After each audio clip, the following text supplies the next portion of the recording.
Enough of this palaver. Let's get the show on the road.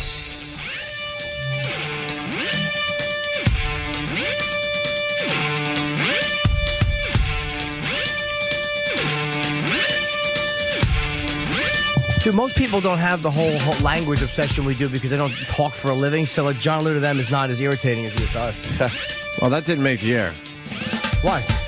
I didn't have the mics on yet. Oh, but I want to be on the radio. We were just commenting that John Lou won here in New York. What, controller or something? Comptroller. Comptroller, it's I don't know called? why they call it comptroller. So he's not in the same position he used to be in. No. Oh, Dude. okay, better. Yes, that's Taking what I care of all thought. comps. Beautiful. Yeah, comp. John Lou got some DJ friends of ours fired for some dumb little Asian thing. Yeah. Guys trying to, make a living and make jokes and entertain their audience. And Making jokes. you heard the story a million times, but in JV this and case, JV and Elvis were doing a little Asian humor. One of the guys is married to an Asian, and John Lou had a problem with that and rallied the troops and got DJs fired. That's great. Yup. Well, now this ass has won some comptroller election. Comptroller. And by the way, we have tried to get John Lou on our show for, I don't know, for many years at this point. 2-3 years at this point. Well, he didn't win comptroller. So He's the Democratic nominee for comptroller now, and he's got Oh. to run against the Republican now. Okay. Later, yeah. All right. Well, good for him. Yeah. Good Maybe for he'll him. maybe he'll be preoccupied and leave DJs alone that are trying to entertain and make That's people what I'm laugh. thinking. Yeah, maybe he'll have bigger fish to fry. And we wanted to educate the ass. Yeah. And politely, we called his people, behind the scenes, like, look, we're not happy about this. Yeah. You don't understand what we do. We don't understand what you do. So you call us up and we'll explain. Yeah. Let's just talk. That one still bothers me because, they railroaded JV and Elvis. They had a nice Totally. following. They were doing very well in New York, and this guy got involved. And then a whole bunch of people that were upset by it that never even heard the show. Yeah, they weren't really upset by it, which is what happens in radio when people complain. Yeah, it was They're not upset by it. They never heard it in the first place. Of course not. It's But always you're- some kind of form yeah. letter that they pass among themselves. Sign this, sign this, sign this.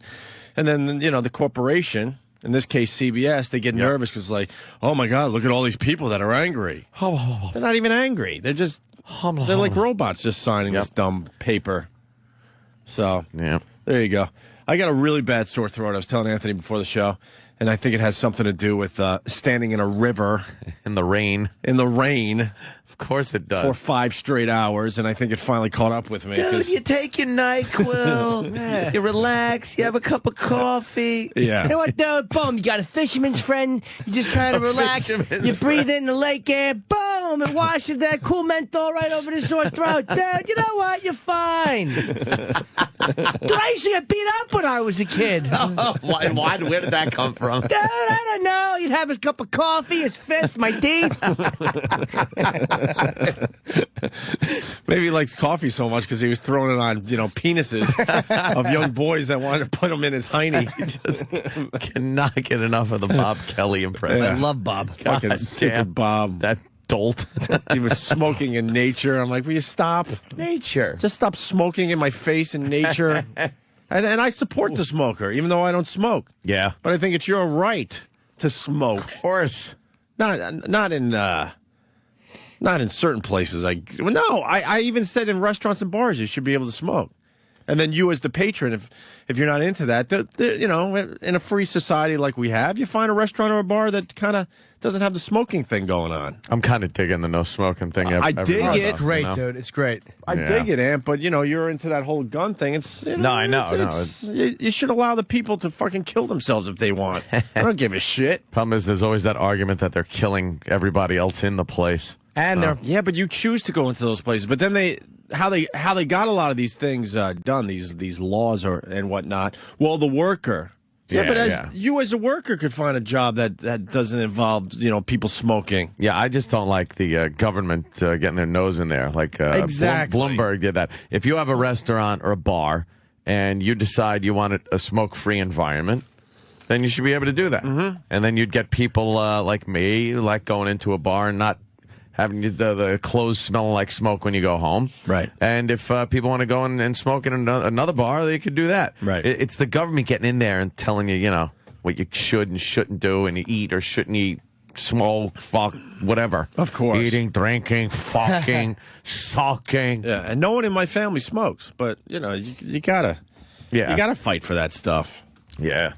Keep your nose, but you know keep what? your nose out of things. But who are we kidding? That one is so long gone. Oh, there's no coming back from that one. We've been around long enough to remember the time you took a flight and the whole flight was filled with smoke. Oh, you got all those nervous flyers The just nervous puffing Nellies. away. That whole tube that you're sitting in up in the air is just full of smoke. Because what do people do when they're nervous? They reach for a cigarette in most cases. Chain smoking motherfuckers.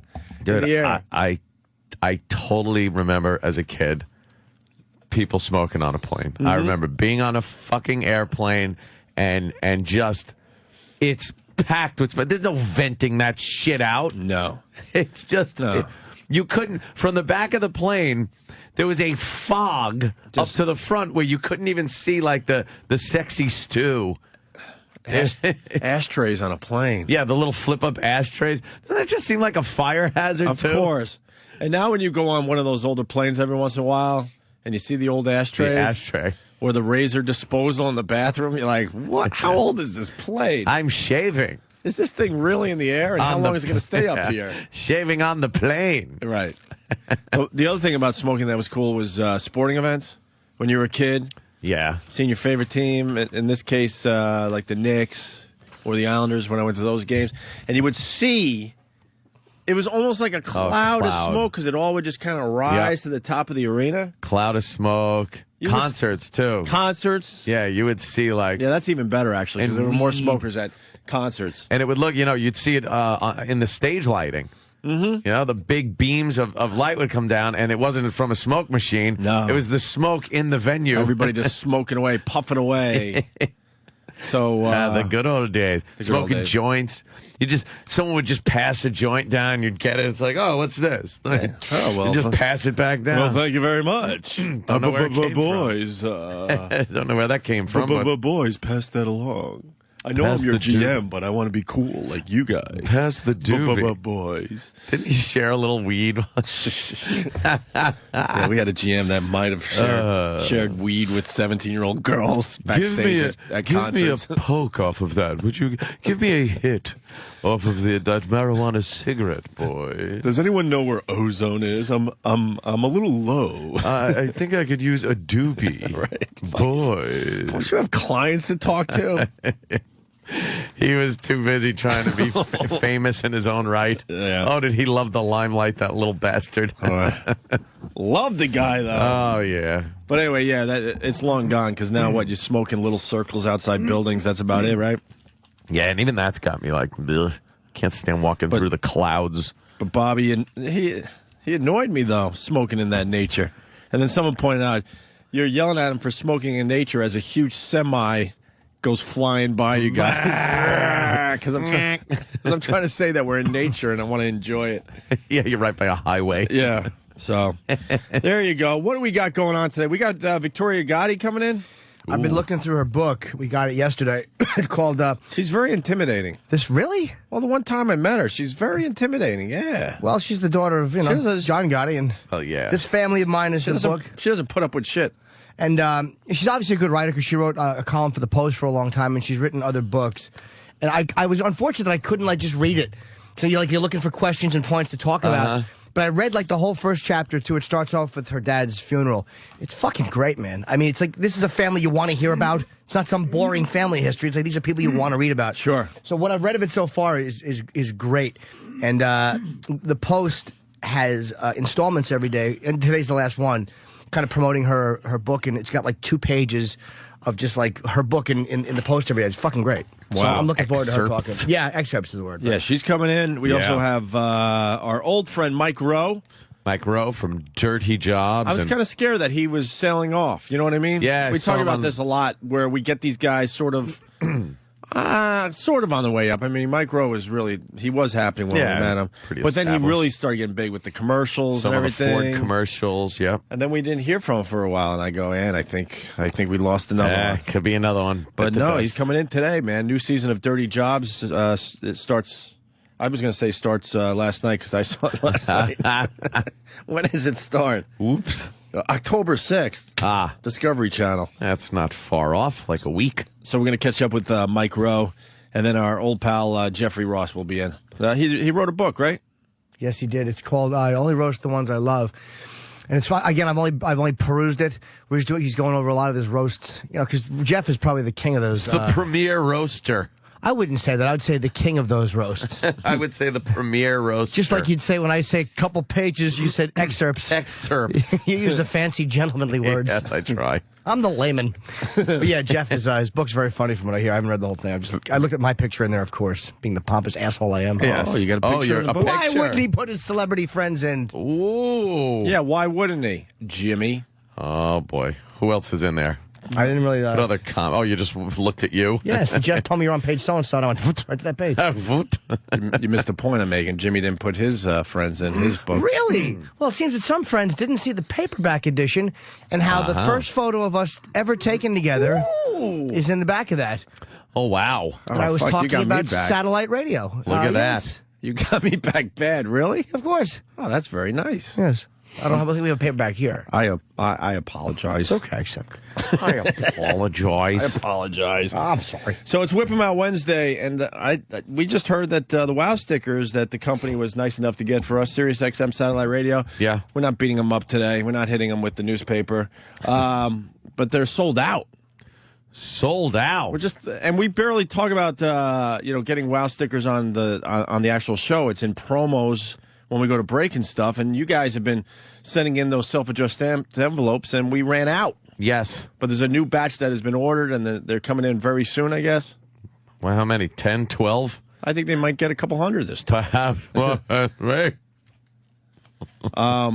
And Steve wanted to make a promo. Oh, my God. This is what it's leading to.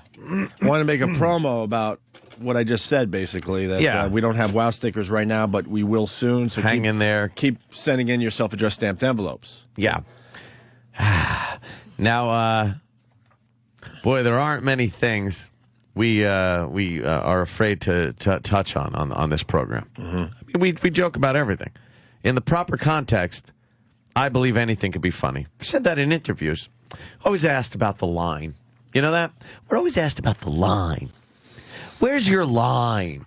Do you have a line? And the truth of the matter is, I don't have a line in context. There are certain times you just go like, ugh, I don't want to talk about that, or let's leave that alone. But in certain contexts, anything can be funny. Whether it affects you personally, whether it's disgusting, offensive, tasteless, whatever. In certain cases, I believe anything could be funny. Sure. This, though, we gave this a little preview before the show today, and we each gave each other the butthead look. After it was done, we're just kind of, You're just throwing it on the channel without any comments? Yeah, without any context, without any, joke or I don't know. To me, it was just kind of, this can be nothing but trouble. I agree with you. Well, let's take a listen to this thing. Yeah. Something we probably won't be playing on a regular basis. No. The Opie and Anthony show has run out of WOW stickers, but rest assured, we will be getting another shipment soon. Until then, we still want our listeners to enjoy the gift of bosoms, so instead of stickers, we're sending out tits. All right, tits. Oh, that's gross. Are those from Olivia Newton-John? Aw, fuck this. We sent our interns down to the medical waste bin behind the plastic surgeon's office to look for the best breasts possible. I think I found something. Oh, yeah? What'd you find? I think they're Christina Applegate's. We'll keep sending them until the dumpster's empty or until we get our WOW stickers. So keep sending those self-addressed stamped envelopes to Sirius XM Satellite Radio. Opie and Anthony Show, attention WOW stickers, 1221 6th Avenue, 36th floor, New York, New York, 10020. All right. A box of WOW stickers. Holy fuck. Is that Lance Armstrong's testicle? That's my favorite part of the whole abominable bit. Is that music in there? It's so unnecessary. The whole thing is so unnecessary. It's it seems to me if that played over and over again as a promo, that there would be some trouble. Yeah, and I'm never going to figure out these corporate guys. I finally came to the realization because they kind of have a problem with nudity on our show. Yeah. But they approved that. You know that they just approved could get us in a lot of trouble. Yeah, they approved that. And now that we're acknowledging that, we shouldn't get in any trouble whatsoever, by the way. Yeah. But if we have girls touching each other in studio and they want to touch each other, that could be a problem. Yeah, that, first of all, isn't going to get us in trouble. No. Girls having fun, consensual sex, even here in the studio. Right. If they want to diddle each other, if they want to suck on each other's genitalia, whatever. But something like that, if it plays over and over again, it'll have enough exposure where somebody is going to hear it and go, oh, my God, they're making fun of a tragic disease. Mm-hmm. And oh my God, my mother, my sister, whatever, and then they're going to call and maybe rally some troops up, and we're going to be a bunch of pink ribbons marching outside the fucking studios. Yeah, they're going to be marching lopsided. But they approved that. Jesus H. Christ! But they approved that. They're all going to be leaning to one side, but still, they still could get the job done. Yes.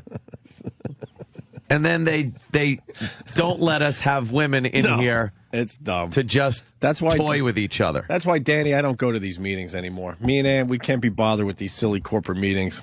Oh, the other thing is just hysterical. Because their logic just doesn't make sense. I know they're working hard for us, and I think they get bummed out when we kind of beat them up a little bit, but you know. How much time was spent on the replay encore argument or discussion? Well, see, you're going to get them in trouble, though. No, you're going to get the boys in trouble. Hold on, no, they shouldn't get anyone in trouble. Because you're going to get the boys in trouble because it's our fucking show, and they are conveying to us what happens at a meeting. I don't want our boys wasting time with silly conversations. Semantics. Like the one that somebody around here just told Anthony and I before the show. This is fantastic, by the way. Tell Jimmy. I want to get Jimmy's natural reaction. All right. Jimmy, this sounds fantastic. Somebody hold up somebody just tell me. You don't even have to vocalize it if you're scared. I understand that.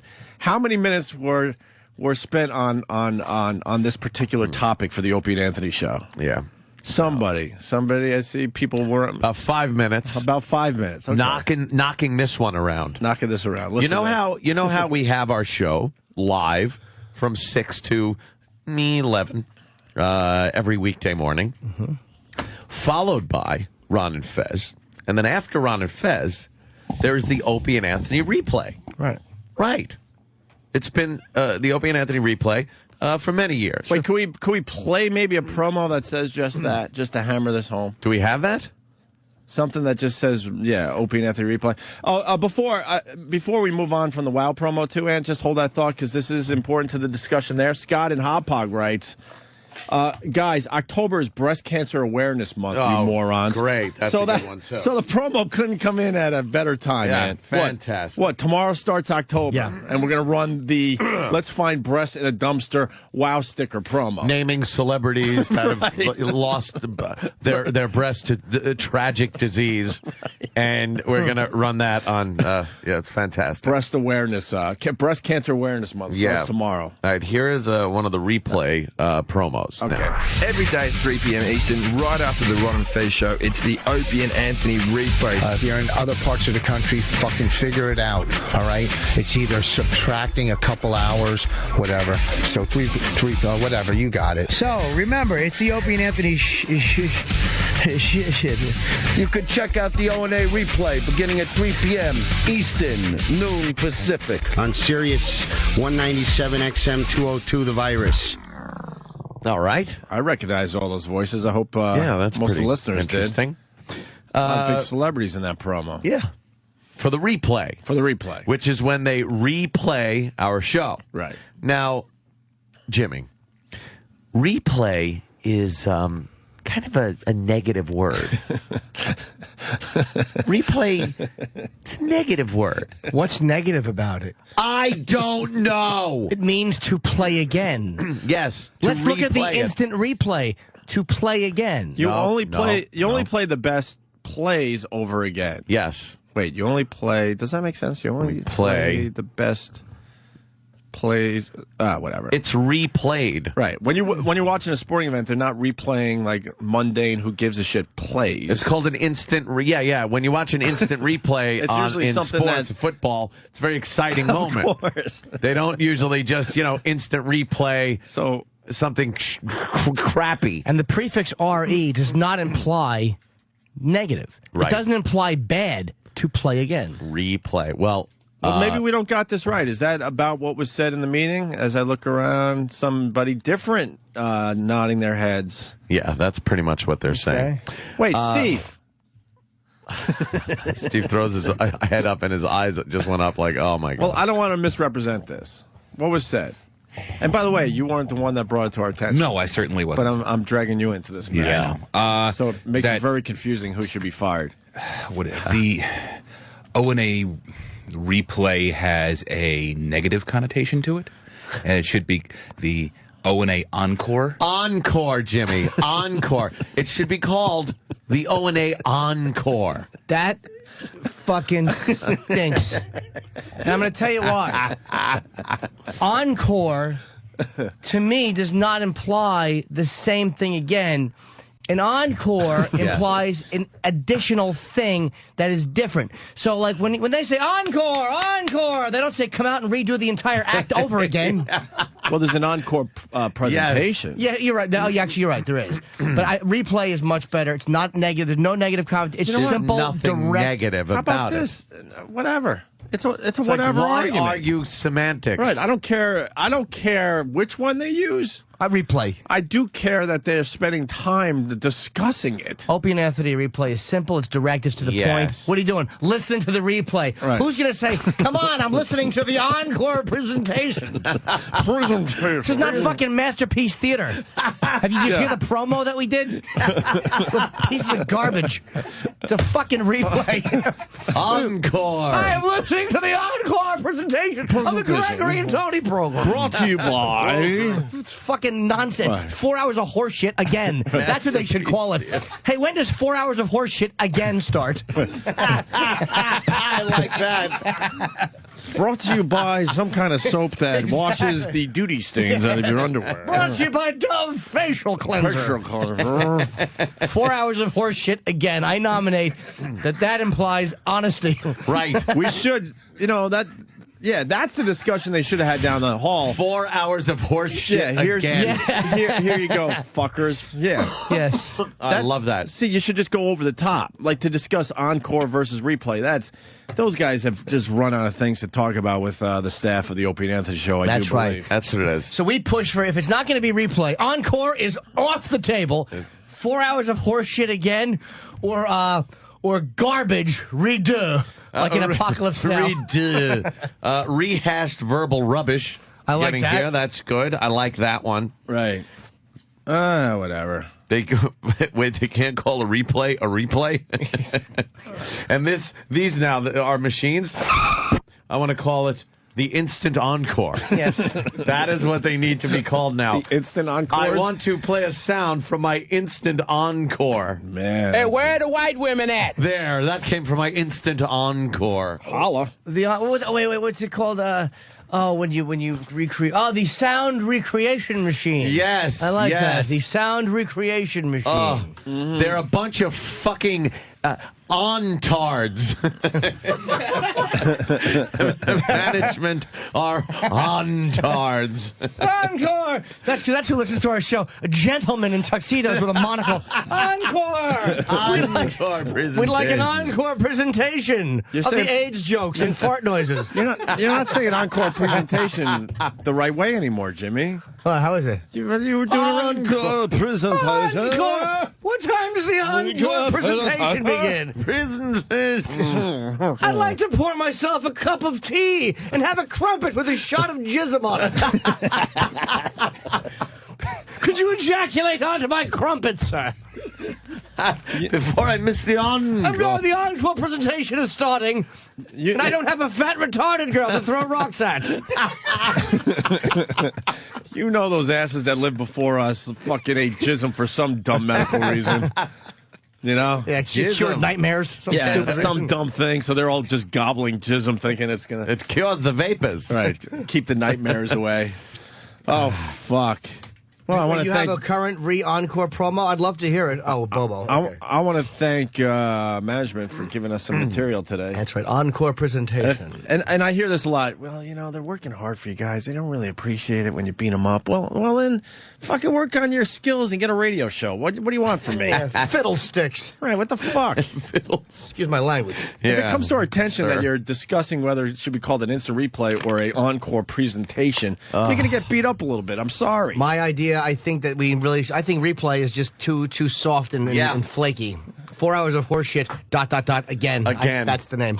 Yeah, it should just be something completely over the top, outrageous. I think the ... should come before. Sorry, Sling Blade. Oh, when did he do that? A medulla oblongata. That's when he's having a little party at the house with the boys. Oh, I don't even remember. Right before he throws them all the fuck out. Oh, That's when. Oh, Kevin from. I'm sorry. That's okay. It's over now. Kevin from Connecticut. It's over now. Kevin from Connecticut writes, how about you guys just call it here? Here. Oh, is that fantastic? Yeah, we got some breast cancer survivors on the line. Let's be very nice to this Yes. woman, Kim. Kim in Indiana, how are you? Hi, Kim. Good morning. I'm good. Hi, Jimmy, you sexy bastard. thank you, Kim. Jimmy. So I was listening to the breast cancer promo before I left the house this morning. Yes. It's hysterical. Do not let these one-titty bitches call and harass you guys. Oh, if my they can't God. laugh at it, then fuck them. Why do you say that, Kim? I have the right to say that because I am a one-titty bitch.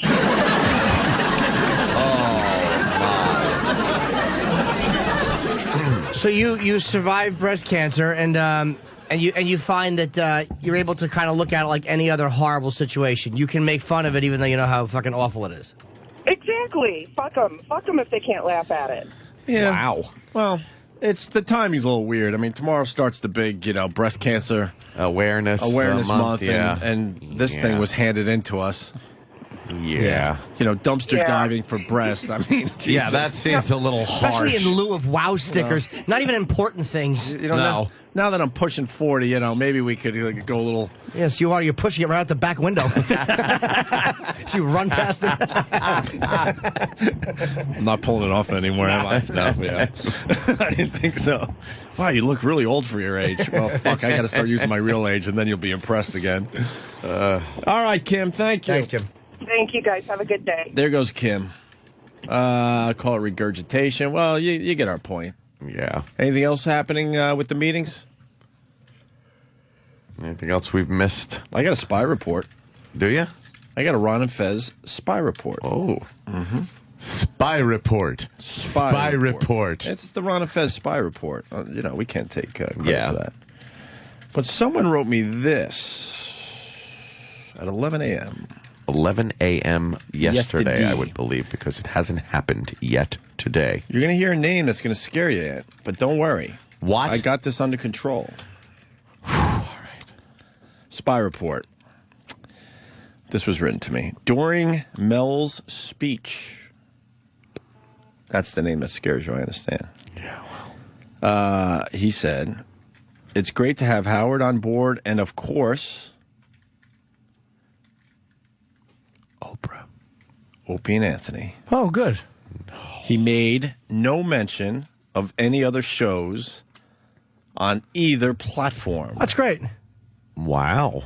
You sure he said that? He probably meant to say Oprah, and he slipped out to Opie and Anthony. And of course, Opie and Anthony were so happy. He couldn't recover. He that would be our luck, too, Oh, and a second spy report came in 5 minutes later from the same individual. Oh. Could you say individual? And you guys are listed first on a screen that says post-merger programming renewals and announcements. Oh. Above Oprah, Rosie, NBA, and others. And then this person wrote, more gooder. That's great. Well, So there you go. Wonder who that is. I just made that up. Did you? No.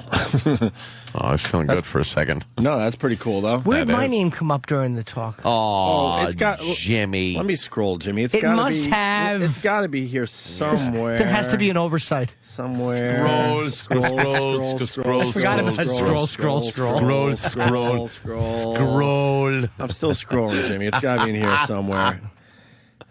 And then I'll read some of my emails today. What the hell? And then Tom Chiusano. Remember Tommy? Who could I forget don't think we ever called him Tommy, but the wonderful Tom Chiusano from K-Rock? he had the pleasure of working with us. Yes, he did. It was a pleasure, right? It certainly was. I saw that he was a little sad when he was announcing that he was leaving. And Yes, and couldn't hear it over the heel clicking. He couldn't be fucking happier. He fucking took angel wings and flew out that fucking 14-story. I've never seen anyone happier to leave a building. He left that smoke that cartoon characters leave when they leave something very quickly. Dude, I was talking to him. It was just his hair and suit. He had run out so quickly. His hair and suit were still standing there. I heard a ricochet sound effect. Pew, pew.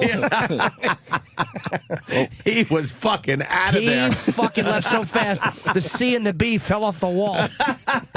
The S remained, in case anyone didn't get it. You know, I was having a little problem with that joke, Jimmy.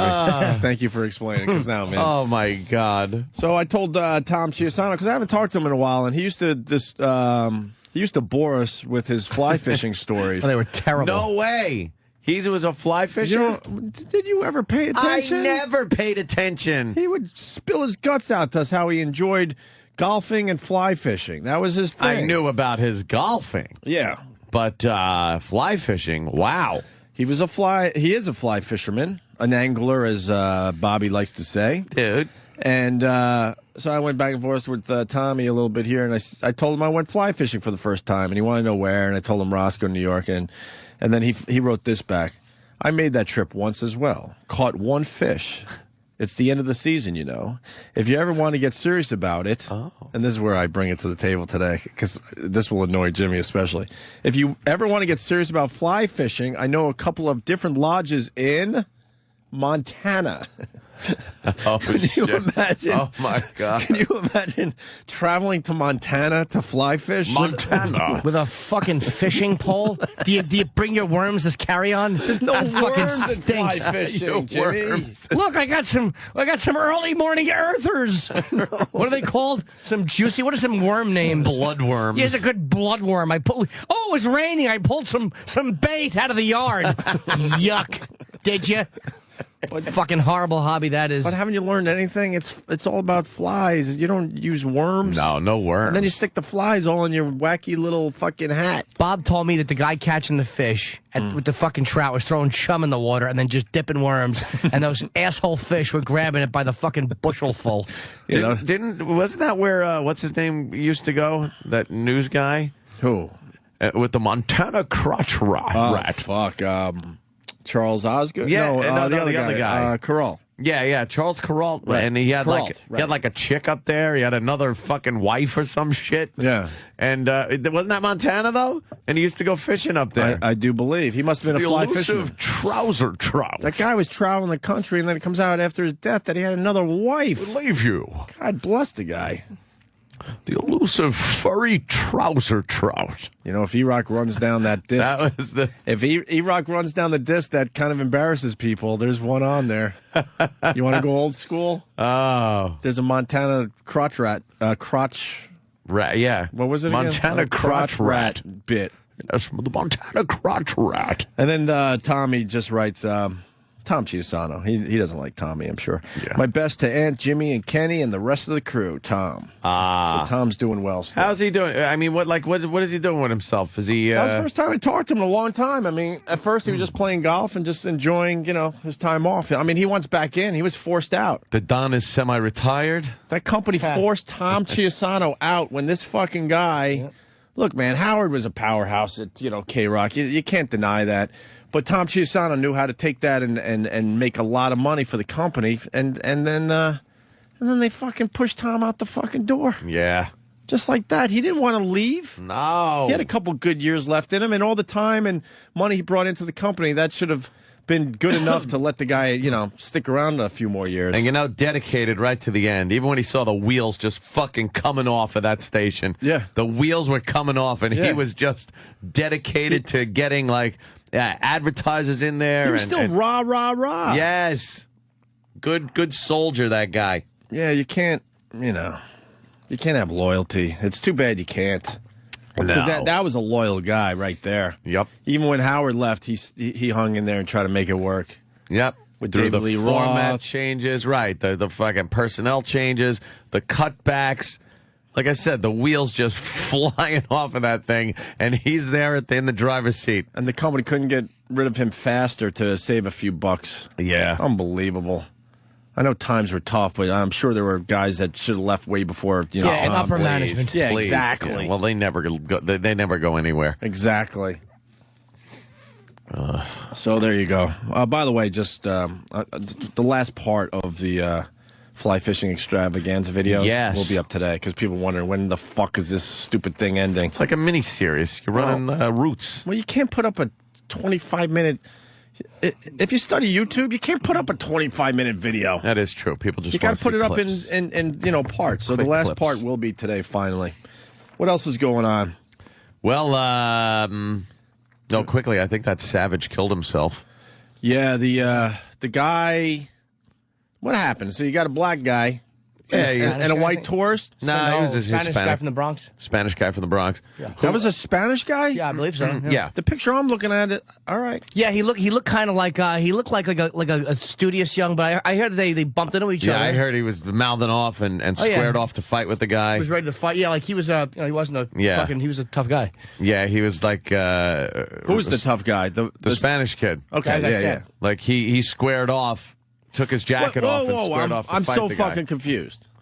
Ooh, that's got walking The by guy who each other. did the stabbing was a black kid. Black guy who had done time in the army. Right, all right. Spanish guy. They're walking by each other. Yeah, that's what and I was talking about. The guy who bumped stabbed shoulders. was okay. They right. bumped, Gotcha. and then the Spanish guy, they got Who into got like bumped. who got bumped. Well, they got bumped each into other, a yeah. verbal altercation, and then the Spanish guy took his jacket off and walks up to this guy like he wants to fight now, and the black guy just pulls out this big knife and 4 times right in the chest, And that was it. And then walked away for a little bit, and then went, "Oh, I think I dropped my cell phone." Turned around, picked up his cell phone, and then slowly walked away as tourists snapped a few pictures of him. They identified him. I guess a cop had served with him in the military and said, I know that dude. Identified him. They tracked him to his girlfriend's house in Philly and apparently found him dead. 6 p.m. last night. We were talking yesterday. I said, this guy probably has no idea he's in the paper yet. And by that Yep. point, he probably didn't. It was 6 a.m. He's dead. And he fucking killed him. Even though, you may, I don't know, I didn't see the video. There's a video of it, probably a grainy surveillance video. But, if the guys were going to fight and you just panicked, there might have been a self-defense. You never know. Yeah, that's a rough one. Maybe the guy was a little kooky. Maybe he felt threatened, and it's kind of hard to defend though. Four in the chest with a knife when the guy's just kind of squaring off to fight you. You just never know who you're messing with. That's what sucks. Someone bumps into you. Your first reaction is you want to punch the person, but you never know. Well, you go, "Excuse me," and you move on your way. That's pretty much it. Because some people are too wound up a little too tight. That's coming from me. I bump into old broads all the time because I refuse to move out of the way, and they refuse to move out of the way, and man, we have some fucking collisions. We just plow over them like a lineman. And then they turn around in shock. I'm like, well, what? You could have moved too. I don't know what to tell you. And I kick their little dog and I go home. Yeah, leave. Yeah. So he's dead. Yeah. You think he killed himself because he saw that they were closing in on him? That's kind of what they're saying. Looks like he committed suicide. Suicide. Man, that's mission suicide. Yeah, so he's. We don't have to worry about any trials, any ridiculous defense attorneys, things like that. Good. That's the way every case like this should end. Like the good old days. The perp just kills himself. Yeah. Well, let me say hi to Jesse in Atlanta. Jesse. Hey, it looked when those fly fishing pictures you got, looked like Bobby gained like half his weight back. He's not all skinny anymore. Oh boy, that would be completely accurate. The guy ordered what's called a Hungry Man breakfast. Did he? Yeah. And then get your hungry man. You got your eggs. Boom. You got bacon. Bang. You got some fucking home fries. You got your cup of coffee. Dude. And then he acts out the parts. You know what, dude? You sit down. You go, hey, let me get a Hungry Man. Boom. Bring it over right now. I eat it. I kill myself. Everybody's happy. He had a huge stack of pancakes, which, by the way, I had too. I had a fine stack of blueberry pancakes. Oh, well. One of my favorites when I'm up early doing some horseshit athletic thing. And then he had like a whole egg thing besides the pancakes. Besides the pancakes. Pancakes weren't enough. Fucking hash browns. The waitress brought over. Here, you don't even get to see. There's saddles near you. Go back. The How waitress. appropriate, a horse's ass by saddles. Here's him ordering breakfast. I would like a Hungry Man, because I'm hungry. Pancakes, French toast, or waffle? Pancakes. Okay, and how do you want your eggs? Zach Golden pancakes. You got it. Over easy. Over easy. Like I like my women. Nice. Good for you. You don't have to humor him. He's not that funny this early. It was all right. Come on. Cute. See, she's pounding the paper. Bobby, look at this moose. It's a buffalo. I thought that was Bob. Anyway, he goes on. It's a buffalo. Did you say, Bobby, look at this moose? No. Yeah, I did. It's so obviously a buffalo head. It looks nothing like a moose. No. Unless you mean the guy from Archie Comics. Dude, you got to. In the video, I said it's. Oh, wait, listen to this. This is what I deal with. That's Bobby blowing his nose. Ew. You really blow your nose. Oh, it's disgusting. I think I hate you. What's this one? What was that? It sounded like a bottle rocket. That's Bobby blowing his nose in my video. A blood vessel. What does he eat? Party favors? You look horrendous in the morning, by the way. Fantastic. He really is all puffy in the morning. Hi, Bobby. What's going The on? rest of the day. We just met our guide, Tony. Hey, Tony. Hi. That's Tony. You guys can watch There's it Tony, yourself. Whatever. He's our tour guide for the fly fishing thing. That will finally end today with the last video. Wow. And then we'll finally move on from this dumb match the hat shit. That fucking blowing his nose really sounded horrendous. It was funny. But I already got my next activity. Oh, like somebody's in the river fly fishing. Nature. Look at that. I love the smell of nature. We're going to be in that water in just a few minutes, huh? Smelled good naturey. Look at the smoke going by my face, though. See? Down there. You're not smoke, we're in nature. Comes from nature. No, just stop with the smoking. We're in nature now. Put out the cigarette. We're about to have a nice nature experience. We're going to be doing some fly fishing, and you're smoking. It's out. Sorry. There's giant vehicles. You're bitching at Bobby for a cigarette. There's giant vehicles just blowing by you. Someone pointed that out last night in the comment section, and I when I looked back at these videos, I started laughing my ass off. I'm like, yeah, I'm bitching about nature as the semis are. I mean, no joke, 3 feet behind me. Yeah, I mean, there was no shoulder on this road. No. And we were in that river with semis just flying by. It was like, I think it was a main fucking highway or something. I think it was part of Route 17, matter of fact, right there. That Bobby is just an ass with his big hungry man breakfast. He ate so much fucking food. Wants a hungry man. Of course he does. Look, I wanted to eat as much as he did. Yeah, who doesn't? Even with the blueberry pancakes, that was a stretch for me. Gotta have some self-control. You gotta try at least. And then during breakfast, he's telling me, you know, me and my wife, we want to be that older couple that is in shape, walking on the beach without our shirts on. You know, without people making jokes. Right. You know, footprints in the sand, and Jesus, he carries you, boom. Yeah. You get to where you got to go during the toughest parts. Right. He's the footprints in the sand, boom, bang, you're there with Jesus. As he's eating 2 breakfasts. Breakfasts. Breakfast. No, it's breakfast. Oh. There's not an STS, it's the STS. I don't just enjoy one breakfast, I enjoy a couple of breakfasts. That sounds like ghosts. How many breakfasts can you enjoy in one evening? Or morning? Breakfast. That's the way you say it. Like some breakfast, please. I'll have 2 breakfasts. Can I got to defend myself because I'm not attacking you, Gregory. No, I'm no. helping. My HD flip was actually pointed at the buffalo. Yeah. And when I said look at the moose, I was actually looking at Bobby. So it's a little confusing. I thought it was hysterical that you would just look at that and go, look at that moose. I think it's hysterical. To be honest, I really thought it was a moose at first, and then when I looked closer, I knew it was a buffalo. But it was very early, Anthony. We were up for maybe 15 minutes. I was still trying to focus. You could tell from Bobby's big, puffy face, puffy, sleepy face. No, I'm not going to watch a river runs through it. Let's say hi to Jimmy James. Jimmy James, he's a regular. Has to call him Jimmy James. What's up, man? Morning, boys. Hey, buddy. Happy birthday, Danny. Oh, happy birthday, Danny. Hey, I just wanted to wish Ant congratulations on his final day of wedded bliss. Yes, this is the last day before. Right here?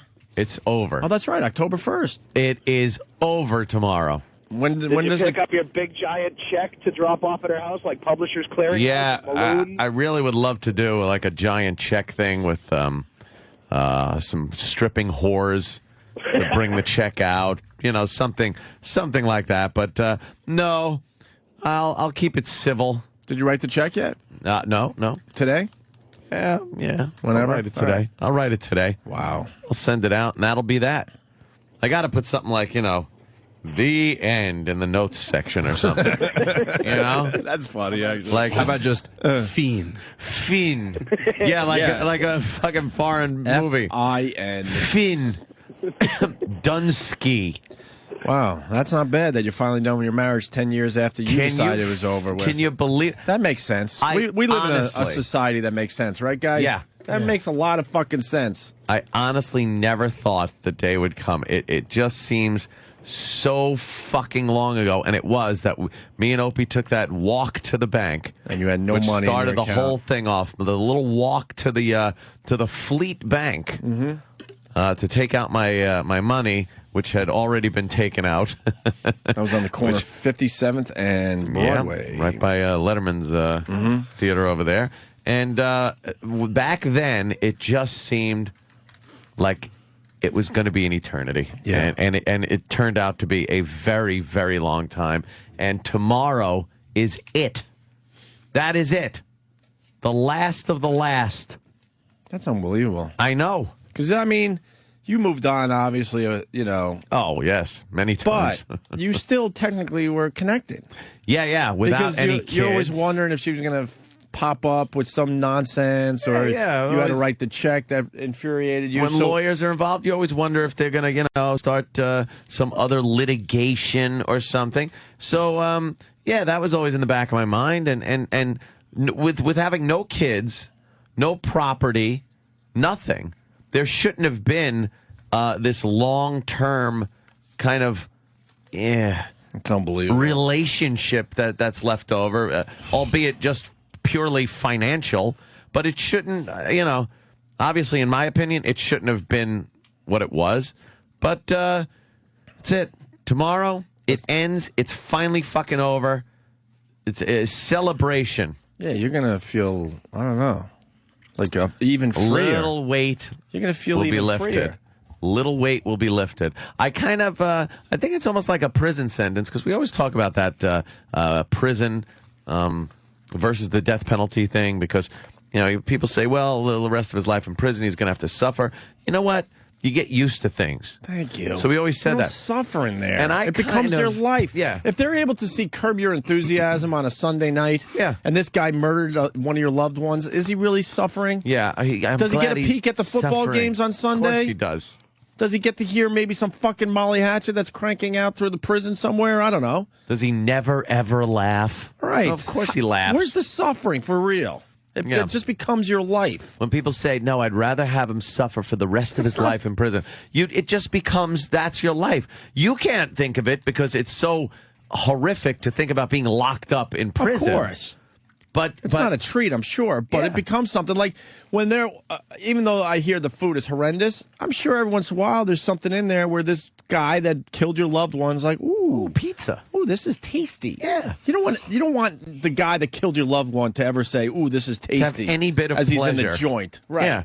To have any bit of pleasure. And guess what? You could still whack off. Yeah, Is he suffering really? You know? As he's dreaming about all the big-breasted women on the outside and you know, taking care of the poison? You have a job in most cases, so you're working somewhere, you're reading, you have access to books and you could get degrees. There's a bunch of things people do in prison. Yeah, I'm sure they would rather be out and about, but I don't maybe really not. agree. Look at poor Brooks.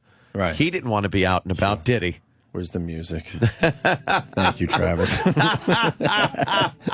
We're a well-oiled machine at this point, huh?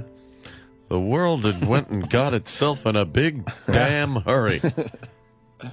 I saw an automobile once. Once. Fucking old man. Yeah, How old are you? fucking What the old fuck? fogey. Good. Go hang yourself, you dummy. You're a burden. No one cares about you. You can't even bag fucking groceries. Sometimes my hands hurt. Do they? What a burden he was. Exactly. Just fucking carve your name in a beam and kick the fucking table out with those stupid old man shoes. Commit crimes against society, then you can't even bag our groceries. Yeah. Unbelievable. Make yourself a necktie, silly. I could shoot my boss. Maybe like a bonus. I'll go to the park to see if Jake will come by to visit. He never does. Of course he doesn't. Jake couldn't wait to get fucking rid of you. Right. That's where a bird wants to live, in a fucking penitentiary. Yeah, thanks. Thanks, Brooks. He's going to come and hang out with you because you gave him a fucking worm once. You going to eat that? Shut up. Yeah, but you just get used to it, and it becomes part of your life. And then I was obviously it's not as bad as prison, but the checks that I had to write just became like part of the cost of doing business of my life. Mm-hmm. And it was very annoying to have to write that out every few months, But tomorrow it's over. That's it. God, I wish I could talk about it. Thank God. Yeah, there you go. Congrats, Ant. Thank you. Thank you. That's good. Oh, I'm very happy. It's finally about it. upon you. Yes. We should take our first break. Just a little teaser, because is Mike Rowe here? Oh, Mike's here. We're going to get him in studio next.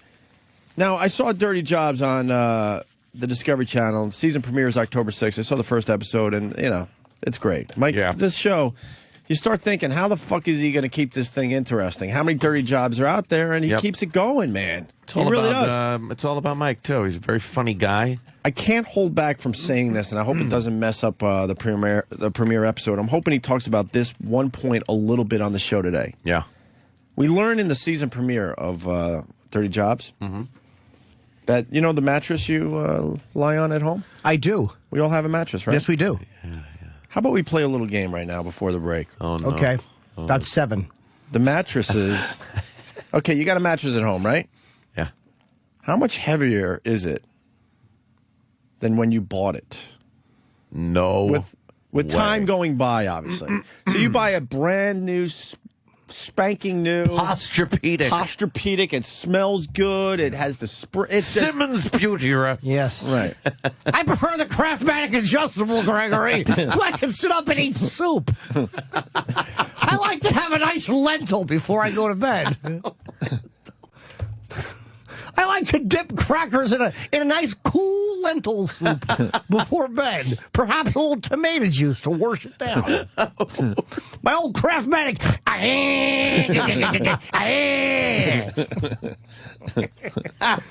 Sometimes the bed will go on the fritz, and I'll fall backwards and get soup all over my chest. Oh, how we laugh as I have third-degree burns on my body unless it's cool. That's why I began chilling it first. Oh, okay. Yes. I thought there was a reason for that. Okay. Certainly was. Third-degree burns on my left nipple, Anthony. Very painful. Ow. Now, I So you got this- I assume... Don't look down for the answer, Ant. Oh, God, Steve. Please don't look down for the answer. Steve from Bayshore. So you got this mattress. Hey, it's brand terrible. new. You start sleeping on it. The years go by. I think it was the lifetime of the mattress, obviously, but now it's time for a new one. How much heavier is your mattress from the first day you brought it home? Do you want me to tell you? I'm going to guess. I think I know. This can only be from skin. Good. Parasites, hair, drool. Good. Jism. Good. Periods. Good. Skid marks. Good. And of course, like if you are having the soup in bed and you just spill a couple drops in there, some things. You spill a couple drops over the years, it's going to add up. Yeah. And bed bugs, by the way, too. Bugs. Which was the parasites for the most part. How many more pounds does it weigh? I just want to mess it up with an awful guess. Yeah, I know you were. I'm going to guess 1,600 pounds heavier, Gregory. 1,600. Nothing worse than a fucking horrible over-the-top guess. Crumbs, too. Crumbs. Yes. Should we wait? Why don't we let Mike give the answer when he comes sweat in? stains when you get those nice sweats. Yeah. All that's got to be in there. Yeah. You should tease it. You want to tease it? Or I you want to think so. guess? Oh, tease the shit out of this. All right, we'll tell you how People are much- just chomping at the bit. How much heavier your mattress is by the end of its life. And whoever guesses closest gets to kiss Mike square on the lips. Ooh, wow. Well, we got to ask Mike if he's okay He's with all that. for it, believe me. Mike? I know him. He's fine. Yeah. Oh, he's nodding. I see in the office. He's okay with this. Yeah, he's a good boy. You sick fuck, Mike. Oh, Steve from Bayshore is saying, adding another thing that maybe might be on the bed, miscarriages. There you go. Thank you, Steve.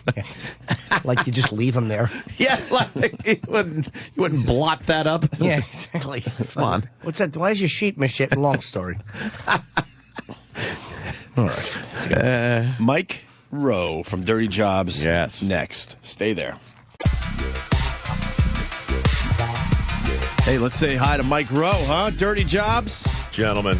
Tuesday, 9 p.m. on the Discovery Channel next Tuesday. Still on. Still on, still Shocking. doing it. Yeah. Shocking, huh? We haven't seen you in maybe a year. And for that, I apologize. No, it's all No, good. I really do. I've been to New York once since then. He's been busy. And I tried, but, Yeah. I'm What I was just a pawn. What I was going to say about that, when we saw you last time, which might be about a year, we told you, like, how many more of these Dirty Job shows could you do? You're running out of Dirty Jobs, but you know what? You're not. It's a crazy thing, and I'd like to take some credit for it, but I can't. I haven't had an original idea since, 2004. And so, at the end of every show, I literally throw myself onto the ground, sometimes assuming Yes. a kneeling posture. You beg. I'll even clasp my hands and gaze skyward from time to time in an attempt to invoke, whatever Almighty might be kindly listening. And so we have hundreds of thousands of ideas that come in. I wish they were all, unique and different, but there's enough in there to keep us broadcasting. You feel like you have at least a couple more seasons in you, right? I'm afraid you may be right. Yeah, I was telling Mike just before he went on the air that I was rewatching an episode where the crew, a couple $100,000 worth of equipment ends up in a swamp that's alligator infested, and Mike's safely on the shore as the guys are trying to salvage the equipment and see what will dry out and work again. And I'm thinking, as the dumb viewer at home, like, there's fucking alligators in the water, Mike. Why don't you tell your crew to get out of there? Well, the crew was well aware of the dangers at hand, but they, it's weird when you shoot a show like this. I mean, this happened in New York last time too, when we were doing the water towers up on top of the skyscrapers. You put yourself in these situations best described as just stupid. I mean, you're not tied off. You're swinging a sledgehammer, or you're in an alligator-infested swamp, whatever, and you suddenly feel like you're bulletproof. You're making TV, so you're in this bubble. So you're kind of safe. Like, the alligator's not going to bother me. I mean, clearly, I'm in the union. Surely you realize. They don't bite TV stars. No. They know who we are. Till it becomes the next YouTube sensation. And Mike Rowe, wow. Wait till you see this boy. one. We never thought this would happen. What a miscalculation. But he's going to look good with that fake leg. He'll be all right. He's all right. He seems so bright. Yeah, it does seem like there's just an endless supply of horrible places for them to send you and your crew. Well, you know what I it is? do like when the crew gets something dripped on them. That is fun.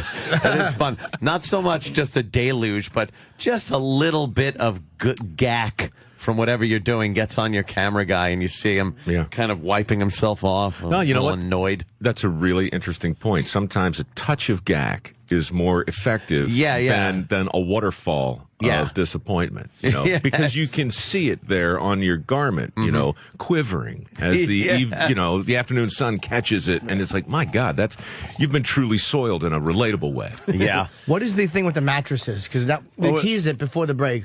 Well, we're going to get into that. I just wanted to ask Mike really fast before that, though. We always like asking you the worst situation since the last time we saw you. Oh, God. So the worst situation you were in the last year. Yeah, well, in terms of, the pucker factor and just completely, crapping it up a little bit, we did a window washing segment. Wanted to do it here in New York, and that's when I was hoping to see you next, but really difficult to get permission to wash the windows on the Chrysler building, and between the unions and between the... You couldn't get that done?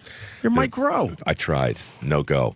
So we found a 50-story high-rise in Honolulu over Pearl Harbor where they wash windows. This is the only place in the country that still does it with bosun chairs. So you basically sit on a 2x4. All right. It's like the girl in the Cadbury swing, and you crawl off a gantry train on the top of this building. You get your ass in that little tiny thing, and then with a squeegee and a bucket of suds, you rappel down this building with these 4 or 5 Hawaiian studs who just have no fear. And I mean, it's the first time one of my camera guys actually took a pass. Said, I'm not going. Wanted to, just couldn't. Now, is it a rope or is it a metal chain? Straight on. You got a carabiner. You've got your basic. It's a rappelling job. It's basically mountaineering, except you got a squeegee and suds and windows in front of you that are 150, 160 degrees because they're right in the sun. And it's one of the hardest, most distracting, no bull crap. Jesus, you got to be kidding me, jobs ever. And that'll be coming. And I just saw the footage because we hired a helicopter for it because I figured if we're going to put ourselves in that situation, I want the best cinematic shots we get. And you were outside the building. And it looks, oh, yeah. You were sitting on the freaking 2x4. For about 3 hours. Holy For about 3 hours. And one of my camera guys got his hair caught in the device, the DRT, that plays the rope out. A guy had to go off the rope, find him, pull out a knife, and basically cut his hair off in order to free him from the Had thing. to go off the rope. What do you mean? He came off the I'm roof. getting nervous. This is uncomfortable. It was Troy, my blonde-haired mute cameraman, who's just pinned to the side of the building with his hair all just pulled in to this release mechanism. And so one of the window washers got in the elevator, went back to the top of the building, rappelled down, got Troy, pulled out his knife, and cut Troy's hair off. Every year, window washers who do this in this setup, in these bosun chairs, get scalped because their hair gets caught in this device. That's why they all shave their heads now. Fix it. So that's coming up, and that's going to be good. So wait, is there a back on this fucking thing you're sitting on? No. Picture this chair with no back, and instead of the nice webbing that your ass is on now, just an old 2x4. 2 pieces of rope coming through holes. I think the willingness to suffer ultimately engenders a level of pity in the employer, which leads to the ability to charge a higher rate. Were you scared? Sure. I made a high-pitched little girl type sound twice. How do you get off, when now you're in the chairs behind you? Yes. Do you put it on your ass and then just start going down the building? That is an excellent question, and I didn't ask it until I realized that the answer was not what you just described. And here's the moment of crisis. You get on this gantry train, which is on the roof, this crane, and it extends. So you're standing on mesh, all right, and you're looking straight down 500 feet. The lip of this crane is smooth and round, and you lie on it, okay? Now you're on your belly. You've already put the swing down, and it's dangling maybe 3.5 feet below you. You take your arms and you grab onto this piece of lipping that's over it, and then, and here's the moment, you throw yourself over, hanging on with your hands. Now you take your feet and you put it on the swing, this little piece of wood. Then you grab the rope that holds the swing, and then you very slowly get your ass in the swing. What's the mortality rate? 50%? It's actually, believe it or not, it's statistically safer than the scaffolding. after all of the safety and all of the routines that are normally applied, you still have, all that scaffolding weighs a lot. How do you hold the bucket onto the thing? It's tied into one of the holes next to it, so that dangles. And your squeegee's in the bucket, that dangles too, and you're wrapping around your wrist so you don't drop it. But once you're in, and once you get it, it's actually, it's art and science, man. Because these guys, there's a whole feathering technique you do with the squeegee, so you don't leave trails. And they move at something like the speed of light because they're racing the sun, which is at your back. So the deal is, once you slather up the window, if you don't squeegee it properly the first time, it streaks, so you have to do it again. There's 6 of you in a row descending down the face of this crazy building, and you go pretty much as a group. And that's how you work your way down. Wow. How long does it take you to do one side all the way down? It took me about 4 months. These guys can do it in about an hour and a half. That's amazing. Oh, and they're not afraid of heights at all. They're afraid of widths. Really? The heights are no problem. And you've heard the story that happened here in New York, the scaffolding that fell like 50 stories, and the guy, survived it. Yeah, amazing. Unbelievable. Yeah, his brother was impaled. Oh yeah, his brother on a fence. Didn't make it, obviously, but the one dude did. No, I mean, to this day, when people talk about height type stories and, all of this stuff, it's always back to New York with those water towers. That's the segment. We got more mail on that. What was the water tower? I didn't see that one, Mike. You know those big water towers on top of the building? Sure. Yeah, you see They those use big wooden water towers. Yeah, what's the job there? Well, you don't see these things till you look for them. And once you look for them, you see them everywhere. Yeah. But the job is they're all 100 years old, and they're made of wood. And any building in Manhattan over 6 stories gets their water from these gravity-fed towers that are on top of the building. And eventually the wood rots. So to replace them, they take all of the wood up to build a new one. They turn the water off for a day, and then they build this thing literally in midair, piece by piece. So they're carpenters that are also acrobats. And they're up there swinging their sledgehammers and drilling their stuff at the speed of light. And I'm telling you, it is amazing. At the end of the day, there's a tower where there wasn't. And if there's not, there's no water in the building, and the health department comes out and somebody gets fired. So what do they put to between the water and the actual wood? What do they coat the wood with or keep it to keep, just from rotting immediately? It's treated probably with the same crap you put on your deck, something like that. And then there's a standpipe under the tower itself that feeds into a main. And it's from that, any building less than 6 stories doesn't have, enough gravity to allow you to pump it up. So you have to put it on top. Right. So all the buildings have them, but it's really beautiful. Next time you're up on the roof, you really check out the skyline. You'll see these things everywhere. They're everywhere. How long do they last before they have to be replaced? And why? And one more question: why don't they make them out of metal? Because they don't make them out of metal. Because believe it or not, the wood actually lasts longer if it's treated properly. There's no rust. There's no. Oh, right, you don't But have you to see treat some it. of those things are ancient. They're ancient. Yeah. And there are only 2 companies really in the whole city that deal with them. The one I went with was Rosenwalk, I think. They build them all from scratch. They put them up, they take them down. It's an amazing team. What was of your guys. job that day? Not die. Not to fall over the side. Yeah, it's the same job as all the time. People have become familiar with the show, so they know to kind of look out for me. But for me, it's the first day of work every single day. Yeah. It's Groundhog Day in a sewer. I got to ask you about New Orleans. Yeah. Get serious for a moment. I mean, what was that like? Because you did a few dirty jobs down there, going into these old houses. Yeah, it was interesting for me. Doing some demolition and whatnot. Well, about a month and a half after Katrina happened, a lot of people started to call and say, look, we should go down there and do this. And I was personally just very hesitant. I didn't think that, we needed to see another fake journalist standing proudly in the rubble, saying, I'm here to help you. I mean, come on, this is bull crap. They all went away very quickly when it wasn't a story anymore. Exactly. So a year and a half after it happened, we went down, and it was amazing because at that point there was a huge lull in the press, and it really looked like Beirut. I mean, there's just nothing going on, and I hooked up with a group of guys from Ohio who had come down and had been volunteering for months, and we gutted a house, and then we gutted another one. And then I went home because that was the end of that day, and I said, "What's the plan?" And they're like, "We'll be here for a year or so." They're probably still down there. Really? You know what? I mean, deep down, I'm somewhere between a realist and a pessimist. But honestly, you go to a place like that and you see these guys coming in from all over just because, because they want to. And, good on them. There's some decent souls out there, actually. Will they ever clean that? No. They won't, right? I don't think so. Yeah. I mean, look, it'll get cleaner. You know, and I suppose sooner or later all things But can there's going come to just back, be but hundreds and hundreds of houses that they never touch again. the problem is when you start to look at percentages of people coming back, you start to feel pretty good when you see it go from 5 to 10 to 20, and then it kind of bottoms out around 25.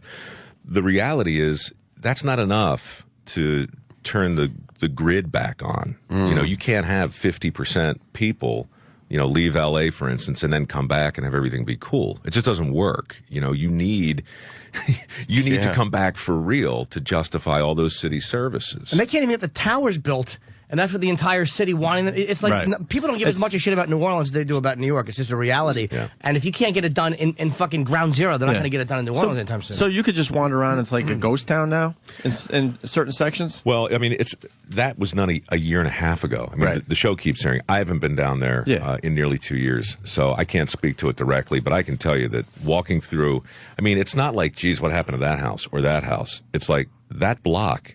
It's a do-over. And then 40 blocks like it. Wow. And you're just like, what in the heck? I chartered a helicopter when I was there when we were done shooting just because I really wanted to fly over and see it. And, I mean, it's just stop your heart, man. I mean, it's unfathomable until you get it from that angle. Amazing. One question I have, when you bit the balls off the sheep, I mean, I love that we one. keep him around for the segues. Well, You don't get it. I love animals. I kind of felt so bad for the animal. It's like, why do they do it like that? Can't they do it nicer? Fabulous question. The short answer is no. And this, when I knew that story was going to happen, I called PETA, and I wanted to understand what the right way to do it was. And they described in detail what I should expect if it were done properly. It involved rubber bands placed over the scrotum of the animal. The rubber bands constrict the flow of blood, and a couple of days later, the testicles fall off. Okay, so I'm like, all right, that sounds horrible, but at least it's something we can put on TV. Well, we show up there, and I get on a horse. We get the sheep all together. The farmer comes over. I'm like, okay, we ready to go? He says, we're ready. His wife, Melanie, picks the sheep up, puts it on the post, spreads its legs. Albert leans in, reaches in his pocket, and I expect him to pull out one of these rubber bands. Guy pulls out a knife, cuts off the end of the scrotum, and within a second exposes the testicles, which look like these little pink thumbs coming out of nowhere. And then before I can even get my head around what I'm seeing, he bends down and bites them off and spits them into a bucket that I've been holding. And they make a sound like when they hit, and it was that sound. It was like hitting the bottom of the bucket. So I stop and I say, look, man.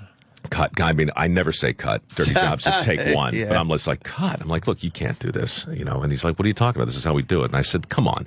I figure he's just trying to do something outrageous to be on TV. Yeah. So he goes, you want to do the rubber bands? We'll do the rubber bands. And he demonstrates. Well, here's the thing. This sheep takes about 5 steps, falls down, gets up, staggers around, falls down again. Now, Jimmy, if you're an animal, this would break your heart. It crawls off in a corner, sits down, and just starts to shake. And I say, Jesus, how long? How long does this go on? 3 days. 3 days before his balls fall off, right? Meanwhile, the one he had just orally removed, right? It's just walking around, no bleeding. Bleeding stopped. Nursing, like it never happened.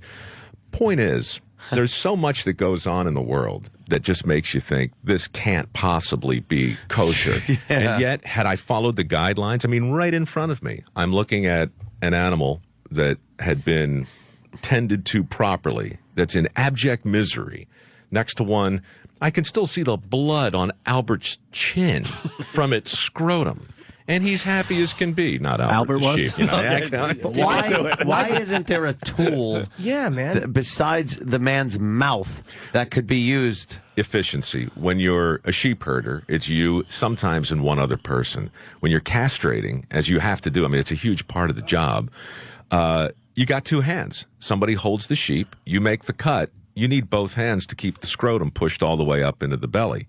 There's no extra hand to facilitate any extra tool. What you need is an extra body, and that costs money. Well, you know something? Well worth the price, hiring another guy. You know what? Spend the money. If it comes down to having to use your mouth like that. And how do they stop the bleeding? Wow. There's no need. It just stops. It stops in about a minute. Hey, before we start talking about some more of the new season of Dirty Jobs starting next Tuesday, Discovery Channel, 9 o'clock. Is there a job you wanted to do and that other jobs you want to do and you just couldn't get it done? Because I would think, no matter what you want to do, they would just allow you to do that. You know what I mean? No, I hear like no. you said, like the window washers. Yeah. In New York City, you couldn't get that done. Couldn't get it done. Is there other ones? Sure. Like one you really wanted to do? Oh, well, look, I mean, there's some jobs that I couldn't get on the air, not because it's fundamentally a celebration, the show. And I don't mind making you throw up. I mean, I hope to I hope to gross you out a little bit because once you do that, you get people's attention, and then you can say whatever you want. But there's some shows that are just too gross, and there's some shows that'll just leave you so dispirited and broken afterwards. I just don't want to air them. Crime scene cleanup, fascinating job. Embalming, body farm, amazing job. A little depressing. You check out any of that stuff? Depress a hyena, absolutely. In fact, I did it. Not for jobs, for the show I was working on right before it, and I wanted to go back and do it for this. But the truth is, you know what? Leave it to America Undercover or Showtime or somebody Body else. farm thing is, I read about that. Oh, my God. In the book Stiff. Dude, when you they just lay out these bodies in these fields and do all sorts of experiments on them. You put a body in the trunk of a Pinto, take the Pinto, drive it into the marsh, submerge it, leave it there for 2 weeks, come back, pull it out, open the trunk, and now you know what a body looks like that's been in a marsh in Florida for 2 weeks. And you do all kinds of tests on it. It's fascinating, and it is important. But in the end, God, it just depresses a hyena. It's no good. Really bad, man. And you checked out embalming? We checked it out, but ultimately, dead bodies on TV. It's a whole nother. I mean, just forget it. Well, just go far away, and then we could handle it. Hard to make your funny little quips when there's just a dead body on a table. There's nothing to shut a smartass up like a dead body. Start speculating in humorous fashion on how they died. Where the head looks kind of caved in. Mike, no good. Look, I'm trying here. Yeah, the victim. I'm working with what I because that's a have. big part of the show is Mike. I mean, anybody can go in and do some of these jobs and stuff, but Mike makes it fun and entertaining with your little quips. Your sarcasm is hysterical. I love when the people don't pick up on it. That makes it even more funny. They think you're asking a serious question when obviously you are being so horribly sarcastic. See, the thing is, and I've said this to you guys before, and I know you know it. There are days here when you're doing your thing, and I know you're devoted and loyal to your audience, but whatever. When it comes down to it, if you're not amusing yourself, your audience doesn't really care. You just become two guys trying to amuse a few million people, and that's kind of. Okay, I get it. That's sort of tragic, Much more interesting, to me anyway, when I listen to you guys, when I watch TV that I like, to see people who are mainly just trying to keep themselves conscious and amused. And that's really all jobs is from my point of view. I'm just trying to I'm a fish out of water every day. I'm just trying to get through it. Yeah. We got to talk about the mattress. People are killing me here. Yeah, sure. So we saw the season premiere. Oh, I saw the season premiere last night, and you were talking about the mattress thing. Yeah. We got to give away the answer. You buy buy a brand. Well, go ahead, because I don't know what I want to. I don't know. I don't want to wreck your premiere. So. Look, there is no answer, and I'm not even sure what the question is because there's not much new to say about the fact that we all get our 8 hours. We spend a third of our life unconscious and horizontal. Sleeping for the most part on one of 4 mattresses. Most people will never own more than 4 mattresses in their adult life. And, I heard you guys mention it before, but it's a fact. You buy a mattress that weighs 60 pounds, you use it for 10 years, the thing weighs 75 pounds. Figure it out. Yeah. How'd that happen? Pounds of... Where did that come How'd from? that happen? Of all sorts of stuff. Yeah. Dead skin, bugs. It's mainly dead skin. Where does this get stored? Fluids. In the actual material or like under by the springs? If you rip the mattress open, will you just see dead skin? Well, if you rip it open, as you'll see in the show, there's a special place in San Francisco where they put it on this device like a torture rack, and you just start ripping the tops off. Well, it's just it looks like the air is full of dust. But of course, crap. It's not dust. All skin And look, I'll tell you something else that's just damn disturbing, but most dust, like if you're sitting in your house and you see a shaft of light come through the window, and you know how it like lights up, and you're like, yeah.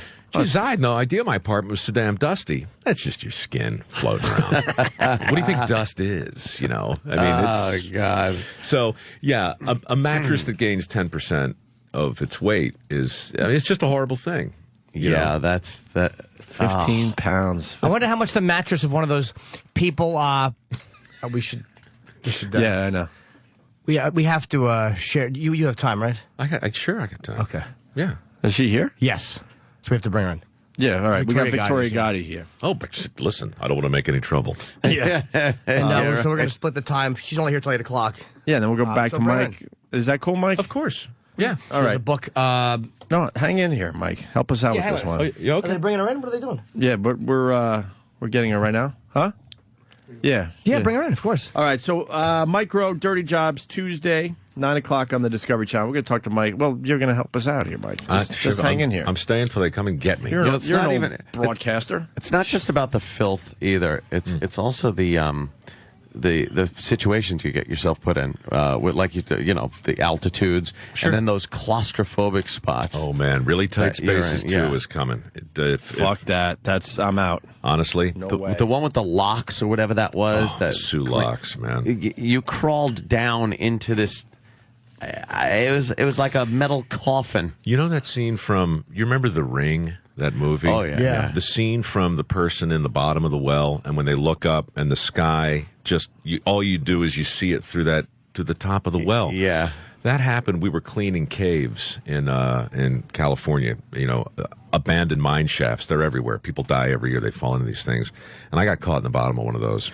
And looking up, you know, you just see the clouds, you know, slowly moving over this little tiny patch of blue, and then it's dark, and then it's bad, man. You realize how deep down there you are, and it's just, I mean, every year there were 47,000 of these things abandoned during the gold rush, and there's still tens of thousands of them, you know, under brush and things. Animals fall in, people fall in, hunters fall in.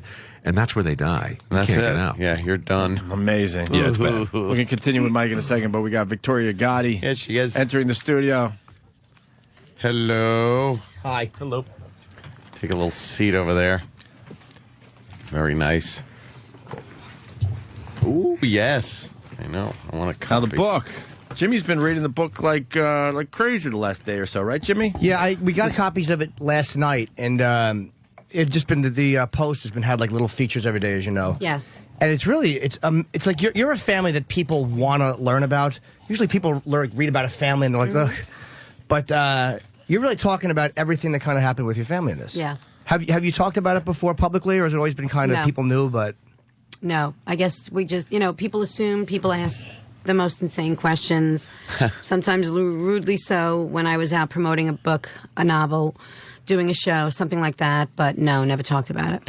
what's the biggest, I mean, you hear the name Gotti, and of course everybody thinks you're your father, and Right. what's the biggest misconception people have about what your father was or what your life is like as his daughter?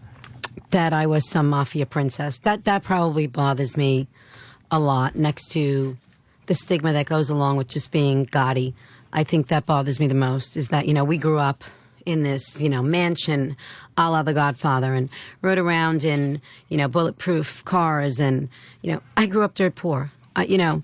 We were in probably the poorest part of Brooklyn, and there was nothing glamorous or glorious about my upbringing. And I think that's the biggest misconception, I believe. How old were you when you? Because I was reading again. I couldn't really enjoy the books. I was just kind of going through looking for points, and it was everything you read, you want to just keep going on it. It was talked about when your dad went to jail. When you were really, when did you realize what your dad did, or that he's not like other fathers? This is not the way most dads make their living. Believe it or not, I say in the book that I find out for the first time that Dad was in prison instead of away working, which is what he always told us. I was 7 years old. I go to school. I do a book report. Who's your hero? As most of the kids did, I said Dad, and I go on to say how, why, what he does for a living. And one of the kids in the back of the room obviously heard from their parents at dinner table, who knows, but she yelled out, her dad's not a construction worker. He doesn't build tall buildings. He's in jail. And I remembered just being so blown away that day at 7.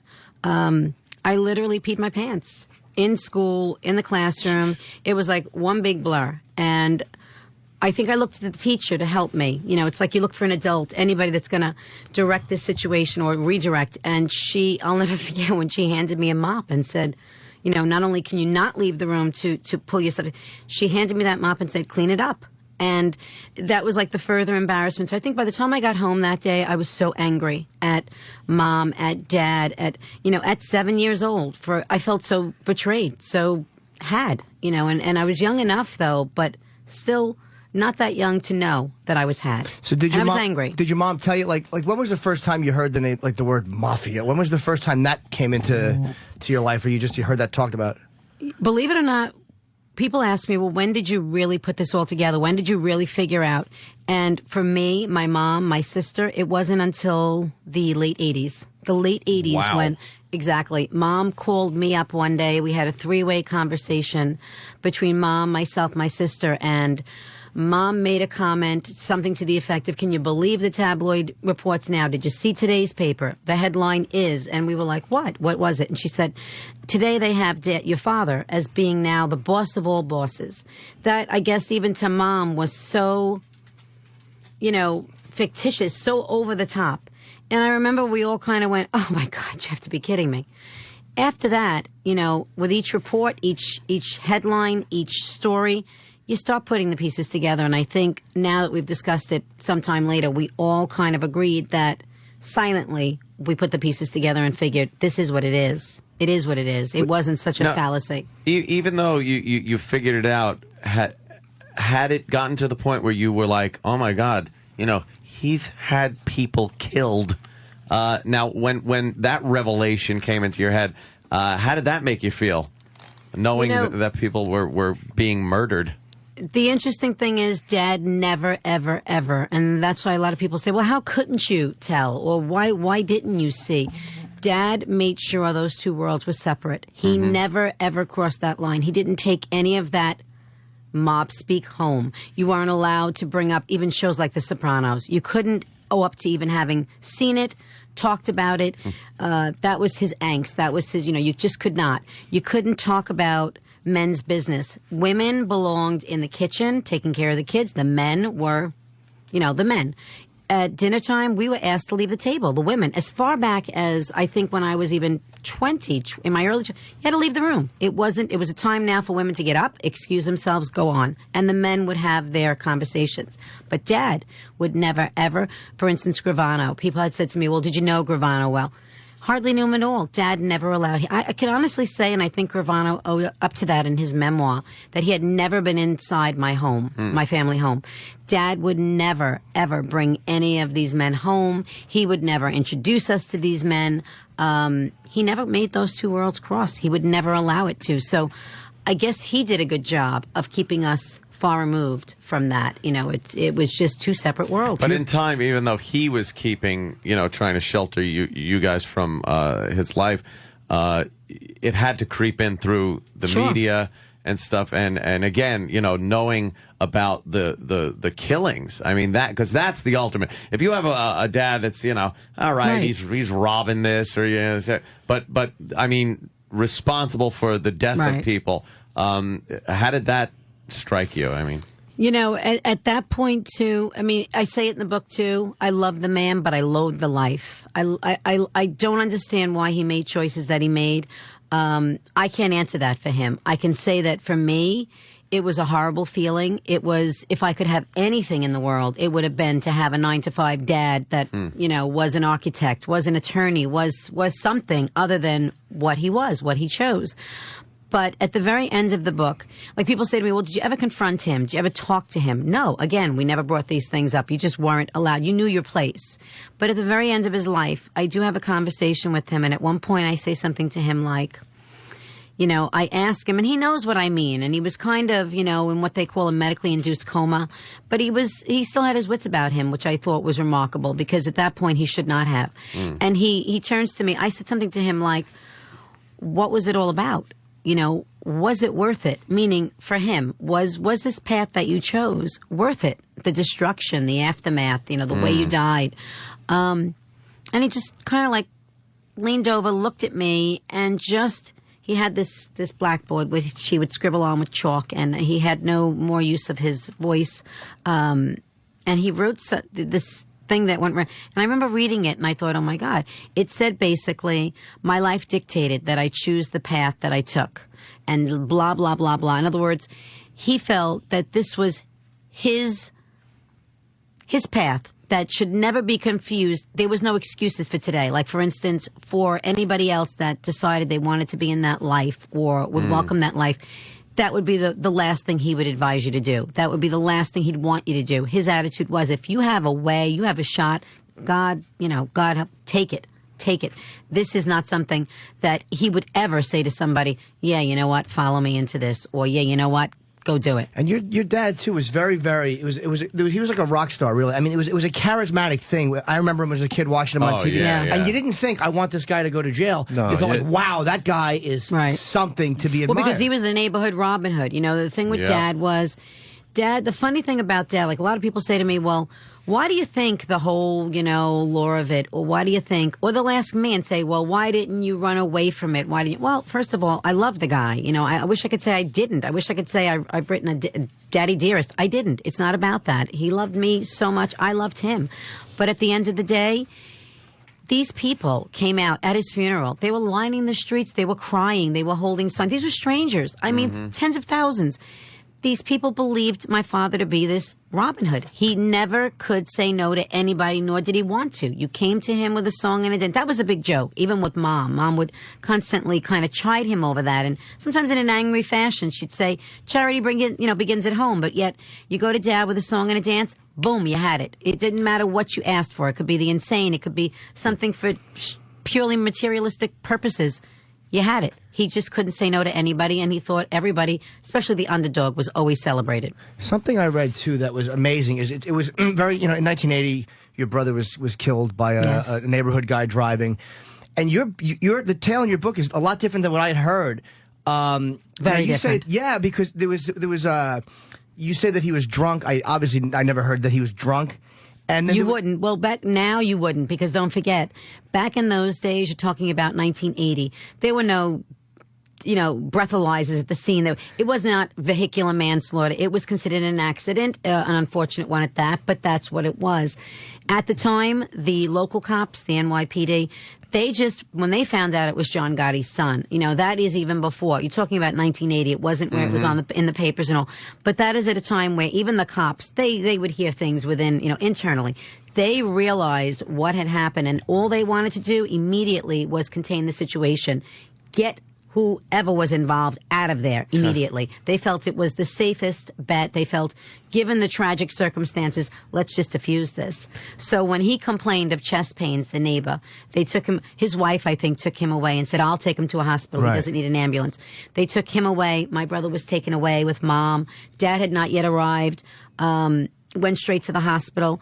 When all of this came to a head, I remember Dad coming home, and I was, 16? So angry, so distraught. And I remember Dad looking at me and saying something to the effect of, it was an accident. It was a god-awful accident. And for the first time in my life, I just remember thinking, you're supposed to be the tough guy of this neighborhood. You're supposed to be the strong. How dare you? I was so angry at him because I so loved this little boy that it didn't make sense. It didn't make sense that he was willing to accept that and leave it at that. Now, you said this guy in the book, too, I didn't know this, that the guy was obviously a problem in the neighborhood. He was not a nice neighbor. No. He was a loud drunk. He was kind of an asshole. It wasn't like a decent guy that everybody liked. Right.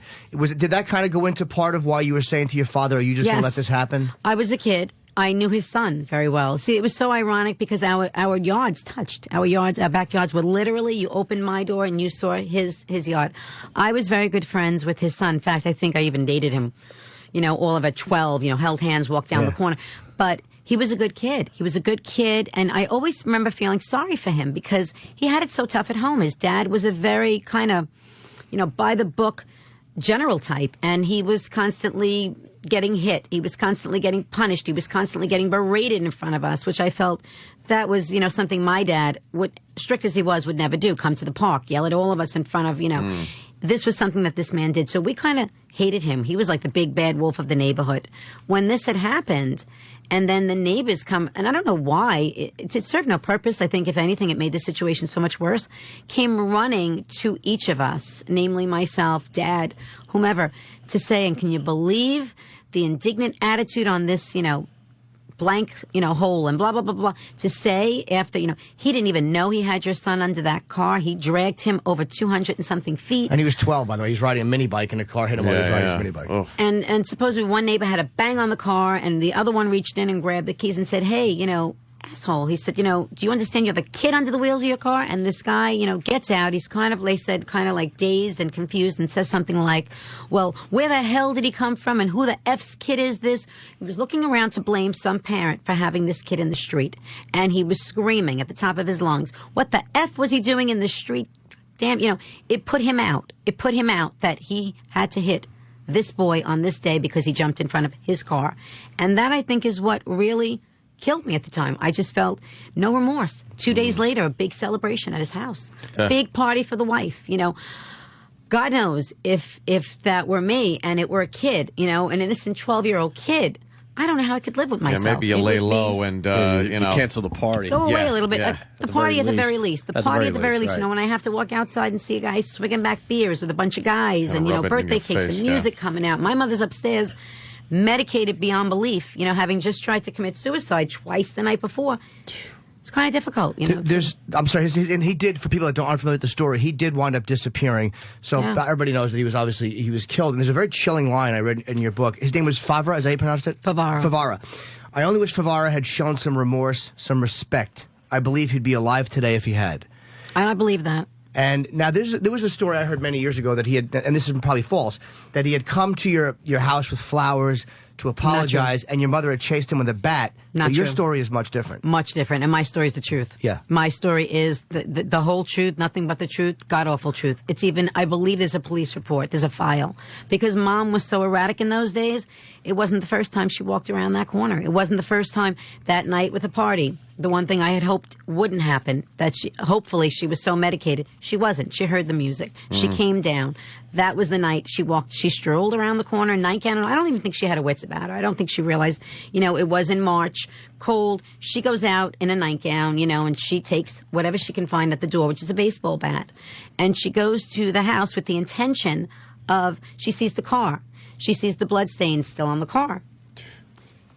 It starts to kind of, freak her out. And she just starts to hit the car. He comes out and he's screaming at her again, obnoxiously so. And I had just been coming up to get her. I was maybe seconds behind her and he didn't see me at first. And he's yelling and he's going, "You crazy woman, get the F out of here. That's my car. Who's going to pay for my effing car?" And when he did finally see me, he looked at me and I thought, well, he's going to cut it now. He's going to play like, he was the... And he just turns to me and says, "Who's going to pay for this effing car?" And I just stared back at him with this glare because, again, I'm 15. What am I going to do? I grab her arm. She goes to he comes closer now to us to yell at me into my face, and she takes the bat and she literally swings at him. She barely misses him. I think she clipped a part of his elbow. Of course, he made it out to be, he had to go to the hospital, and he told reporters that he was rushed to the hospital. There's no hospital report. He never went to the hospital. He wasn't hit. It was just what it was. It was an unfortunate situation. And again, I'm not saying that, anybody's right here. I'm not doing that. I'm not saying that the disappearance of this man was a good thing that happened. I'm just saying at 16, 15, the mindset that I was in, you don't know better. This is what I want. I loved this boy. I was his second mother. I probably wanted revenge like my mother did. Now, you just want the person. That's just it. Wanting the revenge and being that Right. age and everything. Did you later on ever find out what happened? I felt guilty for many years. Did you because want to know the details of what happened to this guy? I didn't have and to. Did you? I didn't have to because the neighborhood was so close-knit and so small that everybody was talking about it for many, many years to come. And I remember hearing all of these different theories. And then I remember probably it was maybe about 6 or 7 years later, hearing the version that I believe to be the truth, and I, in fact, I know it. It has to be the truth. It's the only version that made sense. Was that at that time, this person that had told me said, "Oh, well, you didn't know," and it was kind of like the town crier who told everybody's business. And this person had said to me, that was to score points with Dad. That this guy that knew your father, blah blah blah, wouldn't give a name, but said basically that he had done this because people couldn't believe the lack of action or reaction on Dad's part. They just didn't get that Dad really believed this to be an accident. And I think that even in his heart and his head, if he had to admit to anybody, myself, my mother, that he didn't believe it was an accident, or that he did believe there was some misdoing, all the stories that he heard about the man, the parties, the drinking, I think then he realized he would have been forced to do something that would not have made the situation any easier, probably worse. So I think that he kind of walked around with that mindset deliberately. But I had to sit there one day, and it was like the day of reckoning, when I said, all right, which one is it? And I had to say, you have to face facts, Vic. It may have very well been something your father did. And would I have done the same thing if I were in that position? I think about my oldest child. I think about the way I feel about him. Is there anything I wouldn't have done for revenge or to retaliate? And then I sit there and say, okay, but one thing that gets me is all of these guys, like Gravano, the closest guys to Dad, thank you, none of them had an accurate theory. None of them. Every one of them said, I'll show you where the body is to the FBI. I'll take you there. They've dug up so many sites that were supposedly mob graveyards. One particular site was a few years ago, it was maybe the sixth theory, the sixth witness that said, we know what happened. This is what happened. Oh, I was there, or I was responsible, or taking credit for this to exchange their sentences. And again, nothing was found. It was a total bust for the FBI. Now, there's a recent report, maybe 4 or 5 months ago. Yet another guy comes forward and says, this is the real version, and this is the God's honest truth. I heard this in a bar. I was told by the person that claimed to have taken responsibility. Well, you had an FBI agent come forward, Coffey, who everybody's familiar with, and he says to the news, this one by far is the most ludicrous of all the theories. Jamaica Bay, this, that. Absolutely not, he said. And he also did say, I'm not saying that I believe Gotti had nothing to do with this. I'm just saying this one theory, this latest, is by far the most preposterous. Well, your mom and dad were in Florida yes. I know she was having a really tough time, so he took her to Florida. And Dad didn't know what to do with her at that point. Right. She cracked up, and he did not know how to handle her at all. He would leave in the mornings. He would go sit in front of this gravesite for my brother for hours at a time during the day that his men were concerned. We were concerned. He would just sit there deep in thought as if, he wouldn't speak. He wouldn't do anything. He would just sit there, and hours would go by every single day. And then it was almost like at night he dreaded coming home because he had to deal with this woman who was at this point catatonic. And he didn't know what to do. So I, of course, became somewhat wife, mother, housekeeper, cook, laundress, and I was going to college. It was a big, it just destroyed the entire family. Family as we knew it never existed beyond that point. It was gone. And your dad, it's funny too, because he's such an associated figure with that life, and it's like he wasn't in that position for as long as a lot of other guys were. And there was this misconception, which I learned from reading, that he loved the spotlight and that he craved it, and he was the Teflon Don. And then you said that a couple of things, that he was very shy and wouldn't even dance with you at your Sweet 16 party. Would not. And if you knew him, I mean, for instance, if someone were to take his picture, you saw him immediately blush. You saw him turn away. But people, I think, took it the other way because Dad was always so polite, always smiled, was always so gracious, tried the best he could to, one guy in particular was following him incessantly every day, day in. There wasn't a day Dad couldn't open the front door, and there he was. A reporter? A reporter. John Miller, actually. And finally, Dad just turns to him in a very nice way and says, John, you better behave. You better behave. Now, anybody else would have taken that as a threat and said, whoa. So at the end of the day, some people had come to me years later with a really good theory and said, you got this guy Sliwa, and he's over there trashing everybody and anybody with your family and taking credit for this, and attributing this to your father. He says, and this was his best friend, Sliwa's best friend. And he says, and by the way, he testified to this as well. And he says, and we often said to him, hey, You got a guy like John Miller that if anybody really irked Gotti in the early days, it was John Miller. It was John Miller that would show up at the social clubs, that would record everybody going in and out, that would, really upset Gotti enough that this is not good to get this kind of attention on this man or on this place. And he did. And this guy turned around and said, and he's still walking around, John Miller. Nothing ever happened to him. Nothing ever, came of it. And in the end, there was a certain camaraderie, a respect that Dad wound up having for Miller and Miller for Dad. Dad would then see him months later and tease him and say, John, I see that I noticed your change of dress here. Look at the suit. He says to him, you're learning, you're catching on. So it was almost like two people doing their jobs. Right. Dad knew, even with the cops, Dad believed, you had to have respect for the cops. The cops had to do their job. That was their job. Everybody in life, they had a job to do. That was always Dad's line. They have a job to do, Dad. They have a job to do. He would call me Dad. They have a job to do, Dad. And that was it. You had to respect it. What did you think when he finally did get convicted? What did you think of Sammy the Bull at that point? I was angry as one can predict. I was really angry because I knew that there was a side to Sammy. I knew, I have trouble with certain things, and everybody in this room may not agree with me, but I think those that are most rational and can separate themselves from my position, meaning, my brother's on trial or Dad's trials, if you understand where I'm coming from, I think you'll agree. I have a lot of trouble with guys like Gravano or this new one now, A-Light, that claims, I killed 99 people. Gravano even said I dismembered my own brother-in-law out of jealousy for the wife, whatever. Wonderful. Self-admitted murderers, serial killers, whatever, in the end, to turn it over and say, I'm going to admit all of this. I'm going to owe up to it, but I'm walking. I want out of here. I'll serve a year, and the year that I have to give you guys to testify, I want it as time served. I'm out of here. I want to start. Give me the keys to a new house in Arizona, new car. I want a paycheck every week, predictably, and I want to go on with a new life. Freedom. These guys get these deals. They go out there. They're put next to the Smiths, the Jones, anybody in this room. None of us know this. That's okay. But give them a guy like John Gotti. Give them a guy that perhaps most people feel there is some good in.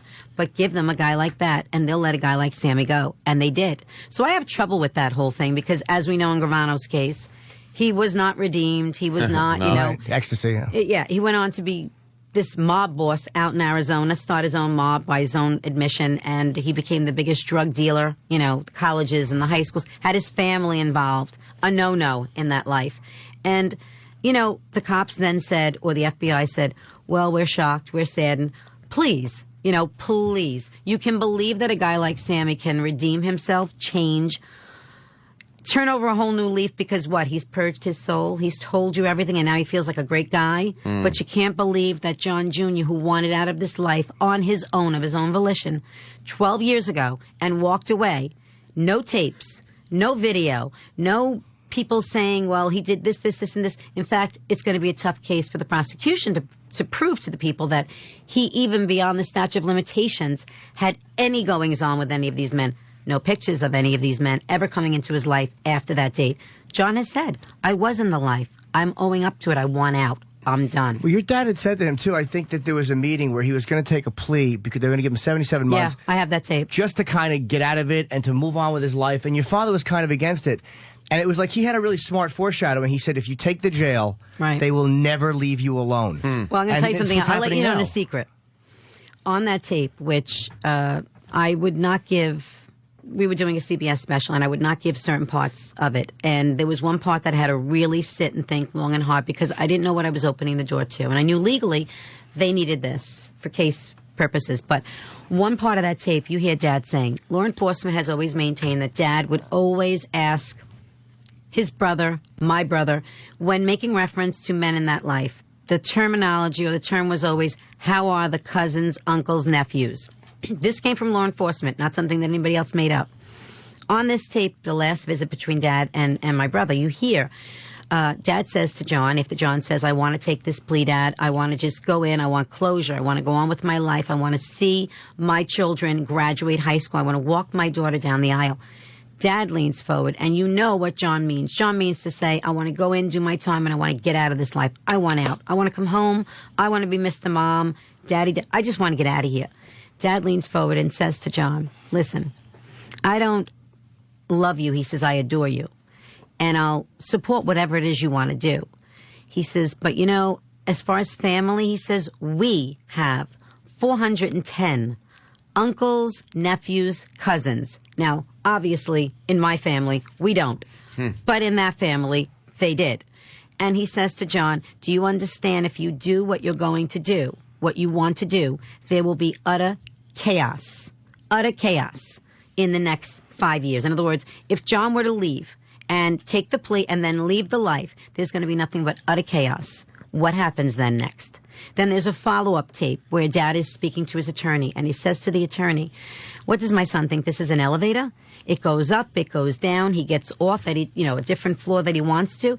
And then he says to the attorney, well, who's next? And he throws in some names, and he says to the guy something like, shake it up. Take your pick, basically. But it's the realization that John has been given that pass. I sat through the trial yesterday, and I hear this witness say, the same witness, by the way, that says he had the affair with me. I took a lie detector test with a former Queens DA because I didn't want anybody saying, well, she knew the guy, or it was someone in the family. And this is the guy, what's his name? Alight. Okay. Claims he had this affair with me. Guy is tripping, dreaming.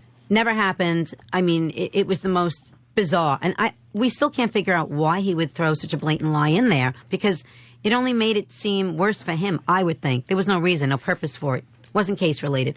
But yesterday, overhear him saying something to the effect of, there's only one way in, there's only one way out. You cannot leave. I was an associate. I couldn't be a maid member because I'm Albanian or something.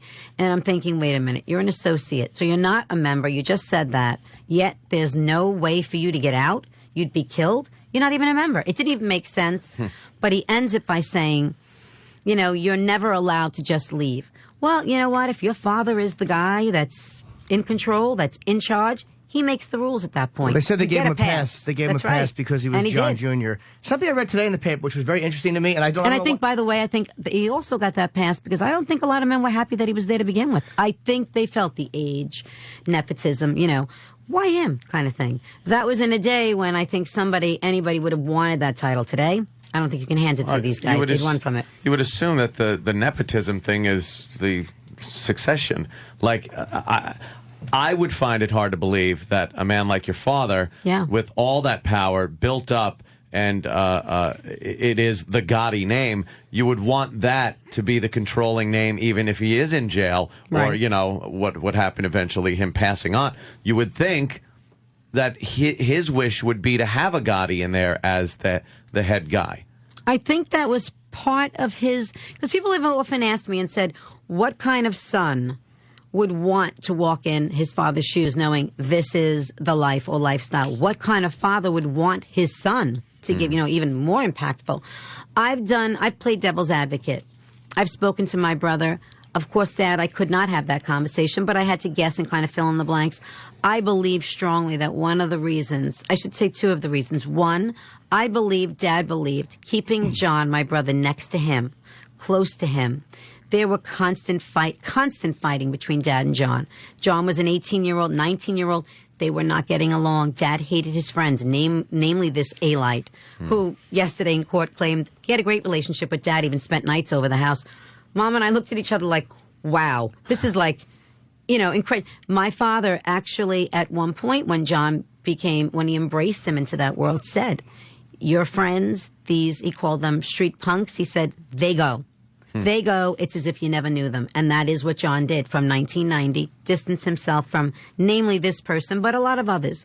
Dad had that belief that I think keeping John next to him was a safer bet than letting John run amok with certain people that he didn't care for, or that maybe he had heard things about, or that thought could pull John down. So I think that was probably one of his motives. I think the other motive is, you're right. I think keeping it in his grasp, within his grasp, was probably another important factor. They said that's, well, at least you said, obviously, that was probably why some of the older members signed off, because they kind of wanted your dad still running things. And I read something interesting today. I don't know why this kind of made me smile, but they said your father hated Sinatra. He just didn't like him. I'm not a Sinatra fan either, but I never say that because Italians really don't care for that. I know. I had to think about that line back and forth. Personally or professionally? I think it was I think, and this is my, reasoning. I think it had to do with that whole, there was an incident back in the day with Sinatra and a couple of, there was a picture and a couple of guys that were in that life. And Sinatra had denied any affiliation and blah, blah, blah, blah. And I think Dad and a lot of guys in that life took that as a slight, which, if you think about it, I wouldn't blame Sinatra if he had. I mean, he's in this. What's he going to say? Right. Yeah, these are my buddies. Yes, I hang out with them at night. And yes, that photo is completely accurate. And that was Tuesday night when we do our, card night. But I think it was probably on a personal level. It just, it had to do with, I believe, the way that he had handled that situation, namely.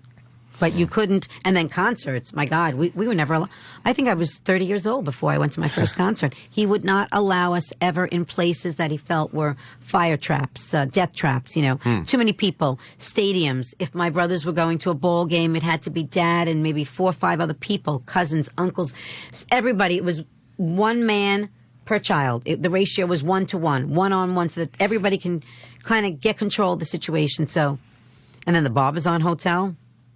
Not Dad. Not when he's best, buddy with Leona Helmsley and has this access to this penthouse apartment up there that is completely, secretive and will be kept on the DL and none of these things. Like, there are things I can answer for him, not even asking him, and know the answer to that question. When you heard the audio, because Anthony alluded to, knowing that he had been killed, and hearing the audio, which was played during the trial, was it hard for you to kind of marry, what you're hearing with the guy you lived with? Was it hard to put those two things together? Yeah, it was. But, then again, and I hate to say it this way, but ironically, a lot of people say his own words hung him, hung himself. He hung himself, rather, with his own words. And I believe that it's the obvious. But sadly, that wasn't unusual. When Dad was pissed, so to speak, and had conversations with his cohorts, his men, it wasn't unusual to hear that stuff come out of his mouth. I mean, you had to push him to that point, but when you did, he had a temper like no other. He had a temper. He was the proverbial, Archie Bunker. He had, he was the one that he had to take on everything. And it was like the world according to Gotti instead of the world according to Garp. So if you knew him, you understood it. But I remember hearing those words, that tape, and still cringing and thinking, ooh, but that was Dad. That was Dad in that life talking to the one particular tape that I heard. I remember thinking, oh my God, because it was at my wedding. It was when this guy that works for Dad or with Dad messes up the cars and doesn't send any of the limos to the groom's house, no one gets picked up. So now here it is, 20 minutes late. Everybody's waiting outside the church, including the press. And we're standing there, Dad and I, and I'm sure it was quite embarrassing for him. I was too much in the car, I was too upset and had the, cold feet and all that stuff. I wasn't thinking. Dad is pacing back and forth and back and forth and back. And when the guy arrives, he gets this guy and he starts to yell and scream and he says, "You didn't send the cars? Where did you send these cars?" And then, of course, there's a couple of choice words, 4-letter words that go on. And I hear this tape and I thought, ooh, I cringed because I remembered the day. I remembered my wedding. I remembered the reason. And I went, uh-oh.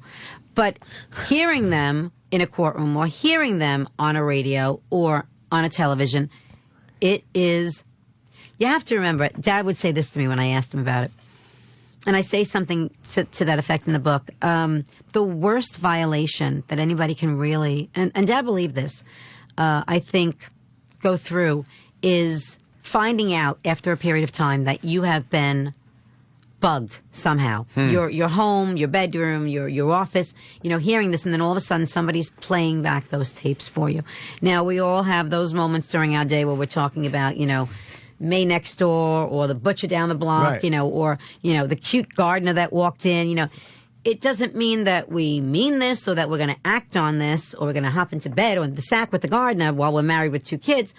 But it is private conversations you think you're having with a best friend, you think you're having with a mom or, whomever, romantic maybe with your husband, your wife. Dad would turn to me and say, "I can tell you it doesn't feel good. Hearing your words come back at you in a court of law or publicly for millions of people to hear."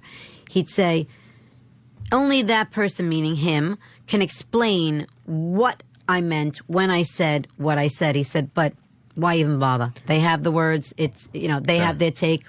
Leave it alone. He hated your fiance too. Hated him. Carmine, right? Yeah. And on the wedding day when he wasn't showing up, he hoped it was for good. Your father didn't, because I know he told you that we could just cancel this and make it a Christmas party. And he said he was about 5 minutes away from hunting the guy down like an animal. Yeah. Oh, and that would have given him great pleasure, I believe. Now thinking back, well, anyway. Why didn't we like him, by the way? Yeah. He, Dad, for me especially, I think in the family, I was the one that was serious about school. I was in St. John's at like 15, going to be 16 in November. I was born at the end of the year and then skipped a year because of my grades. So Dad had these dreams for me. At the time, I intended to go to law school. I was going to become this lawyer, and Dad was thrilled. Even though women belonged in the kitchen, home, married to a guy that could provide, he would make the exception when it came to his daughter, especially me. He just believed that Carmine was so far away from the bar he had set for me. If Dad had his choice, I would have married a Jewish guy, a doctor, a lawyer, an accountant. That was Dad's wish for me. Dad wanted a life so unlike what Mom had or what he had. This is what he wanted for me. And Carmine certainly didn't fit that bill, not in Dad's opinion. Carmine was the wild guy in the neighborhood, the cool, good-looking, guy that the women kind of, chased. He was popular. He was this. That was not the guy Dad wanted for me. And I was this geeky kid that went to all-girls Catholic school, went to school every day, came back, did my work, didn't hang out, didn't really have friends. And here's this guy paying attention to me that's a popular guy. And I'm thinking, wow, this is really cool. Were guys afraid to hit on you because of who your dad was? You must have been terrified. Really? I would think they were, but then it was more to the other extreme. It was more that guys would try and use me. I remember all of a sudden my prom coming up and everybody asking me to go. It was like I had no boyfriend and all of a sudden I had 5 offers. And I remember this one guy who was so cute and everybody thought, wow, in the neighborhood, and my girlfriends thought, wow. And I accepted. I was so excited. I went out and got the dress and this. And I'll never forget leaving the prom. Things were so bad. It was so obvious that he was using me to get to Dad. He wanted to be everywhere we went. The gym teacher, he would introduce me and say, "This is Victoria, my date. Victoria, her father's John Gotti." And it was it was horrible. I was about 15 or 16 to his 18 or 19. But I remember I got so upset at one point that I literally on the service road of one of the highways shot him. No, I wish I had. No, but close. At about 4 a.m., coming back from prom, I remember saying to the driver, please pull over. And he pulled, he even took me, for instance, my dad had this, he had some part ownership of this club at the time, Eliphas, somewhere I think in Queens. He wanted to go there, after the prom. He wanted to walk into Dad's place. He wanted to walk in with Dad's daughter, That's when I said no, put my foot down, and somewhere on that service road, I remember telling the driver, pull over. And the driver did, and I said to the guy, out. And he just looked at me and he said, oh, you got to be kidding me. You're not throwing me out here. I said, oh, I am. I took off the corsage, I threw it at him, and I said, out. And he said something like, you can't do. I said, either you're going to get out of this car, I said, or there's a payphone up the block. I'm going to call my dad to come and get me. He got out, said some choice words, got out, walked. And I remember I just cried all the way home because I knew he wasn't in that car for me. He was in that car to impress Dad. And the ironic thing is I have a picture of that day, that night. And you see in the picture, it's myself, the guy, and Dad. Dad's actually in the middle, sitting down on a kitchen booth. I'm on one side, all dressed with the corsage. And here's this guy, in his tuxedo, typical early 80s, late 70s, early 80s. And in the picture, you see, he's not staring at me. He's staring at Dad. He's like just staring down at Dad, and his face is all lit up. And, Dad's looking straight ahead at the camera. I'm looking straight, and he's just staring down. So, yeah, that was part of the problem, was the guys that wanted to really more impress Dad than me. There was quite the allure with your dad. I mean, he was the last of the big bosses. And he was young enough, I think. Yeah, that, people just thought he's out of Central Casting. There was he's handsome. Exactly. And Jimmy brought it up before. There was this almost where you were rooting for him to slip I think because it was very movie like. He was the Robin Hood. He was the Jesse James. He was the guy, yes, go, ooh, thumb your nose up at the government, tell them, this is enough for, taxes. Go right ahead, go for it. They were kind of cheering it on because they were the underdog. I understand that part, but the fact of the matter is, and things I think a lot of people knew, and I wonder why then there was this allure and this, boy, I hope he slips this, was that people knew he was responsible for the death of a lot of people. But, what do you think did that? What do you think makes people look at your dad, and at the time, especially at the height of his, if you want to say popularity, it wasn't like, you're right, they didn't pretend they didn't know. Yeah, it wasn't like, oh, this guy, obviously he put on great parties for the neighborhood, the fireworks displays and everything are legendary, but here is the guy in charge of an organization that is a criminal organization that kills people, and they're looking at John Gotti like, this guy's a hero. I want him to get away from the feds. They're cheering him on. And, I think the only way I can answer that is to say things like, look at the success of The Sopranos. It's like the whole world all of a sudden said, we choose this as our #1 show because we love it. We can't get enough of it. This is like a cult. This is our cult classic here, and this is what we want. I think it has a lot to do with, and it's funny because I don't mean to sound or come off, being arrogant. That's not my intention, but I'm going to speak my mind. And that is to say, and some people take it differently, but that is to say, I believe, at least from my experiences and speaking to the people I have, reading the letters, the tens of thousands of letters Dad would get from all over the country, namely Europe, London, big, more so than Italy, London. But reading these things, learning or hearing what I did, I believe that a lot of men feel Dad did what they wished their alter ego at some point could have. Dad took a walk on the wild side, and there was these guys that felt, that's cool. I'd like to, put that suit on. I'd like to walk down, have the respect of whatever, and walk in there like a tough guy, and, that's it. That's why I want to be secretly inside. The women, on the other hand, romanticized the whole life. They thought it was attractive. It was sexy. These men, mysterious, dark, handsome. Dad was out of central casting. Dad was, for all intents and purposes, I think a better, more improved version of Michael Corleone in The Godfather. He wasn't this old, scraggly guy. That's why if you look at it and look back in history, even, Clyde Barrow and John Dillinger, I mean, there was that allure that you don't want the story to end, is what it is. If he gets convicted and goes to prison, the movie's over. That's right. So I think maybe that kept the allure going, and that boy, I hope he slips this one again. It's almost like and the watching... fact that he died, I think. And judging again from the letters and whatnot that we received, I mean, I remember when he died, the press coverage alone, you would have thought it was a dignitary, the Pope. God, you could, and I worked at the Post then. I couldn't believe it. I just couldn't believe it. And I'm the one that's supposed to say, kind of, I just couldn't believe it. But the way that he died, I believe too, Dad went down like a man's man. Dad no one was breaking him. You could throw him in that cell 24/7, 5x6. You could throw his chemo rods, in there and deny him a hospital.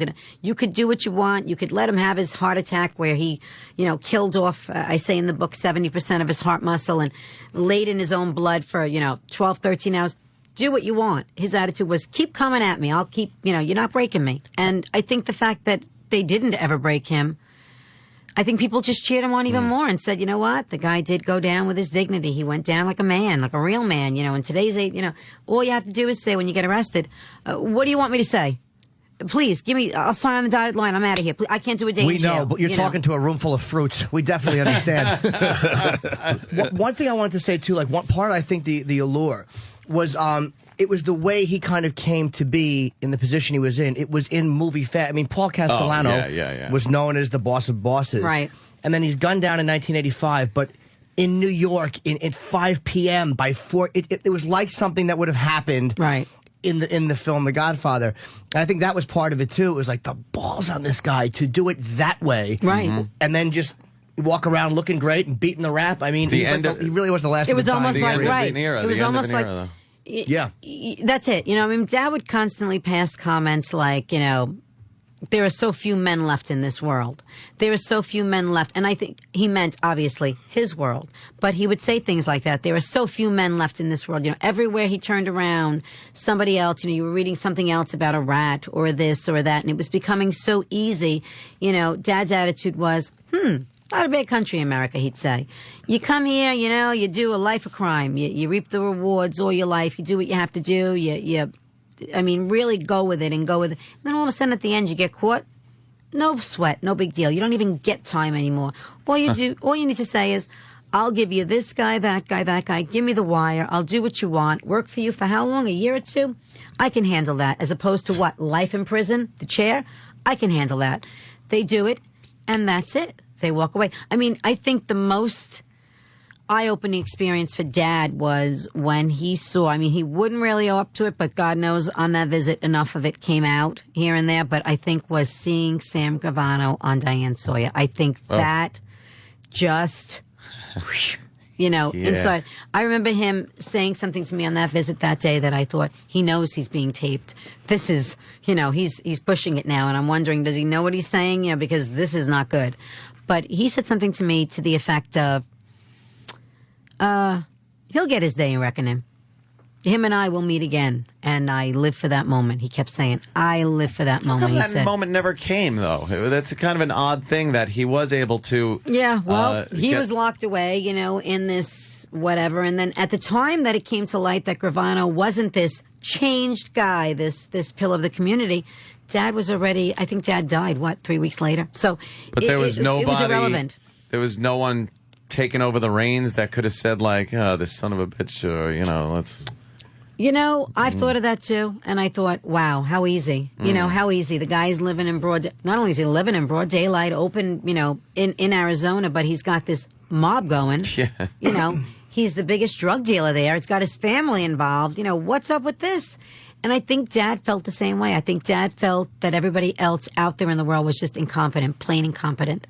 And it was part of his angst being locked away in this cell, in this super max prison, you know. So you can complain, you can talk, but you're talking for the most part on deaf ears, because now my brother's gone, you know. He's got just his brother left. His brother gets indicted, you know. It's like, then what?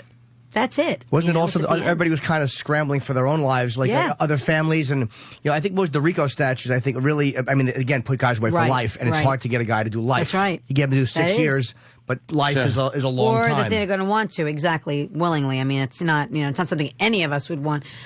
But if these guys can get out of it so easily, too, by you know, like this guy on the stand yesterday that said, you know, he said, the guy asked him in previous testimony, well, are you hoping to get a deal as sweet as Sammy Gravano's deal? And he said, no, sweeter. I'm hoping to get sweeter. And the guy was like, you know, why? Do you think of Junior as being bigger than Gotti? Because Gotti was this, you know. And the guy says, it's a lot harder for them to get Junior, you know, meaning the mistrials and the this. And he said, I'm hoping for better, and I'm going to get better. It's his fourth trial, right? Know, fifth, really. He took the plea on the first, then he had 3, and this is the fifth one. What's your opinion on Curtis Sliwa? I hate to say it, I have no opinion. To me, he's just like a misnomer. He doesn't even exist. Yeah. He's a publicity hound, or I should say, I don't know if we can curse on this radio. Yes, you can. We encourage it. Okay, great. He's a hooer. But he has this thing. I understand his gripe. If he has a gripe, take it up with the men. That's where how I was raised. Take it up with the men. Dad, my brother. When you start attacking women and children, namely me, I can handle my own. I mean, he can't say anything that's going to make me, ruffle my feathers. Yeah, I wouldn't give him. He's kind of bad-mouthed you for quite a few years. Yeah. Yeah, horrible things. Yeah. Horrible things that you wouldn't say to an enemy. But if you're a real man, if you're a gentleman, it wouldn't come out of your mouth. So enough said right at that. But to attack kids that at the time were, 16, 17, for no other rhyme or reason than to say they're abortions, They're degenerates in the making. They're the future Dons. You know, he's just so disgusting that there's nothing to. People would ask me, well, how do you feel? I don't feel about it. I don't even think about him. He's not that important to me. Now, obviously, they weren't able to pin his. I think it's killing him more. I think it kills him more. I think he just wants that glory. He wants to be able to take down a Gotti based on what happened to him. Obviously, the taxi ride where he gets in to go to work, he gets shot up. I don't even know that it's that he wants to take down a guy. I think he just wants that spotlight back again. Yeah. For whatever it is, a week, 2 weeks, 3 weeks, just enough so that somebody can listen to him talk. Have you heard any stories on that whole episode of what happened in that taxi cab? Who it was? Why? Maybe he was being targeted? I can tell you one thing. If it was John Gotti, he wouldn't be telling the story right now. It would have been handled more efficiently. But you can't say like he would go on to say, oh, it was this guy, and he picked him out of a lineup. The guy that he picked out, he said this guy was under, and this is why it didn't wash in or fly in court. The guy, he said, was hiding under the dashboard, the front dashboard. The guy was probably bigger than all four of you put together in this room. His name was Stevie Kaplan, and he was a huge guy. Not even that he was heavy. Big guy. Could barely fit in the front seat, passenger side, let alone under the dashboard. And then claims the guy climbed over the seat, as chased him as he tried to get out, and he made a mad. I mean, if you listen to Sliwa tell it, it's the stuff of superheroes. The stuff that makes superheroes what they. Well, he did get shot. I mean, he obviously, did. Obviously, it did happen. His best friend, who testified on the stand, and many other guys that were next to him say. He had so many enemies at that time. He had been going in and out of so many drug dens and guys up in. And that's true, yeah. Okay. It's hard to say. And then someone that was at the scene said he was unconscious, but his then wife said to him, "This was Gotti, right? This was Gotti. He's out cold. He's out of it." And after the fact, she turns to the Guardian Angels and says, "We're going to Howard Beach. We're going to surround Gotti's house. We're going to go do a march. We're going to call the press." And the guy that was there as well and heard everything and watched everything and said to her, "What are you talking about?" She says, "You heard him. He just admitted that it was Gotti." And the guy said, "He's unconscious. He didn't say anything." And then she said, "No, he nodded. I saw him nod, or he blinked or something." And this guy looked at her and said, "If you think I'm getting in a car and I'm going over to Gotti's house to stage this march for what? For press purposes?" He's like, "Do you understand?" He said, "That's the FBI's job." He said, "We're small guys. We take care of stuff that, say, the NYPD. We're not ones that we're going to go into this, house, march on this mob boss's house, and stuff. Are you nuts?" He said. They stopped turnstile jumpers. They're not looking for the fucking Gambinos. We definitely got to get her out of here. They're telling us she's got things to do. Oh, I don't want to leave. We could talk to you for hours. Believe me, this book, Victoria, fascinating. You're obviously a great writer. It's what you Thank do. you. I mean, we just said she's got to go. Yeah. Oh, she could stay. Oh, she can. What's going on? Oh, she has a few minutes. Mike has to go. Mike has to go. Oh, it's me. Damn it. Oh, Mike, you has to go. I gotta go. All right. You have to go? I gotta go. Big star? Oh, I hear you're doing GMA, so our listeners could check you out on TV now. Dude, I'm a Christmas ham. You know what I do? I fall in the car, they take me somewhere, and I tell a story about falling in the Victoria, you know Mike Rowe? I watch his show. Dirty Jobs. Dirty Jobs. That's a heck of I'm it. going to read your book. Thank you. You know what? I meant to ask you. This is an amazing photo on the back. Thank I kept staring at it. Well, that says more than. Oh yeah. I mean, really more than anything. It's her wedding photo with her father. Yeah, I'm crying, as you can see. I'm crying. I think it hit me. It hit me that night that there's really no coming back now. You're leaving home. You're leaving Dad and Mom's grasp. But it says. I mean, it's like of all the pictures, not to need a caption. Yeah, it's awesome. You're right. Well, sorry you have to leave, Mike. No worries. You know that. No big. I'll be back tomorrow and the day after that. And, That's it. Feel free. Believe me. I guess maybe the day after that. You can come back whenever the hell you want. You're in town. You come on back. Well, actually, I might be around Friday. You do anything Friday? Come on in. Right. Jimmy's going to be. I'll be in Los Angeles on television, but I mean, Jimmy's actually doing Leno, so it'd be nice to have a couple bodies in here, Mike. Let's see what I can do. Yeah, let's try to do that. That'd All be right, great. cool. But if you're Good to see not, the premiere of Dirty Jobs is Tuesday on the Discovery Channel. Yeah, at 9 it's going to be o'clock. fun, and we'll get back into the. I'll get some mattress. I'll get you a new mattress if I can. All right. No, we got to talk to you more. Come back Friday if you can. We'll go to the mattresses. Come back for coffee. Come back for coffee on Friday. Got that one. Good luck with the book. Thank you. Got that one. Oh, Jesus. Got that one. We should let Victoria go, too, because we got to take a pretty long break, and we got to set up for Jeffrey Ross. Oh, Jeff is coming in, yeah, too. so I think there's a good place to end this. This was fascinating. Yeah, thanks so I much. had a good time, guys. It was I really did. I was really, looking forward to come and seeing you guys. The book is called. You know who we are? Amazing. course I know who you Oh, are. boy, we don't like that. Well, the book is Why? You're a scary woman to interview, even though because not that you're a person. No. Let me fucking finish this. I mean that in a nice way. You like, cursed. You just cursed. You don't want. You can curse on this. Oh, I love that. You don't I want love that. We don't want any Gottis to kind of know us, I guess, just because. No, we want them to like us. We Yeah. want them to know us. But you're scared. I'd rather I them do not like know us you. at all. You don't want to say the wrong thing. Gotcha. Right. You want to phrase every question carefully. Normally with guests we don't give a shit. We'll say anything, but with you it's like, let's just Do do you it. find that people tiptoe around what they say yeah. to you a lot of Yeah. times? Oh, yeah. Yeah. And if you listen to our But tapes, seriously speaking, I heard a lot about you guys too. Yeah, and I that's gotta true. say, I always got a kick out of you guys. I just, Oh. I had half the Thanks. times I was giving you that thumbs up, and saying, oh yeah, see, it got back to you because if you listen to our tapes, we kind of praised the old man over the years.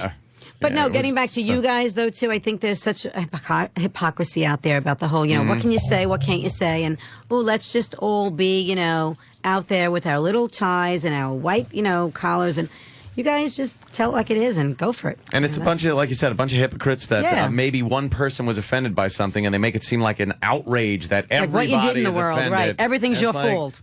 Shut up. People, Exactly. one guy's Gotcha. offended. We're going to offend people with That's whatever right. whatever you say is going to That's offend right. Everybody somebody. is not going to be happy all the time. How's your brother's kids doing? As They're their great. father goes through this whole well, thing. it's difficult. It's difficult. I mean, you see a noticeable change in their personalities, and they're very, they're young. The oldest is 18, and the youngest is 2. 6 kids, and it's hard. You've been through you've been through the same thing they're going through, which Yeah. is watching your father go through a very long legal process. Is there like this kind of feeling of invincibility, like he's going to be okay, or every time it happen, you're like, this is it, No, this is where he's going? Every time you never take that for granted. It's that same, and I think watching my mother is the worst. One trial was the open heart surgery, the double bypass. Second was the monster stroke, the brain surgery. Now it's like if, I hear every day from her how sick she feels and that she's not making it through this trial and blah, blah, blah. This is her baby. This is her son. It's scary. It scares me. It scares me. She scares me. Does she blame your dad for that? You said that she wrote some harsh letters to him when he was in jail about I think John she Jr. did.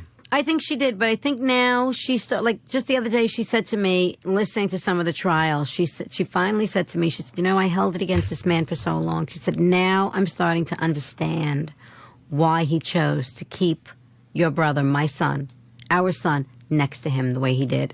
She sees the reasoning now. In other words, I think she believes now that if Dad had let him go, just give him free rein, God knows what he would have fell into, what crowd. The idiots, the town, as I said to you, all the wannabes wanted to latch on to John. If they wanted to latch on to me for whatever purpose, definitely twofold for him. And Dad saw that. He saw right through that, and he thought that was the worst of all, is the people that are masquerading to be something they're not. And that's what I think he tried to protect John against.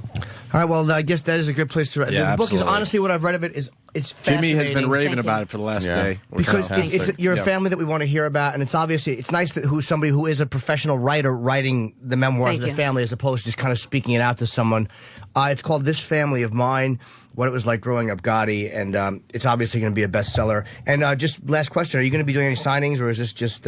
So far, one signing that signings are tough. They're really tough. And after 7 books, you feel like maybe it's been enough signings, so to speak. But I'm doing one in Huntington at the book review Saturday. So it's 7 p.m. Little independent store? Yeah. No, it's actually huge. It's a big store. No, the book review gets that's where I Yeah. met President Everyone Clinton. goes there. No, you got to do Everybody independence. goes there, and it's a Clinton great goes place. there. Yeah, I met Clinton there. Huntington's great. You got to do independence to get on the bestseller list. You do the big ones, and you got to do independence as well. And they were always good to me. I had a lot of signings there, and they're a great place. And you should to go. stop by my brother's restaurant. It's right up the street, F.H. Riley's in the heart of Huntington Village. What's the name of it? F.H. Riley's, named after my I've got to dad. go in. Yeah? I'm got a shepherd's pie. What kind of food? We got some, Americana. that's it. That's little of it. I'm in. everything. We do All a right. pasta thing on Sundays. Hey, all right. We make a good sauce. I'm going to name drop. Here you go. I'm name dropping. My brother will freak out if you walk through the front door. But it's You're got going a to be, good you know reputation. what? You're going to be talking about this on Monday morning because I'm going to walk through the front door on Saturday. You'll see Saturday night. All right, so the signing is Word is Saturday. out. Saturday. Word is out. Victoria Gotti at my brother's restaurant. There you Nice. go. Thanks for coming. It was really great talking to Thank you. you And the book guys. is It was very really honest, nice being here. and it's very, very open and honest book, and it's a Oh. real insight into, let's be honest, a guy that we all never got an insight on. And if you go to my brother's restaurant, call ahead for a reservation. I will. Because we get very busy. I certainly will. Like she wouldn't have a table. I'm just kidding. No, I certainly will.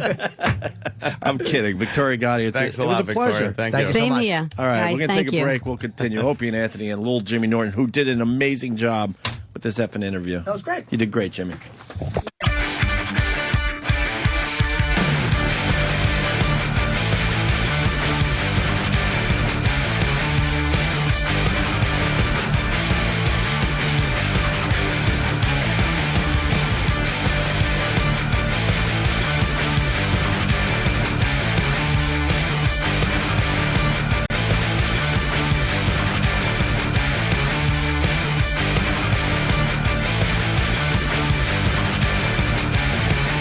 Opie and Anthony, very busy day. Was tweeting Victoria. She was very nice. It's not cool that she knows who. I think that's pretty cool. Yeah. You think? Of course. Yeah. I'm just thinking about all the past shows, and I'm like, all right, did we say everything properly and right? Okay, good. I was a fan of the Gottis, of John Gotti, because I was saying it, and I'd be a hypocrite if I didn't admit to it. A lot of people kind of looked at him and was like, he was kind of a bigger than life character. I never saw him live. You always saw him on TV. And it played out like a movie. And the media His made life him played out like a mob movie. And the media made him this a rock star, superstar. basically. So, yeah, you kind of, you were like, wow, that's... Even though, he... was involved in maybe some situations where people may have been injured. Yeah. It was kind of a cool, like if you distance yourself from the reality of it, he was the definitive Don, Sure. That's what it was. And people like she was saying, people are fascinated with The Sopranos, one of the highest rated shows, The Godfather. People love it. Goodfellas, things like that. This was a real life version of that, and it played out that way. And then to hear the personal side of it is almost like when you watching The Sopranos and Tony goes home and has to deal with that bullshit at home, and then he's got to deal with his work stuff. And Jimmy pointed out during the break, just hearing her say "Dad." Yeah, that was an odd strange for us feeling, like when obviously her dad, but Sure. yeah. She goes, well, I talked to Dad about that, and you're like, Dad, that's. It's John Gotti. Her brother's in the paper every day on trial. Her father was in the paper every day, and she's talking these personal insight on these people. And it is weird to hear John Gotti, because some of the idiots are going, "Why don't you go after her?" Like, for what? She didn't order hits on people. She's just the daughter giving a personal. She's a writer.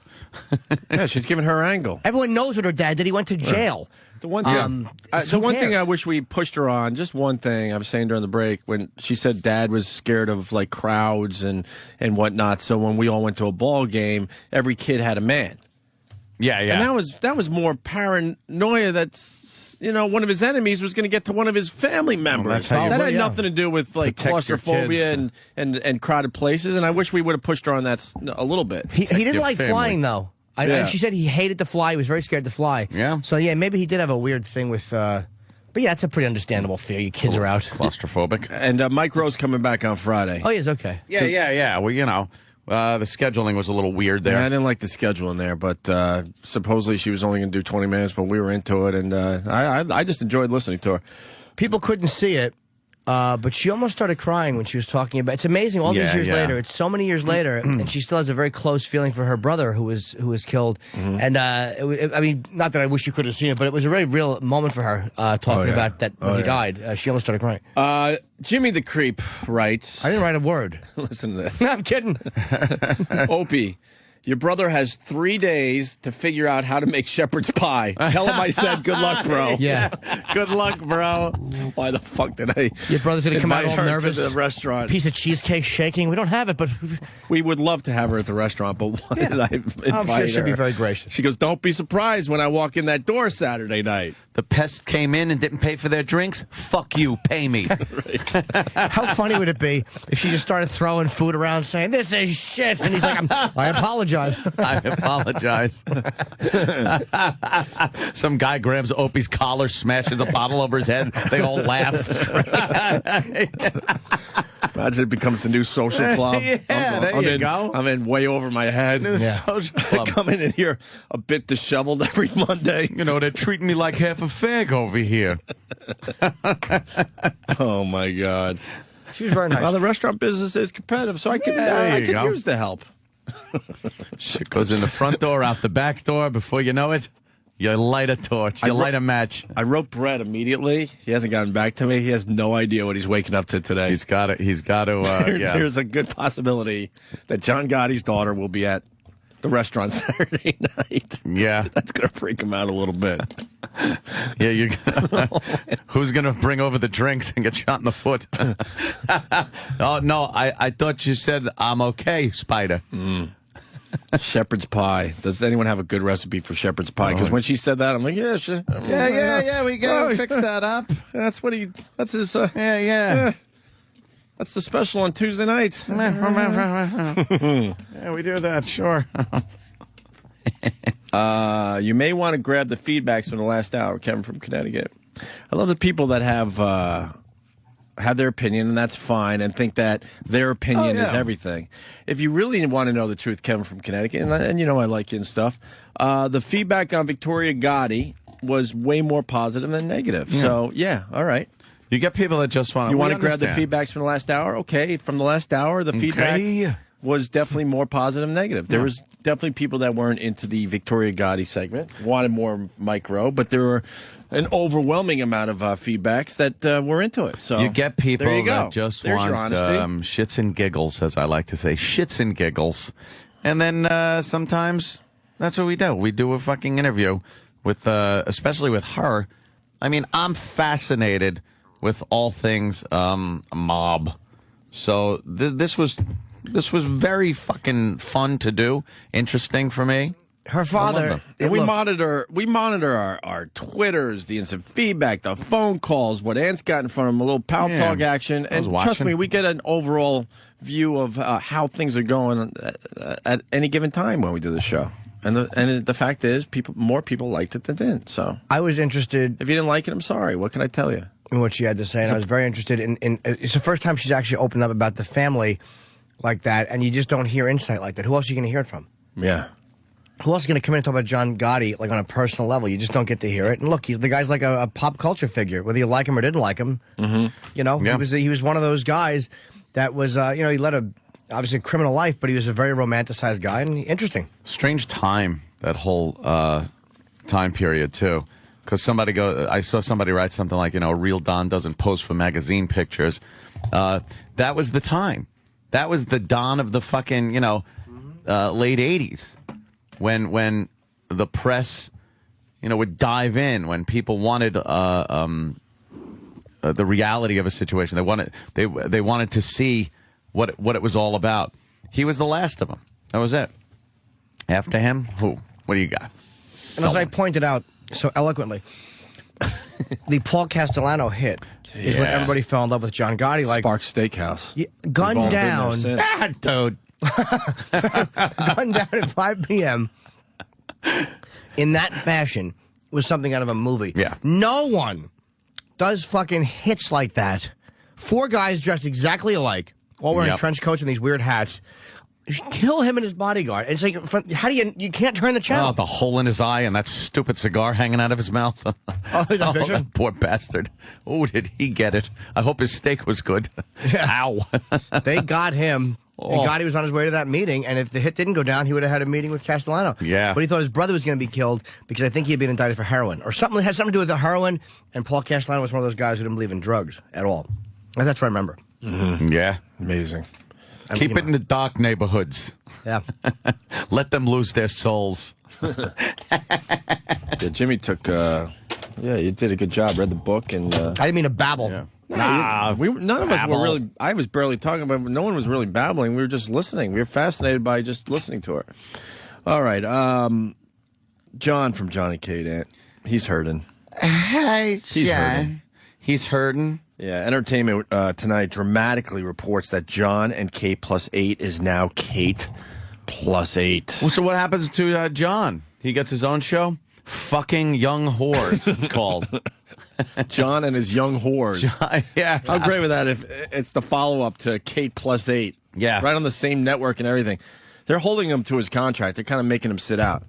Are they? Yeah, the ratings, basically, for the people that, I guess no one really gives a shit in our runnings, but when the whole, like, marriage breakup thing went down, the ratings were ridiculous, and then they continue with the season, and the ratings are horrendous. Oh, really? So TLC, they're like, we got to do something. So they're cutting John loose, saying, all right, it's got to be about Kate dealing with raising 8 kids by, quote, herself. Oh, yeah, herself. While John is busy, doing what he's doing. I hope a young black gentleman comes in and just ravages her. Takes her, sweeps her off her feet. Be Kate plus 9 1/4. And it's just all about the children not getting any attention as she just fucks all the time. Now that's a show. Someone's asking what happened to John Miller because he was brought up in the Victoria Gotti segment. He's still around, right? Nothing happened to him. Nothing happened to him. The reporter that you won't see him no more. The reporter that was in Gotti's face all the time. Nothing happened to him. I believe he still pops up on TV. He was too public. You couldn't just kill him because the reality is he's too public a guy. Well, you could. We could say that he was a bad newspaper reporter. He was involved in drugs. I enjoyed the Sliwa answer too because I've always thought that guy made a lot of enemies. I mean, that with the Guardian Angels, he was constantly getting into low-level thugs' faces, getting into their business, and he as somebody thought, got his comeuppance. But whether it was Gotti or not, they were never able to pin that on him. Yeah. Eric Walker from Facebook writes, Opie, tell your bro to use Gordon Ramsay's shepherd's pie recipe. It's available online. Thank God. Someone print that out immediately and slide it under the door of F.H. Riley's, please. My brother's probably sweating right now and panicking. Shepherd's pie. He's Googling his ass off right now. Google, whatever. All right. Here's Entertainment Tonight dramatically reporting that John and Kate +8 is now Kate +8. What is John and Kate +8 minus John? It's Kate +8, which has just been announced as the new title of the revamped show. TLC declared today that John Gosselin is not only out of the title, he will only appear on a less regular basis. The series, starting November 2nd, will now focus on Kate's journey as a single mom raising 8 kids. Nearly 11 million viewers tuned in when John and Kate announced they were calling it quits. We asked TV Guide magazine's Craig Tomashoff if single Kate will rate. For the TLC audience, Kate is the one everybody wants to see. Wait. I guarantee you she demanded audience? that, by the way, that he be taken out of the title. Well, she demanded it because she wants to be famous, and she's using her kids to be famous, and she sees the ratings are bad, so she's like, look, I could do this still. They said for what audience? Kate is the one that... for the TLC audience. Oh. It's a bunch of women that watch TLC for the most part. Yeah, and that's the one that... Whose horrible ass is that? That's Kate. Is that Kate's horrible ass? Oh, I mean, she had 8 kids. Jesus. 3 kids, God. it ain't bad. Yeah, it's a spankable ass. Prolapse fucking vag. Oh, I'm sure they put it all back together. You think they shoved it back in there? They just put it all back together somehow. Poke it back in. I don't know A how they tamping do rod. You think the doctor said good enough? Good enough. Tied the last knot and said, all right, this is the best I could do. Just relax and do a handstand for a week. Yeah. You'll be fine. Exactly. Mark my word, I am a seer of weird things. This Kate. Yeah. Mark my word. She wants fame so bad, and she knows it's on the fence right now. If it doesn't work with this Kate +8, she's done, and she doesn't want to hear that. Yeah, she don't want to be done. She gets pregnant again. Mark my word. Within the year. From who? From who? That I don't know, Ant. Hopefully Clyde Drexler, who used to play for the Portland Trailblazers. It's always the same. So he's a basketball player. It usually is, yes. Mark the calendar when I said this. She will get pregnant again, because that would make unbelievable TV. She needs to do something big to get the viewers back. I'm telling you. Yep. And then whether she's seeing someone on the side now, who knows? But she'll let an oopsie go, and there you go. Yeah. Yeah, no doubt. Wow. Okay. I bank on this one. Well, I bank on this. You are the seer. I don't need Marmalade Sally for this one. I could do this one on my own. Marmalade Sally knows what she's talking about. Do we dim the lights again? Oh. No, we don't have Not to. right now. So much goddamn work bringing that dumb bitch in here. Marmalade Sally hit some fucking home runs, and she had her finger on the pulse. And you guys can hate all you want, but Marmalade Sally, she seeth. Seeth. Her vagina looks like a Picasso painting. That's Christopher's liver. Yeah, that's gotta be a mess. I don't care. 8K. Oh, that's as close as we can get to a pussy shot. To the baby factory? Let's see. That could be a dirty job for Mike Rowe. Yeah. Cleaning that fucking thing after she sat on it. Yuck. Her vag leaking. God damn. Just eggs. Like fucking chicken sat there. She's so fertile. Exactly. Hey, omelet panties, get over here. It looks like fucking caviar. Josh wants to correct us. We have our Kate knowledge all wrong. All right there, Josh. Go ahead, Josh. Good evening. Hello. Welcome aboard, Josh. I hate to rain on your parade, but she had the fertilization and then they had the C-section, so nothing has probably been in or out of that vag ever. Oh, you're right. Actually, she had a fertility drug. In vitro? She did the C-sections. And then a C-section? Yeah. Wow. Fuck. I'm going to kill Bobby in his stupid match the hatch. No one told me I would get a fucking cold, Bobby. What do you think?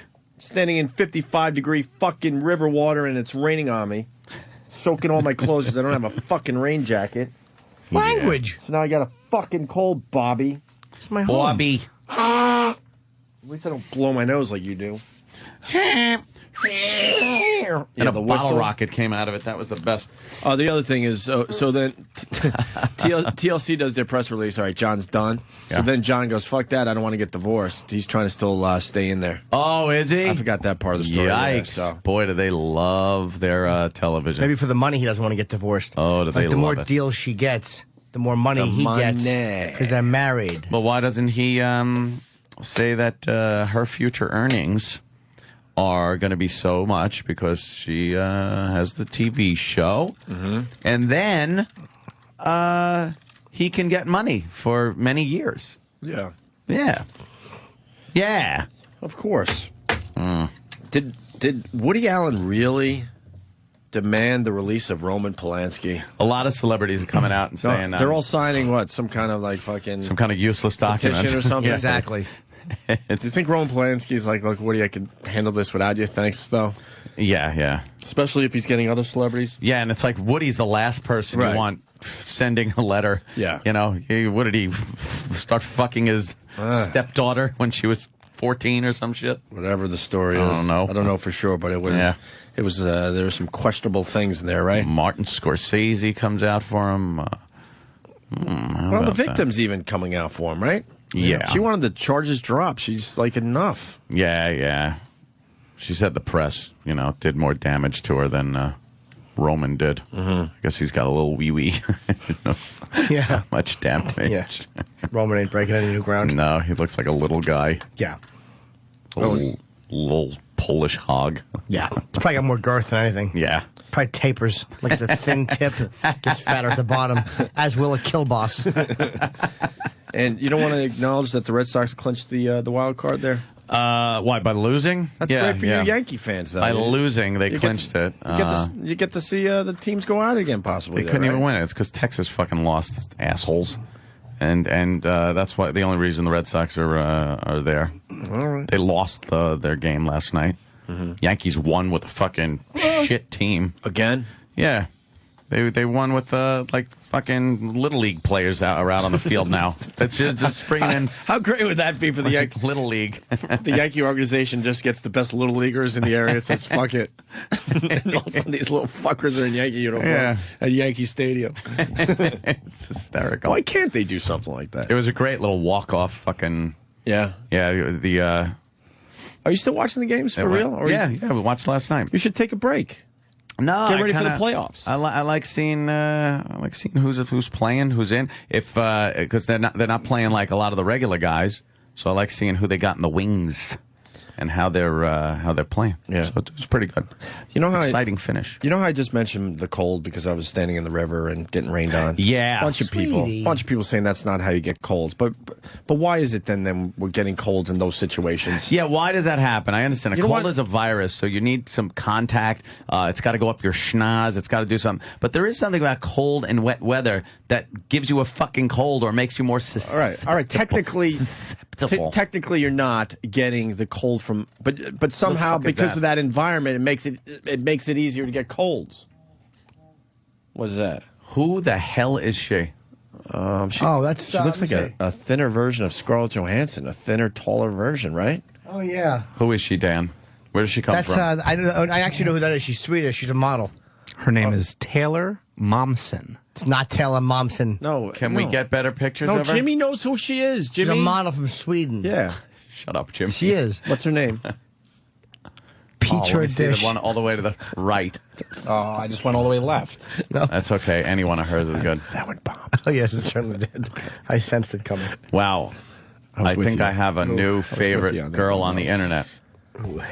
She looks like what's her name? Anna Faris a little bit too, right? No, not really. A little bit. You don't think Anna Faris is hot? No, she's got a weird look to her. She's This time she's cute-ish. really hot. No, straight up. Up. There. Straight up, what? You want Paula Abdul? No, ew. I want to see that. Look at that. Oh, she got long legs. She's a gossip girl.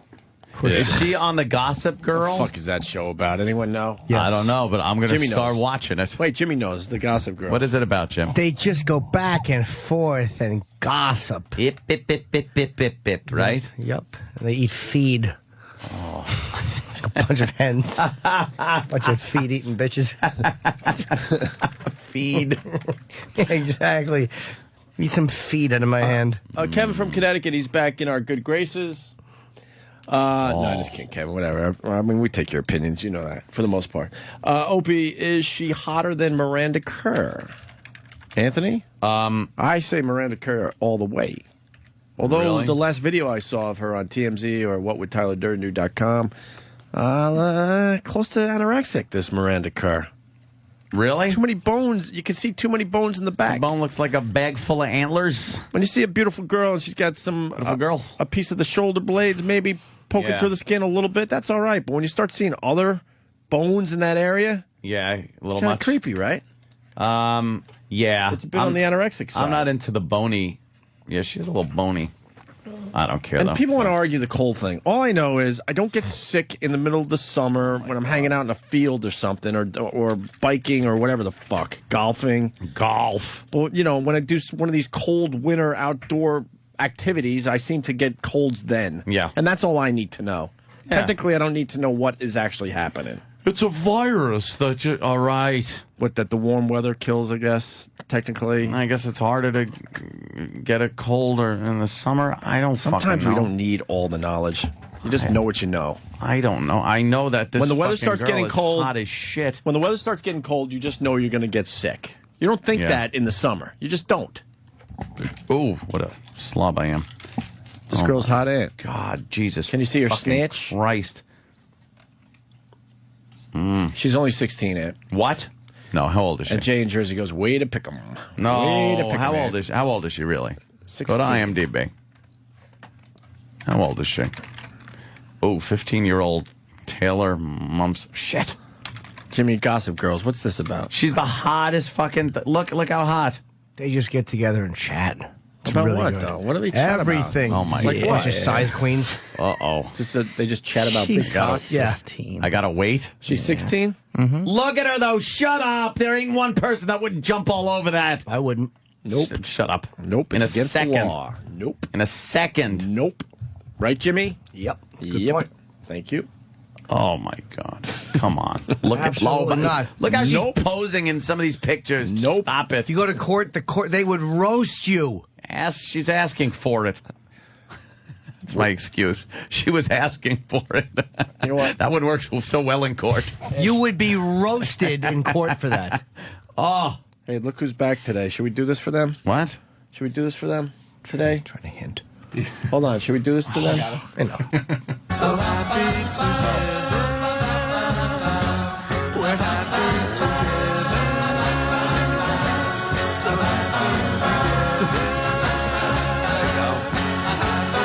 All right, Now, they're out of quick, sight. E-Rock, if anyone talks about that, get us the audio. Exactly. Mike the bathrooms in case somebody mentions our names while shitting. All right, where were we? I don't want the question answered. I'm sick, and I'm blaming Bobby and his Match the Hatch weekend. That's all I need to know. You look at that and tell me there's a problem. Let me see which one. Right here. Lean. Look at that. Yeah, there is a problem. And tell You'd me go to that- jail. What? That's the problem. You would go to jail if she was a talker. Where's that country that you got to take the young girls to? Thailand's a good place. to start. No. Bora Bora. Fiji. That's right. I got to go to Fiji with this girl. Fiji. We got to go to Fiji. Oh, Jimmy, you got the Gossip Girl thing all wrong. Brian in the Bronx. So glad that a guy knows what Gossip Girl is about. Yeah. The fuck, Brian? Why are you watching this shit? My girl, Monday nights. She goes through 8 hours of football, and I agree to watch 1 hour of this Gossip Girl show with her. Yeah, what is it about? Jimmy needs to know, because I think Jimmy's knowledge is a little wrong. What it is like, it's all these kids, right? They're all about, they just went to college now, so, 18, 19 years old. And they're all the the children of really rich parents down in the city. All like, billionaires, millionaires. They all inherit their parents' money. Basically all it's about is, them living these scandalous lives. And all they do is like, say one of the girls goes out with one of the other guy's ex-girlfriends or something like that, then they put it on this website, and it's like this big fucking gossip thing. I don't know how to explain it really. It's just it's a obviously. bullshit. Sounds fascinating, though. Jimmy, is that what it's about, this Gossip Girl? I didn't hear a word he said. Is the hot girl. All right, you check it out for the chicks. Yeah. Yeah, we all check it out for the chicks. Anthony. Oh, good. Dennis from Jersey is making fun of me, but I'm going to stand by my statement. He writes, sometimes you don't need all the knowledge, you just know what you know. Nicely put, Ope, you douche. You douche. Sometimes that's all you need to know is what you know. That's it. Know what you know. Right. You know? Oh, here we go, Ant. Sean and George is going to help you out with your little dilemma. What? Well, he knows you need to fuck young girls, and he's going to help you with What? that. I didn't say that. I'm after this fucking Taylor Momsen. Well, there are places it's legal, is what I'm getting. Yeah, okay. All right. Sean in Georgia. Well, certain parts of Canada, the age of consent's only 14, so you may only have to take a quick trip. Me and Taylor Momsen. Wait, the age of consent is 14 in Canada? Did we know this? 14. I don't know. Probably not over the entire fucking country. Right. Maybe in one of their silly little fucking provinces or whatever they call them. I don't even know. Yeah, I am saying that, Stephen S. from Bayshore. I am saying that. So, what you're saying is that sometimes the knowledge you find on a placemat is enough. Yes. Yes. Bob Kelly's checking in there, Jimmy. Bobby! You know what, dude? You got your gossip show, you got your cup of coffee, you got your thing of lube, you rub one out, you smoke a cigarette, boom! Everyone's doing their Bob Kelly. Boom, bing, boom. Yeah, you got to do the boom. Bob Kelly, what do you got today for the show? Dude, Opie, you didn't get your call from me, dude. Listen, what you got to do is wash your hands in hot water. Is that it, dude? Dude, a little hot water, some he's gone. soap, you rub, you fucking wash the germs away, boom, you're healthy. CB wants in. CB. Good evening. Hey, CB. Good evening. I just wanted to congratulate you guys on getting Roman Polanski on the interview. I thought he was in a Swiss jail, but apparently he's sitting over there by Jimmy. Yeah, he's right between me and Jimmy. Look, I am not talking about laws here. Throw the law away. You look at this girl and tell me you wouldn't knock off a piece of that shit. And you're just being completely dishonest as a guy. Yes? I didn't hear a word he said. What's going on with you? I'm looking at my photo in Jeff Ross's book. Oh, okay. I'm in a book. Why the fuck we got to get Jeff in here? We'll go to break, get Jeffrey Ross in. You want to do that? Quick break? Yeah. I'm looking for my name in the thank yous. And if they aren't in here, this book is sailing through the window. Hell to pay. All right. Why don't we take a break then? All righty. Oh, Chuck Knobloch. Because we were talking about the Yankees. Ex-Yankee there. Oh, boy. He had a bit of an OCD thing when he came to the plate, no? Did he? Yeah. Or what do you call him, Jimmy? A bunch of ticks? This Chuck He Knobloch? seems to have them. It seems like, he wants to choke up on the bed and his wife. He Who's choked that? his wife and smacked her? I don't know what she did. He's in a bit of trouble there. Who's that fucking guy in the Sox with the worst goddamn fucking batting stance? No idea. Oh, God, it's so sick. Who is that? Do you know, Travis? No? No. Somebody will say it because it's the worst fucking batting stance ever. Let me see if somebody got that. No clue. Can't remember the name. Euclid. Oh, Yeah. Kevin Euclid, yeah. Euclid. Yeah. Look at this motherfucking guy's stance at the plate. How did a Little League coach not tell him, stop that, you look like an idiot? He was hitting home runs, probably. Well, I don't know how he's doing this. I ain't fixing his batting stance. It looks silly. Do you remember? Look at him. Does he really? Look at it. Really? Look at it. What is that? Why does he do that? I don't know, but it's stupid. Doesn't it take a long time to get that bat around? He does that, Right. and then right when the pitcher delivers, he steps forward and gets into a regular stance. But beforehand, he's holding it like Conan holds his sword. I run you through. What a great observation. It's like, Yeah. stop doing that. Kevin Euclid is now coming alive. What about Felix Millan? Did he have a funny one? He used only half the bat as Felix Millan. Tim Tuffle had a funny one, Tuffle too. was a little weird. He would shake his ass. Yeah. It was sexy. That's what you want to say. And Boog Powell, did he have a bad... Boog Powell. Did he have a bad batting stance? Wow. That's some old school shit, Really right? horrible. Mm-hmm. I have no idea. Tim Tuffle. Remember Tim Tuffle? He did the Tuffle Shuffle. The Tuffle Shuffle. Yes. Mickey Rivers. The Tuffle Mickey Shuffle. Rivers. What about Rod Carew just slapping singles all Little day slap. long? All day long. All day long. Tuffle Shuffle. All right, we're babbling. Let's get Yeah. Jeffrey Ross in here. You want to take a break or you want to just get him in right now? I don't feel good. Okay. I'm going to go home. You guys could do Jeffrey Ross. That's easy. What? You'll have fun with him. But if you go home, I have to leave. No. I'll miss you. Certainly not going to be here tomorrow for Kevin Smith because I really feel like this But is I'll- taking hold. But Hopefully he'll be back Friday, though. Let's take a break so I could just look at more Taylor Momsen pictures. Girl of the day right there. She is, wow. O&A. Hey, this is Victoria Gotti. You're listening to my pal, Little Jimmy Norton.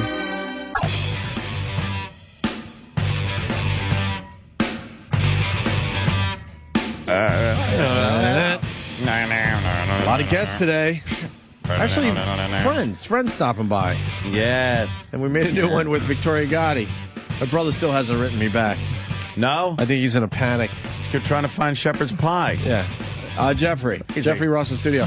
So Victoria Gotti's in here, right? She's doing a book signing in Huntington, New York, where my brother's restaurant is. Yeah. It is a quarter mile away from the bookstore, the review where she's doing a signing for a book. So stupid me goes, hey, why don't you stop by my brother's restaurant for some dinner? She goes, you have shepherd's pie? And I panicked and said, yeah.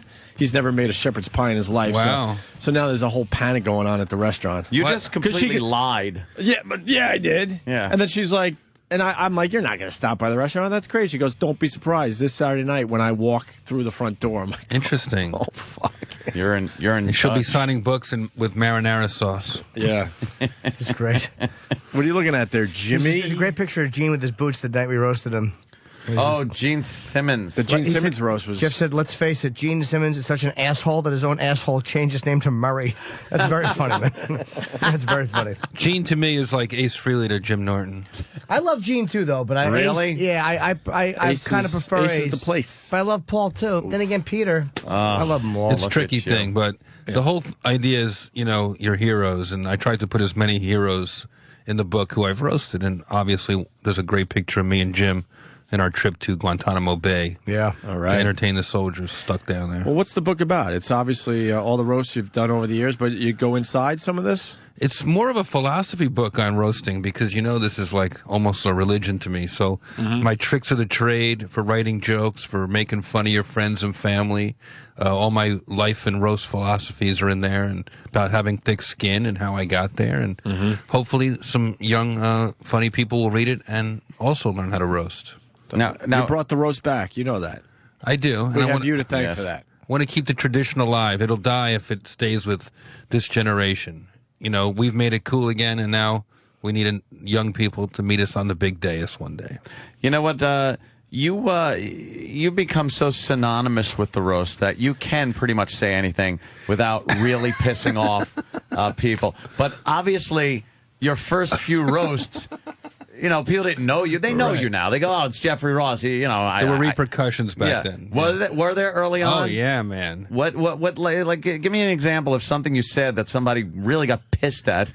Well, now I can get away with it. I can make fun of people who aren't there. But in the beginning, roasting's all about making fun of someone to their face, not pranking somebody, but an honest insult right to their face. And I was roasting Rob Reiner, great director. And I said, I don't know how to roast you. I mean, how do you even embarrass a guy who married Penny Marshall? What was your wedding song? How much is that doggy in the window? That was great, big laughs, I remember this, yeah. And a couple months later, I'm in Las Vegas roasting the owners of the Palm Casino, the Maloof brothers. And it gets to me, and Penny Marshall's in the front row. Whacked out of her mind, drinking, having a good time, and as I'm being introduced, she starts shouting me down, like I'm the president, and she's that senator, like, "You lie!" She's like, "Don't laugh at him. He's mean. He's a jerk. Don't laugh." And she's getting louder and louder, pulling all the focus, and I don't know what to do. I'm like, I worked weeks on my jokes. I don't just wing it. I got material here, and she's interrupting me, and she's getting closer and closer and closer to like grabbing the mic and completely ruining my set. And I just needed like an A-bomb to shut her up. I said, "Which one were you again, Lenny or Squig?" And why would she take you on? That's so dumb. She didn't. I didn't have the rep. Did you get a big laugh? Oh yeah, and she sat down. Of course she did. She knew at that point. Now I have a little bit more of a license to kill, but back then it was tricky. Yeah. Yeah. Now it's. But it's an honor. But thank you. One of the chapters is about how a roastmaster must know some self-defense, because it does give you the swagger and the confidence to talk shit. Oh yeah, and you are you're the target also. There's the person you're roasting, but the roastmaster is also the target of the people up there on the dais. Obviously, some of the greatest moments happen when you sort of just take a left hook to somebody who doesn't expect it. Yeah, you're just up there roasting away Jerry Stiller, and suddenly I wouldn't fuck you with B. Arthur's dick. Yeah. And, suddenly she's in the game. And same thing happened, with Courtney Love. And I tell a story about my crazy sexual escapades with B. Arthur in the book. Oh, yeah. Yeah. Sounds hot. I might not have been molested by my dad like Mackenzie Phillips, but I was raped by B. Arthur. You don't see me whining about it on Oprah. Oh, that Mackenzie Phillips. Jesus Christ. B. Arthur held me down while Courtney Love beat the shit out of me. Who was like a pain in the ass to write material about? Like, who was like the hardest? I don't know. I mean, pain in the ass to write material about. You have to tiptoe with some people a little bit, but I usually go for it. I don't know. Oh, I know you go for it. I'm just saying, some people it must just like come right out of your fucking hand and just, it's easy to write about certain celebrities. I mean, they almost make jokes of themselves just walking around. But others, it's got to be a little harder to write for certain other celebrities. I guess that's a good point. The trick, Anthony, is to try to find an angle. Like we roasted Joan Rivers, which you think would be a field day. Yeah. But when you're going on late in the lineup and there's like all these people making the same jokes, you have to find a unique angle, or you have to be meaner and harder than everybody else. You have to have like 5 jokes for everything because it's going to get stepped on. How many times can you say, she has a big nose, or it's like, all right, it's been said already. Well, Donald Trump's hair, that was the big one during the Donald Trump roast. it was I just noticed nothing it but was hair like, all jokes. right, how many? Toward the It end gets of it, old, he yeah. was like, yeah, we get it. I don't want to move on from Joan Rivers because there was a lot of controversy there because she basically said don't go after Melissa. Interesting. That was Did very she? interesting because she's old school comic and she understands how this game works and for her to say that, I lost a lot of respect for her. And Jimmy's a big fan. I do like her, but I think her freaking daughter can handle a few jokes at a roast. You would think. And I remember getting a call, not a call like that, like where they tell us what to do, but they do say these are sensitive areas sometimes. And, Oh, really? Joan Rivers, I mean, she's been busting people for 40 years. I mean, we're Busting roasting their her balls. Yeah, vicariously, I felt like, for everyone. One of the biggest ball busters in the history of comedy. I said, Joan Rivers is so old, if you Google her, you can find her on Craig's and Schindler's List. And she was taking it really well, but Melissa, I remember her, kind of coming up to me in the makeup chair and just be like, are you going to take it easy on me, right? And, just laughing. wow. Oh, don't Melissa worry, said that? don't worry. Yeah. I said, how's your mom? Oh, she's ready. It was all very light. And then they said, you can lay off Melissa because she's not the one being roasted. So we get up there and... But that's not how roasts go. I've been waiting for Greg to tell his story, Geraldo, but he hasn't told it, so I'm going to tell it. Good. Good, yeah, tell it. Good. Because that really bothered us. These roast, philosophies, they really, I love this stuff, more than anything, because once you're there, you should be fair game, Mm-hmm. Yeah, you have to spread the love, but I remember Geraldo went up and he does the leadoff spot, sets the tone, and always goes just a little harder than everybody else, in my opinion, and really breaks it open. Mm-hmm. It's like he doesn't push it open; he kicks it open, and that's part of being the first guy. It's not easy. So he does whatever jokes he does about Melissa Rivers. I guess somebody can look him up. I can't remember, but he went there. It wasn't particularly cruel, just a couple of shots, and then he moved on. And then they go to commercial break, and Geraldo, he's got his leather jacket on. He's always sweating afterwards. And he sits down, and we're on an elevated dais, and Melissa Rivers is wearing a really tight dress, and she comes wobbling up to the edge of the podium, and she looks up at him, and she goes, pointing at him, and she goes, "You knew the rules. You knew the rules." And he's like, "What? Rules?" Rules. Stop rules. She's really sensitive, huh? She can't take it. She's just crazy. And to her credit, she went up later. She was funny. She really killed. I feel like I helped talk her into performing. She didn't even want to perform. Oh, really? And in the end, obviously, Joan Rivers went up and schooled everybody. I heard she fucking just destroyed everyone. She ripped the roof off the place. I've never seen a guest of honor ripped the way Joan Rivers ripped. I mean, she was really, really funny. And to Was her she credit, brutal? she always she went for it. I don't know. She was really brutal. Everything from I don't even know. I remember she just ripped Robin Quivers, me, every single person she just destroyed. It was probably the greatest closing to a roast I'd ever seen. Wow. Awesome. It's important to get a guest of honor that has thick skin and can go up there and give a little payback at the end. Who was the worst? The worst? After taking all the jokes all night, now it's their opportunity. Who was the worst? Donald Trump. We were at that one. Yeah. Well, was there someone worse than Donald Trump? Flavor Flav kind of fell apart at the end of his roast. He sure did. I came out and I said, "How do you embarrass a crackhead who wears a Viking helmet?"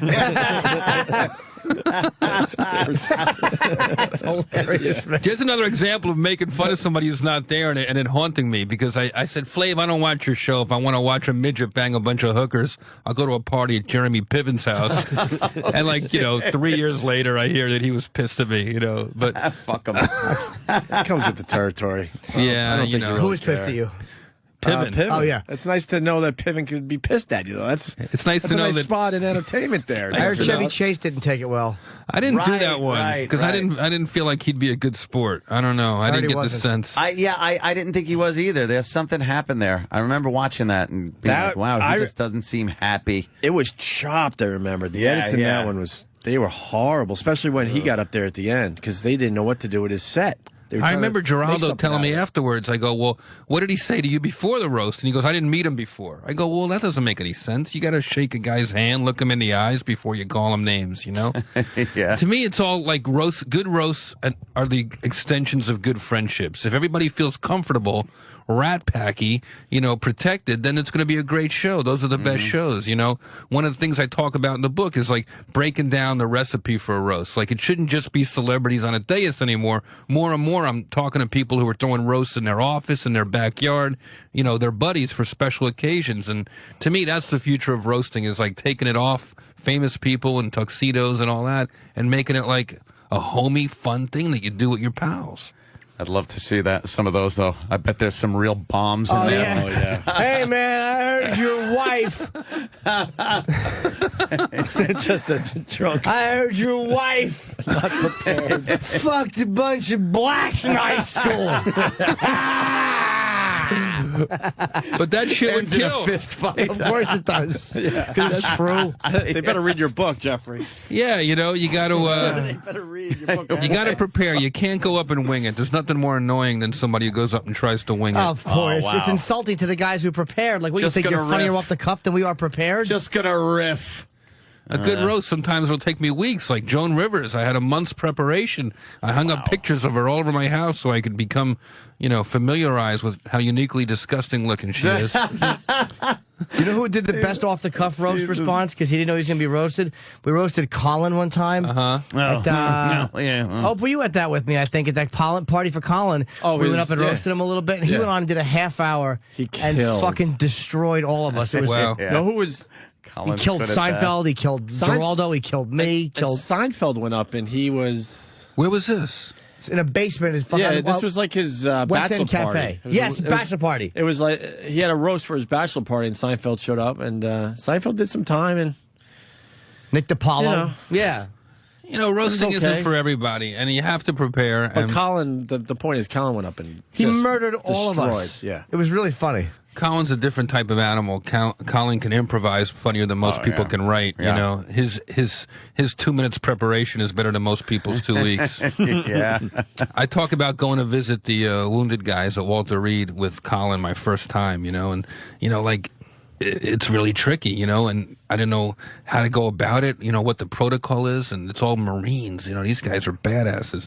And Colin walks in the room ahead of me, and he gets down on one knee in front of the guy's bed like he's gonna like pray or tell him some secret, you know, and the Marines listen, and Colin gets right in his ear and he goes, all right, 2 fags are sitting around the apartment.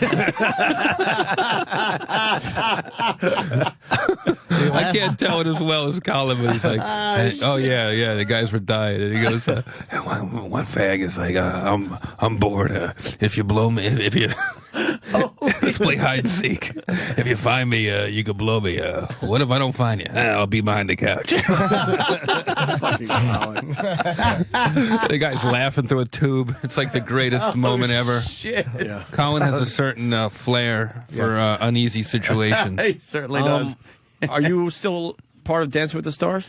They'll have me on now on the season finales to roast the finalists, no. which is really fun. You're going to have that spot this year? I haven't gotten the official call, and they're kind of damned if they do and damned if they don't. But to their credit, they're the only reality show with a sense of humor about itself. They had me on the other day to do a little spritzing. So, you know, once you're part of that cult, you're in. It's kind of neat that you're in that world, right? Doesn't hurt you. This season's cast they should call Dancing with the Vaguely Familiar. You see our friend Chuck Liddell? He's doing great. Oh, my God. It's so First funny dance. to watch, though. I thought it was a telethon. I sent $400. We've seen it a few times now on the show. Oh, he's... And Kelly Osbourne. She's good. She's doing really well. I took a peek the other day, and Sharon's all nervous in the audience, clapping like a retard. All Really? just panicky Hey, and easy. stuff. You're talking about one of Jimmy's... sorry. Yeah, I sent Sharon an email Dear friend. congratulating her on Kelly's doing a great She's- job. Oh, you She wrote did? back, thank you. That She was is doing sweet. great. Yeah, she's Are very you good. dead? Yeah. There's Chuck Liddell. Chuck Liddell. By the way, we would never tell Chuck Liddell to his face. That he looked ridiculous. No. Watching Chuck try to smile is hilarious. Yeah, there's this... He goes like this. It's like watching a turtle breakdance. It reminds me of Young Frankenstein when they do the Ritz cracker. Yes, that's where we went. We went with that too. Yeah. Yeah. Oh, You know God. Liddell's going to be in studio if he continues.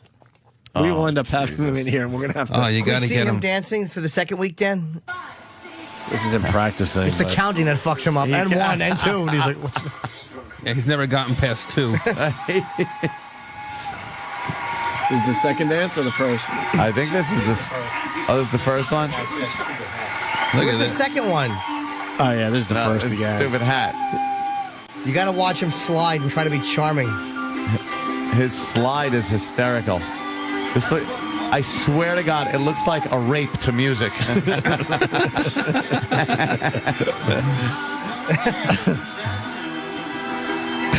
Look at the slide. His shoe kind of caught, and that was the good one.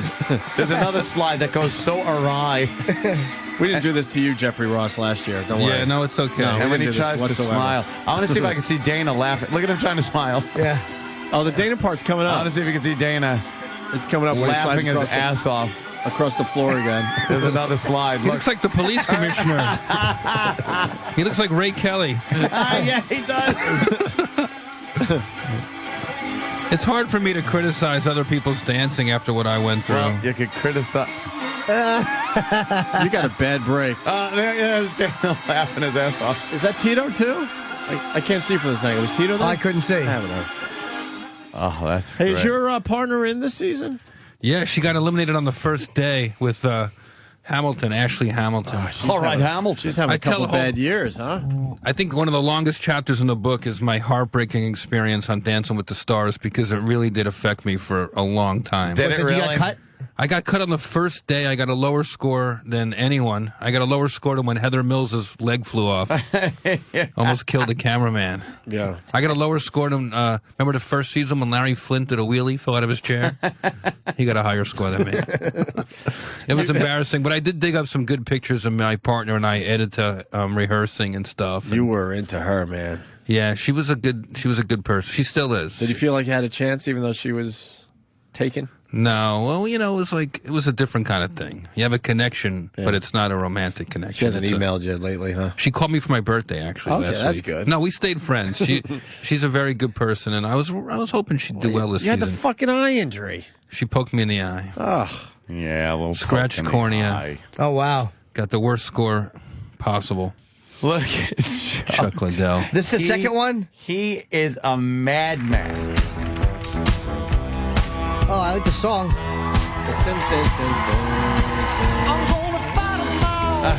They're like, no more smiling, Chuck. Yeah. He's walking like he's got a stick up his ass, though. Way to ruin the White Stripes song, by the way. He looks like he's going to punch her. Yes.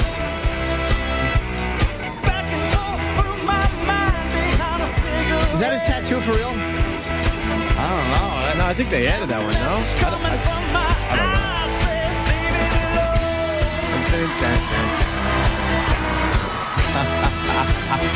He's flipping his legs around now.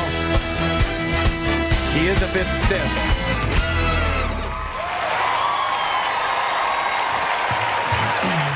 He's going to stay in there for a while. Holy shit. There's Cloris Leachman. Yeah, Jeffrey showing us a picture of him and Cloris Leachman from the book.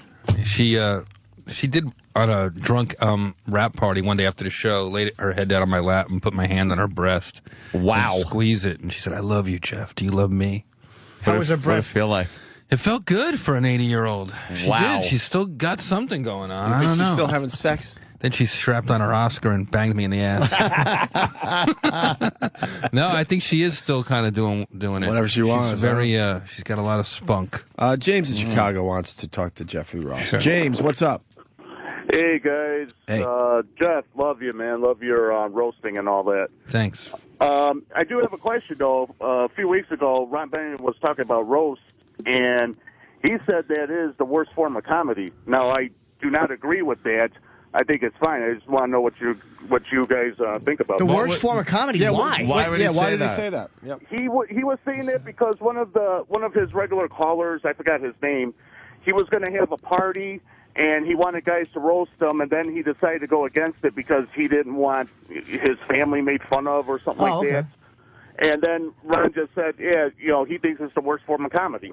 But why? He never explained why? It's not the easiest. He just said it's the worst form of comedy. Everyone looks stupid up there. I forgot exactly the words, but That was his words exactly. Look, that it was the worst form of comedy. What's the rule, the general rule of a roast? Because I know there are kind of like some kind of imaginary boundaries, right? It's got to be. Listen, you want everyone to leave the roast going, that was so much fun, I hope they roast me next time. It's got to be a party. It's not a sporting event. I've been to a couple of these roasts where people go, oh, wow. I don't have an example, unfortunately, but wow, that was too far. And I'm like, and I was confused because I didn't know much about the roast. I'm like, now, wouldn't you rather have people saying that was too far as opposed to going, they let him off easy, that was boring. But they meant it like that was like, that probably shouldn't have been said type of too far.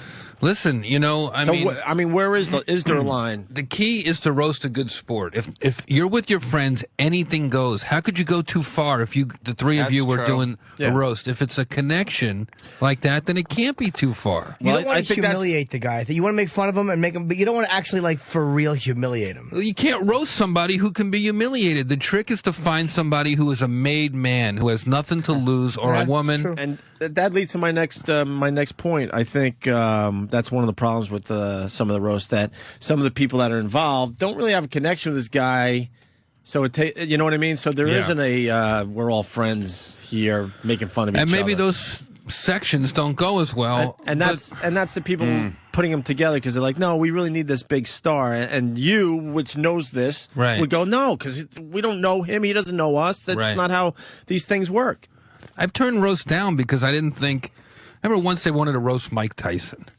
Fuck. Awesome target for a roast. I mean, this is a great source of material. But because he's like a convicted rapist and a part-time cannibal, I'm like, I can't respect this guy. When I roast somebody, I dig into them for weeks and I think about them for weeks, and I just didn't think he deserved it. So, the real key is to find somebody who's Employee of the Month, Teacher of the Year, Fuckface of the Century, somebody who deserves it, who's on a special occasion, not just some random asshole. That's the key. So, roasting, the guy says it's the worst kind of. I don't even know what that means. To me, it's not for everybody. I admit that roasting is like a specialized thing. It's not for the general public. It's underground, and that's how it should be. It's comics. I think the best thing is when you're making other comedians laugh. It's really it's not easy to do, because if you do something that's only going to make the audience laugh, and you do some of that audience shit, the other comics want to spit on you. The key is that's why a lot of times the audience will go, oh, but the other comedians are fucking howling because you're brutalizing one of your friends. Perfect example is the Hugh Hefner roast right after 9/11, which I go way into depth in one of the chapters. Gilbert Gottfried went too far, and the audience was a little bit like taken aback, but the comics were falling on the floor, and that helped put Gilbert over the top. It gave him the confidence. He did a joke about, it was 3 weeks after 9/11, he did a joke about his plane having a connection at the Empire State Building on the way home. And somebody yelled, too soon. Oh, shit. Yeah, were we at that roast? I don't know. No, but the joke was legendary. He had a connection at the he had a layover, a connection at the Empire State Building. Yeah, that's holy shit. Man, and to some guy in the third row, that's too far. And where we sit, as far as a radio show, I do remember we discussed that, because a lot of people called the next day. Yeah. Like, whoa, man, what do you guys think? Yeah. Sometimes it takes. Well, Gilbert Gottfried's also a good example of. We wouldn't know where the line was if we didn't have Gilbert. You kind of need someone out there. There's only a couple of people who will push it like that. Yeah. And he's one of them. And he did it at a time where the World Trade Center is still smoldering 3 miles downtown, and there was a lot of tension. And the idea that we're going to have a roast for Hugh Hefner, who is the main reason the terrorists hate us in the first place, and then have him go up there, and we canceled the after party. We made it a fundraiser. We raised $500,000 for the Twin Towers Fund. This is 3 weeks after 9/11. Nobody knew what any of it meant. Yeah, 9/24 basically. 9/24 or 25 was the roast, and there's pictures of it in the book and some of the best jokes from that night. But one of the great moments was like Gilbert doing this joke, people yelling too soon, and him like holding the podium for a full minute while people heckled, didn't say a word. Almost like riding it like a time machine, like he wished he hadn't said it. And that's when he launched into the Great Aristocrats joke as a saver. I mean, he didn't know where else to go at that point, so he went to the most vulgar place in the depths of his scrotum and did this incredible rendition of this old joke that eventually became a famous So documentary. wait, the joke bombed when he did it? Oh yeah, no. Oh yeah. I mean, well, you know, a few of the comics were like, "Whoa!" We were more impressed that he had the chutzpah to do it. Yeah, what a set of balls. Do we have that? If someone can find it down the hall, that'd be great. Oh yeah. And then they did the Aristocrats. I recount in the book, like, step for step of that roast. Like, Jimmy Kimmel was the roast master. He did a great job setting the tone, and then Rob Schneider went on. And Rob was funny. He had some good stuff, but, like, he started getting into a little bit of a run that didn't work. And I was producing the event. I got nervous. If this show starts to crash, it's going to be the worst roast ever. 9/11, oh my God. So he does like 3 jokes in a row that don't work. And I went up to the mic, and I usually don't interrupt people, but he was really struggling. And I put my arm around him and I said, Rob, hasn't there been enough bombing in this city? And you just felt like the tension sort of released, and it kind of opened it up for, you know, Artie Lang and Drew Carey and Sarah Silverman and Dick Gregory and Cedric the Entertainer. And it was just a great, great special night, and to me, it was probably the greatest roast in history. Wow. Yeah, I remember, I think later on that night, Rob Schneider took off with one of Hef's girls or something. Yeah, there's a picture of her in the book. Yeah. She's super hot. Yeah, and that was a big scandal. Big scandal. Someone That's got right. fired. You were there. I was at that party. Yeah, I was at that. Yeah, that was a fun one. Yeah. And Ice-T took all the roasters out to a strip club, because we didn't have an after party, because it was a benefit for So I remember Ice-T just dropping a couple grand on lap dances, and we all felt like we did some good for humanity. I saw online prior, they roasted him after, I think he has his NBC special was ending 4 episodes, and you see a little bit of the roasts, and then at the end, it was funny when he roasted himself. Oh, don't be fresh. That was more of a barbecue. Yeah, true. But Richard goes up and he's not prepared. And he just shits on everybody, and it's fucking, you can see that he's like just thinking, and he's so relaxed, and he just fucking brutalizes everybody up there. Really? And it was like, he's just a purely funny guy. Yeah. Sure. To fucking brutalize everybody completely off the cuff. I don't want to lose this caller, because I don't want the Ron Benning thing. That's not cool for Ronnie, because, you know, that caller didn't explain himself, and I think this guy knows more about what Ron was trying to say about roasting. Or roasts. Maryland, I don't have your name. What's up? James, hey, man. What's up, buddy? Hey, man. Love your show, buddy. Yeah, he was talking about Fez, and Fez is, got some challenges. And Fez's mom and dad were having an anniversary in Florida, and some guy emailed Ronnie about Fez's alter egos, and he used all these dick jokes to describe Fez, like the sphincter helmet and a few other things, and they used it on the best of a week or 2 ago when they were on a vacation. But, yeah, Fez kind of melted down like he does and got a little emotional. And so I guess Ronnie, because Fez has been having some challenges a lot lately, he kind of just wanted to make the guy feel a little better. So, yeah. Oh, okay. All right, makes sense. So, yeah, I would imagine Ron would appreciate it. Of course he would. They're brutal. Yeah, sure. All right, thank you, sir. It was funny. It was funny. And like I said, you could probably pull the clip, but okay. Yeah, it was Fez's mom and dad's anniversary in the last 6 months to a year. So. All right on. Thank you, sir. Mongo the Trucker has a question for Jeffrey Ross, talking about his new book. What's the name of the book again there, Jeffrey? I only roast the ones I love. There you go. How Mongo. to bust balls without burning bridges. Mongo. Hey, guys. Hey. Did you ever watch any of the old Dean Martin roasts? And did you learn, how much did you learn from them? And how do they compare to what you guys do today? It's an interesting question. When I got asked to do my first roast, I'd never seen one. This was before YouTube and stuff. I had to go up to the Museum of Broadcasting and look at Dean Martin. Jeez. Whoa, all right, slow down. What year was that? 95. You didn't know what... Come on. Well, I lived in New Jersey. What do I know from roasting? But we're all about the same age. Growing up, you didn't see the Dean Martin roast? Yeah, you saw a second of it as a kid, but, I mean, I'm going to do it. Right. With Milton Berle and Henny Youngman and Buddy Hackett are all going to be on a dais. I couldn't show up. Okay. I knew that I'd be walking into the Yankee Stadium for comedy. So you checked it out. I went up and I watched a bunch of the Dean Martin roasts, and I just saw kind of like, where the line is and how to be respectful and backhanded compliments. And, it was interesting because Milton Berle was the roast master, but we were roasting Steven Seagal, who, I only roast the ones I love didn't apply here yet because his movie Under Siege 2 Deep Impact had just been released, but I figured if like the old guys are going to be there, I can get behind that, and Milton Berle introduced me. I had my one good suit on. It's like 1,200 people at the New York Hilton, and I didn't know anyone. No one knows me. I come out there, I look at Seagal, and I take a big gulp. I said, I realize a lot of you don't know me, but I feel uniquely qualified to be here today because I'm also a shitty actor. All right, that's good. And Milton, Milton, as I'm getting on a roll, Berle is standing right next to me, and no one can see under the podium. He has long fingers. Every time I got a big laugh, boom, he would poke me in the ribs. Boom! And I would flinch, and the audience thinks I have some kind of tick or something, That was his penis, by the way.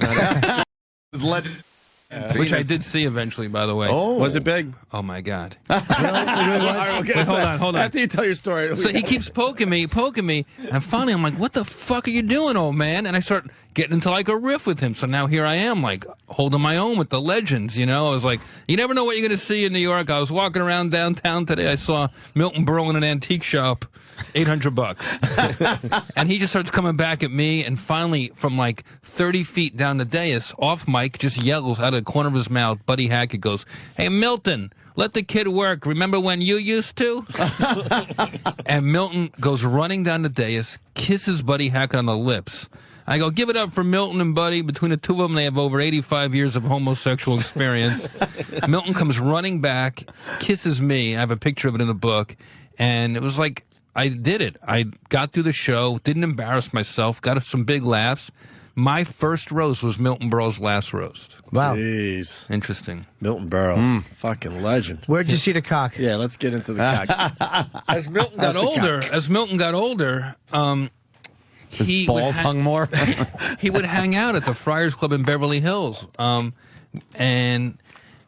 I'd sit and eat lunch with him. He'd turn me on to cigars. He would teach me about comedy. He was very generous with his time and his experience. And, he had this legendary penis. Everyone said it was the biggest one in the world and in show business. And his whole joke was, you want to have a contest? I'll take out just enough to beat you. That was his thing. So he was getting up there and he goes, help me to the men's room, because he could barely walk. And he, I give him my arm and we walk to the men's room, and, it's very odd. It's this weird homoerotic Milton Berle experience, but it's also like, I know that, he doesn't show it to anyone, and if he's going to let me, he wants me to know to pass it on that he did. The future generation. He's that crazy. Right. Holy shit. And he's peeing, and he's in his 90s at this point. But he's still tall, and he wears a raincoat with the cigar. You can picture him. And he unzips it, and you can see, like, when he unzips it, like, one shoulder goes down a long way. Like, it's got a lot of... And I also have to pee, so I'm at the urinal next to him. And he does, like, a little, like, 10 or 15% turn towards me. Just a slight turn. And he knows I'm going to pee, so one eye goes. And he doesn't even look at me. He's got the cigar hanging in his mouth. He goes... Believe the hype. Was it fucking huge? It was like, I think I saw about 3/4 of it, and I turned away. I got scared. Yes, it was huge. Months later, he's in a wheelchair, and I'm at a birthday party performing Sid Caesar's, like, 75th birthday party or something. And I see Milton in the audience, and I introduce Milton. I go, Milton Berle, there he is, living legend, look at him. And he bought a wheelchair for his cock. And Milton leaps out of his wheelchair, and he goes, my cock is fine, the wheelchair's for my balls. So, a roast master must show respect to the roast masters who came before him. That's a great story. He wanted to make sure you told future generations. And a little trivia. I think Forrest Tucker had the second biggest dick in Hollywood. Yeah, apparently Forrest Tucker. From F Troop. Yeah, he apparently had a very big dick, too. Interesting. Who knew? I have the smallest dick in roast business. Is that it? Yeah. What about, who was the greatest roaster before you there, Jeff? All fingers point to Rickles in that case. Fucking Rickles. I'm so mad that we weren't around when he was in his prime. Pat Cooper would disagree, though. Pat Cooper didn't think he was as good. Pat Cooper said, no, he wasn't. Oh, yeah, he did. Well, Cooper, A lot of people say that Rickles got his shtick from Fat Jackie Leonard, who used to make fun of the audience also. So this is a tradition that goes back to vaudeville, you know, and Rickles was the sort of keeper of the flame for a long time. And I do talk about Rickles in the book and Milton Berle's funeral to keep the storyline going. I'm there, and it's very emotional for me because at this point, I love Milton. I've known him for years, all through his sort of retirement. He would just hang out and be my friend. And he passed away, and I was just trying to get a reputation for being the roaster from New York. And I still lived in New York, and I'd fly out for these roasts in L.A. or whatever. And the funeral was very emotional, and the whole family leaves the chapel, and they all go to bury to the grave, you know. And I knew that there was this back room, like the family room, that had a bathroom. So for 2 hours through the ceremony, I gotta pee. As soon as everyone clears out, I run back to this family room at Forest Lawn and I'm peeing. I'm in the bathroom. 45 seconds to pee and wash my hands, the whole thing, right? I open the door. Rickles is standing there with his hands on his hips like he's been waiting for an hour. And he looks at me. I don't even hardly know him, but he looks at me, he recognizes me, and he goes, "What, was there a dais in there?" So I really like, there was a certain thing, really fun. I love passing on these traditions and keeping it going. And, you know, one of the reasons I wrote the book is because for me, roasting is not competitive. It's fraternal. You want young people to read it and become good at it so it stays relevant and fresh. Mm-hmm. Very good. Yeah. Let me go to the phone here. We got John in Red Bank. Hey, John. Hey, Jeffrey, how you doing? What's up? I don't know, has there ever been a time where you've reluctantly taken the roast and you thought the guy, they were going to be a douchebag, but it turned out they were great across the board? Every now and then I get hired to do like a private roast, you know, and I usually do research to find out if the guy's a total schmuck or what. So you don't know the guy from a hole in the wall, and you just got to go with the knowledge from... Occasionally. It's like a money gig, you know? It's like a money gig. You got to do it. Oh, man. Wow. So, you know, I'll talk to the wife or the assistant or the boss or whoever, and I'll try to research whether this person is going to be a good candidate and figure out if it's worth it. And, you know, sometimes it is and sometimes it isn't, and I'll make up some excuse. I won't say he seems like an asshole, I don't want to do it. I'll just say I'm busy or it's too much work. But for the most part, you know, most people who want to be roasted, who volunteer, it's because they know what... Most of the reason they want to be roasted is because they want to be able to go on at the end. They're like, you know, they got a comic inside them trying to come out. So you have to be careful of that, too. And those are actually usually good people to roast because, you know, they're into it. We did one, me and Voss did one years ago in Atlantic City for 3 hosts. I think it was the Trop. It was some hotel down there. And it was basically an excuse to get gamblers... Hey, come watch your favorite host be roasted. So it was all these old people, and they didn't know what a roast was. They just knew that these guys that hooked them up at the hotel were getting shit on. And there was like 600 people in the audience, and it really didn't go well. So I was talking about the one guy's cock size, and people were like, I had like a 3. You know, roasting's gotten bigger, so people kind of know what to expect now, where for a long time, like I can go up at the comedy clubs before a roast and go, "Hey, lady, come up here. You're going to be Joan Rivers, and I'm going to practice my material," and everybody gets that's it. Cool. But when I first started it, you had to explain what a roast was. Everybody thought I was mean, you know. You're mean. No, it's a roast. Now it's like football and NASCAR. Roasting is like the next great American national pastime. Big. James in Texas. James, we're talking to Jeffrey Ross, of course. Good evening. Hello. Hello, Mr. Ross. Long time no speak. I'm Victoria's oldest son, Jimmy. Okay. Milton's oldest grandson. How are you, sir? Oh, my gosh. Great to see you. Hear you. Is he for real? Yeah. Sounds like it. I'm not little Jimmy anymore, but don't you always feel like kind of like a needle dick standing next to Grandpa taking a leak? I have the smallest penis in comedy. I have an innie. What are you packing? You're probably about 5.5? No, it's smaller than that. Are you kidding? No, I can piss on my balls, as Jamie Foxx once told me. Yeah, no. Like all 5? my swagger comes from talent, not from physical attributes. What would you say, about 5? I don't know. Maybe on a good day. Maybe if I shave my pubes, it looks like 5.5. Okay. So you're about a 5, man. Take care. All right. Thank you for James. calling, and long live the roast master, Milton Berle. Fucking a relative of Milton Berle listens to the show. I like that. That's pretty cool. A little inside info here. Bambino from Cleveland wants to know about the Friars Club. Bambino. Hey, guys. How you doing? Good, man. Early on, the Comedy Central roasts were sponsored by the Friars Club. I was just curious as to why that was discontinued, and if any of those are going to be available on DVD as well. I'm going to bail and listen to my question. Thanks. You know, it was 1997. I'd been doing the roast for a couple years privately for the Friars Club, for their members, for our friends. And I got a little bit like, you know, that young man kind of, you know, swagger going, why isn't the whole world seeing these? These are so fun. And I'm doing like, I might as well be into jousting or Latin. Like, it's a lost art that only, and my friends downtown would goof on me. Oh, you're going to go put a suit on? And, you know, now it sounds retro and cool, but 15 years ago, I got mocked incessantly for hanging out with the old guys. And it kind of drove me crazy that people weren't seeing what I considered to be the World Series of comedy. Here's the greatest comedians all going up talking about the same subject. To me, that was the definition of alternative comedy, and not going up and talking about your grandma and crying in some alternative comedy room. I was like, putting on a suit and hanging out with these guys was super cool. And I got the idea to call Drew Carey, who was at that point had the #1 sitcom on television, and I'd been, you know, grown to be friends with, and Comedy Central and the Friars, and said, let's just try one. Let's just see what happens. Just shoot the Friars roast as is in real time, and we'll cut it up later. And it wound up being this one of the greatest like things to happen on Comedy Central. So Drew Carey is to comedy what Mariah Carey is to comedy. Yeah, Drew Carey looks like Barney Rubble and Buddy Holly had a baby and then peed on it.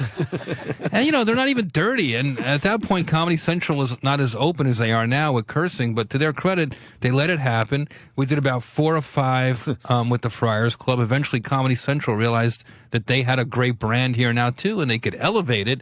And now it's transformed into almost like roller derby. It's like a super roast where anything goes, where there's almost nowhere to take it anymore. I mean, you know, DePaulo, Giraldo, Lampanelli, me. It's like, it's become, and Norton. They've given me one. And it's become bigger than even I could have imagined back in '97 when we did Drew Carey. Sounds like a blast, but it would be so intimidating. Oh, yeah. To get up, because I've seen people just fucking eat it. Great comics and fall it apart is on these just, things. Like, so embarrassing to watch as they're just chewing on their nuts. I felt bad. I did a Friars Club one in New York for Pat Cooper, and I made fun of Robert Klein because he's known to tip a few back. And I actually felt really bad about that. Like, I felt... Really? I feel guilty sometimes if I hit a guy, like, kind of on his Achilles. Yeah. Yeah. Oh, you were just trying. It always is tricky. You know, I always feel weird when you make fun of somebody saying they're not funny before they come up, because I feel like you're undercutting them. But here comes the unfunny guy. Yeah. But Brad Garrett was at the Joan Rivers roast, and he's done a few of my lines, and it always bothered me, you know, that he was... So I got him pretty good. How did he do at the Joan Rivers roast? He did fine. I said, if you like my act, folks, you can hear it again when Brad Garrett comes up. Oh. This guy has 2 writers. Their names are cut and paste. One time, Al Franken was at a roast in New York at the Friars, and I said, folks, some things in life just aren't funny, like AIDS, cancer, and Al Franken. Richard Belzer, we were roasted. I said, when I hear the name Richard Belzer, I think a homicide. When I hear the name Al Franken, I think a suicide. They're fun and they're quotable. We had Al Franken on the show once. I like Al. Whatever sense of humor he had, that went away a long time ago because... He's playing in a different game now. Yeah, he's in the political forum. Go ahead. He gave all us comics a little bit more respectability when he became a senator, I thought. Yeah. Who's the oldest guy going to the Friars Club? The oldest guy? Who's the oldest guy still going there? Sid Caesar, late 80s. Mickey Freeman, who was in the Sergeant Bilko show, Zimmerman. Wow. He's in his 90s. I hung out with him there the other day, had a little chopped liver. What does he do? He just sits there? He hangs out. He tells his jokes, you know. He's still telling jokes. One of the good things about the Friars Club is they'll treat someone like Mickey Freeman the same way they treated him 40 years ago. Right. Like he just opened at the Copa that night, and they'll all take care of him and make him feel relevant What and else cool. you do there? You eat some liver, and what else? You take a steam, you go to the gym, they have events. There's luncheons and all kinds of fun stuff. You see politicians and you see Broadway stars, and It's like a showbiz. It's like a country club for showbiz folk. I want to go to lunch there with you. We were going to, but I wound up going away. But Yeah, really wanna go to lunch. It's a way to keep the traditions alive. But Jimmy, that was a no, by the way. No, it wasn't. Jeff invited me. Yeah, I but then promise he you. kinda, like, moved I got on an to the email. next thing. Jimbo knows he's got an open invite. I heard it. They love him at the Friars. With Adam. Jimbo Adam does. Ferrara. Did you like it there, Ed? It was cool. It's was all nice. right. It was definitely cool. Yeah, sat there. Adam Ferrara took me. It's nice. Yeah, Lampanelli's getting married there next year. For real? Oh, yeah? Yeah. Who's she marrying? Some 400-pound Italian guy. Looks scary. I gave him a copy of my book. He ate it. Jeff wants in. Jeff in Virginia. Jeff? And Hey, a lot I wanted to. Oh, God. I wonder if Jeff would just comment on his recent appearance on The View. Oh, yeah. Bad? What happened? What's your take on it, caller? Tough spot? Yeah, it was a pretty tough spot. I thought you handled it well. I think just the response of the ladies, they were pretty much in shock. I don't know what they were expecting when you came out, but I loved watching them being uncomfortable as you just sort of Well, what gave are them they? an example. No, it wasn't the girl. It wasn't the regulars. Here's what happened. Yeah. Joy Behar, been my friend for a dozen years. She's the first woman ever to host a Friars Roast. Funny, She's too, totally man. down with this stuff. I'm going to be on her new CNN show tomorrow night. She holds up the book, introduces me, sets up what a roast is. Barbara Walters, I've also done a roast. You know, her dad owned the nightclubs. She roasted Danny Aiello. She was filthy. Barbara Walters, totally good sport. Whoopi, obviously, has great roast legacy. She had the famous Ted Danson moment with the blackface. Right. She knows what I'm about. The guest co-host is LaToya Jackson.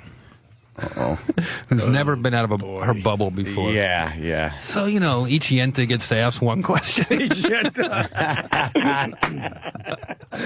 it gets to LaToya Jackson. And she's wearing an orange suit with big plastic lapels, and her hair is out like this, and she looks totally crazy. And she holds up my book, and she says, for people who don't know what a roast is, will you explain what a roast is? And I go, well, it's when we take somebody we all love and admire, and we put them up on a pedestal, and we honor them by dishonoring them. It's all in good fun, usually for charity. And I said, for instance, LaToya, if I was going to roast you today, I'd say you look like a hooker from Battlestar Galactica. Hilarious. All the ladies fall out laughing, and she turns even whiter than she already is. And she goes, what do you do when people get insulted? Because I'm insulted by that. And I try to duck the question, and she asked it again, and Barbara Walters elbows me because she knows.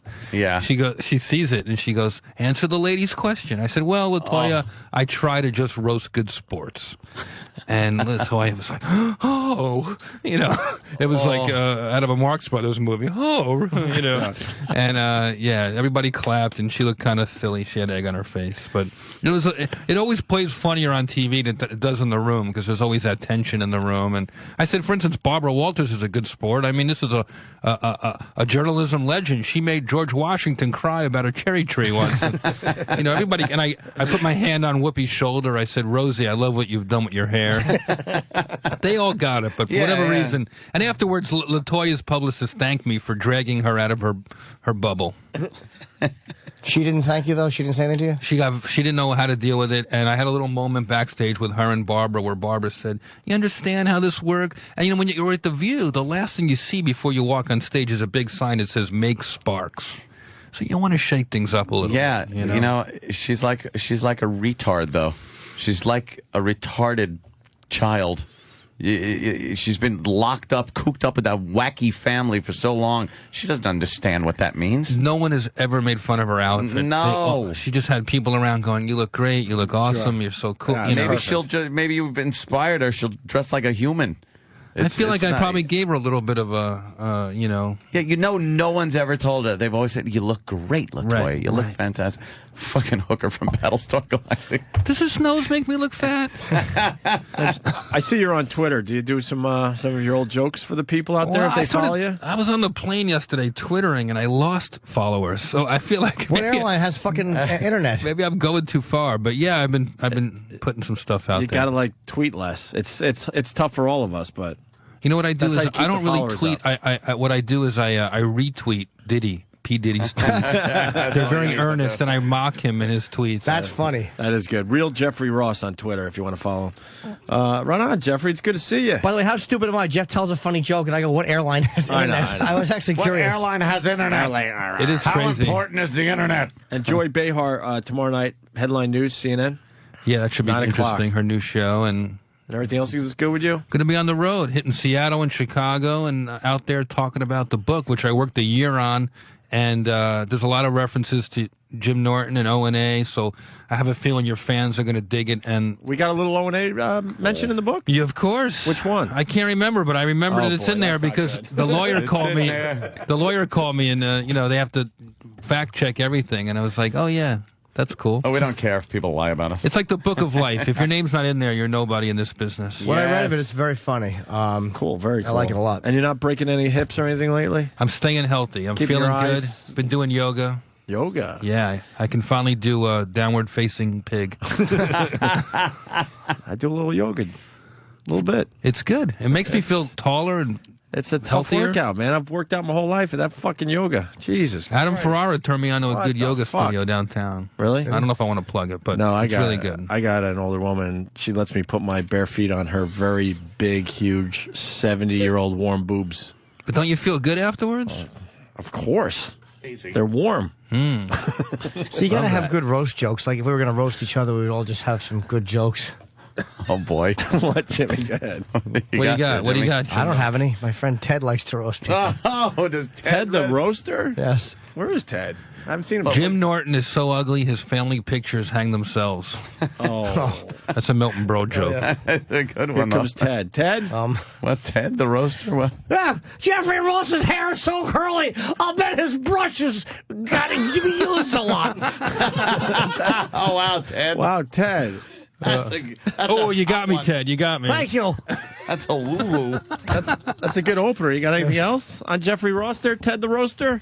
Jeffrey Ross's book has such a blue cover that it looks like, where's the red there, Jeff?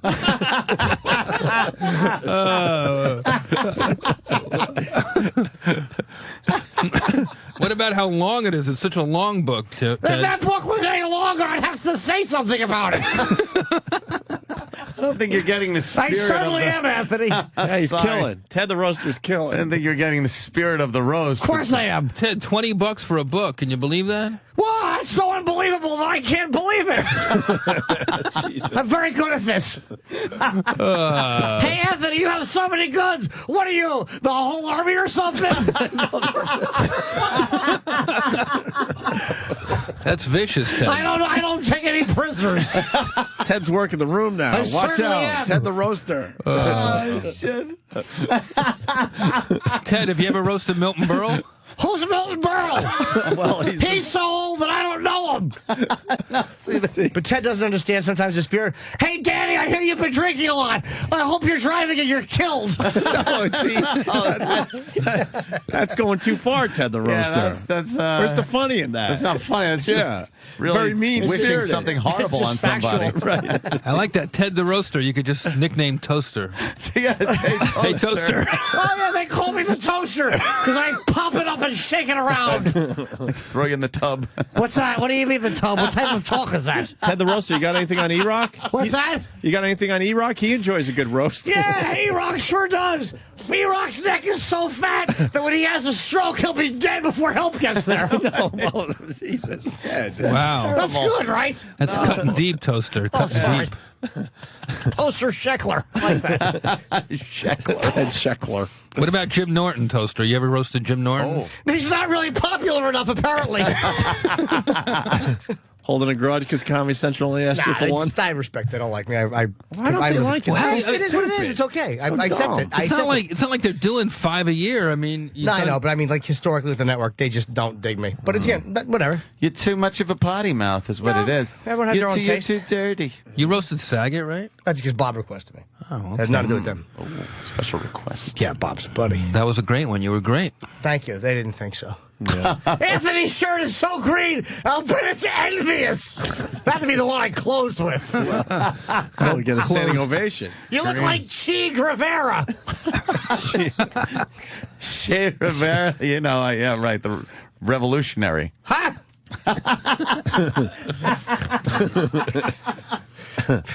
Ted Sheckler rules. Hey, Jeff! Yeah. I've never seen that many freckles! Well, it's just a birth thing. I came that way. Oh, okay. Sorry. Freckles. Yeah! They're gonna call you Raggedy Andy Arms Ross. I'm very sensitive, Ted, about that. I didn't mean to say that. I was molested. Well, you're not supposed to admit that in My the Uncle open Paul roast. put his dingle in my mouth, Jeffrey. Really? Yeah, it smelled like sardine oil. Because he would eat sardines and hold his penis and slap my face. This isn't good roast material. No, you're making everyone Ted, uncomfortable. this is really I not was in a good trying a lot, way. and Uncle Paul will just stay deeper. Deeper, Ted, deeper. No. I like to do roast, too. Paul the roaster? Uncle Paul the roaster? Anybody can be a roaster. Yeah, apparently. Yeah. Ted's a hoot. And Ted's a good roaster. All right. I think we're done. This is super fun. Thank you for having me on. Seen it, Jeffrey. is It's been a cool. while. Absolutely. I only roast the ones I love.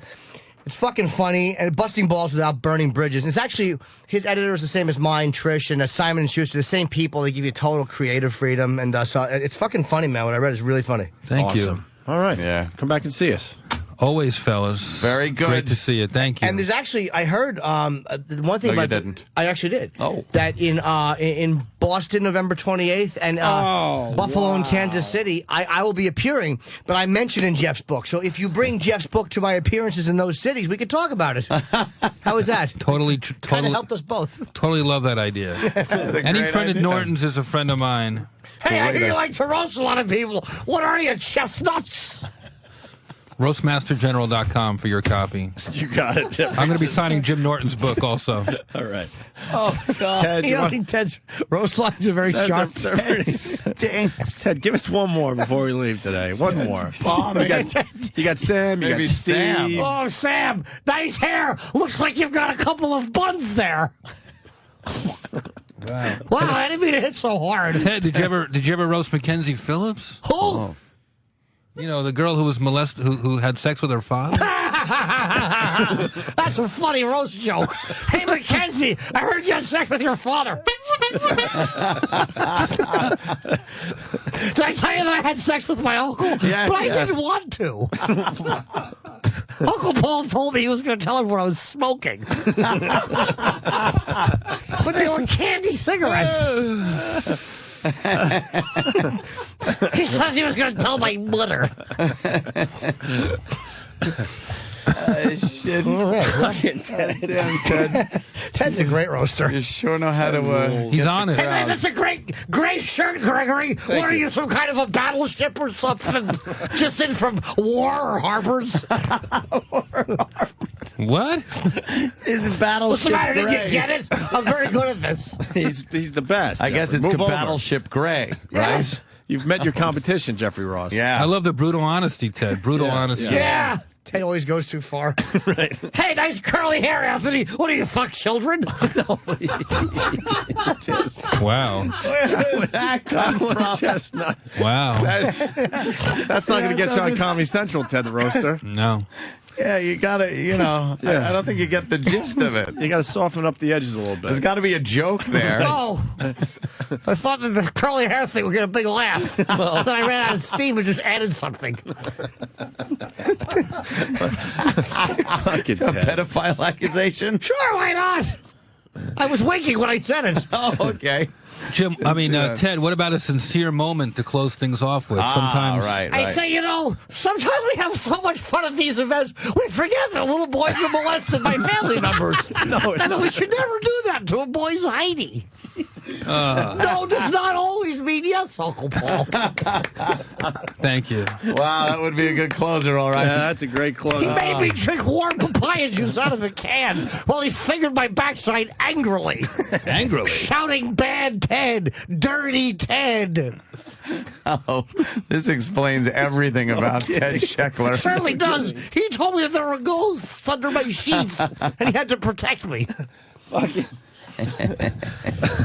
Wow. Great way to end it. Ted the Roaster and Jeffrey Ross. Jeffrey Ross. We're out for today, guys. Thank you. Bye, guys. See you tomorrow. Later.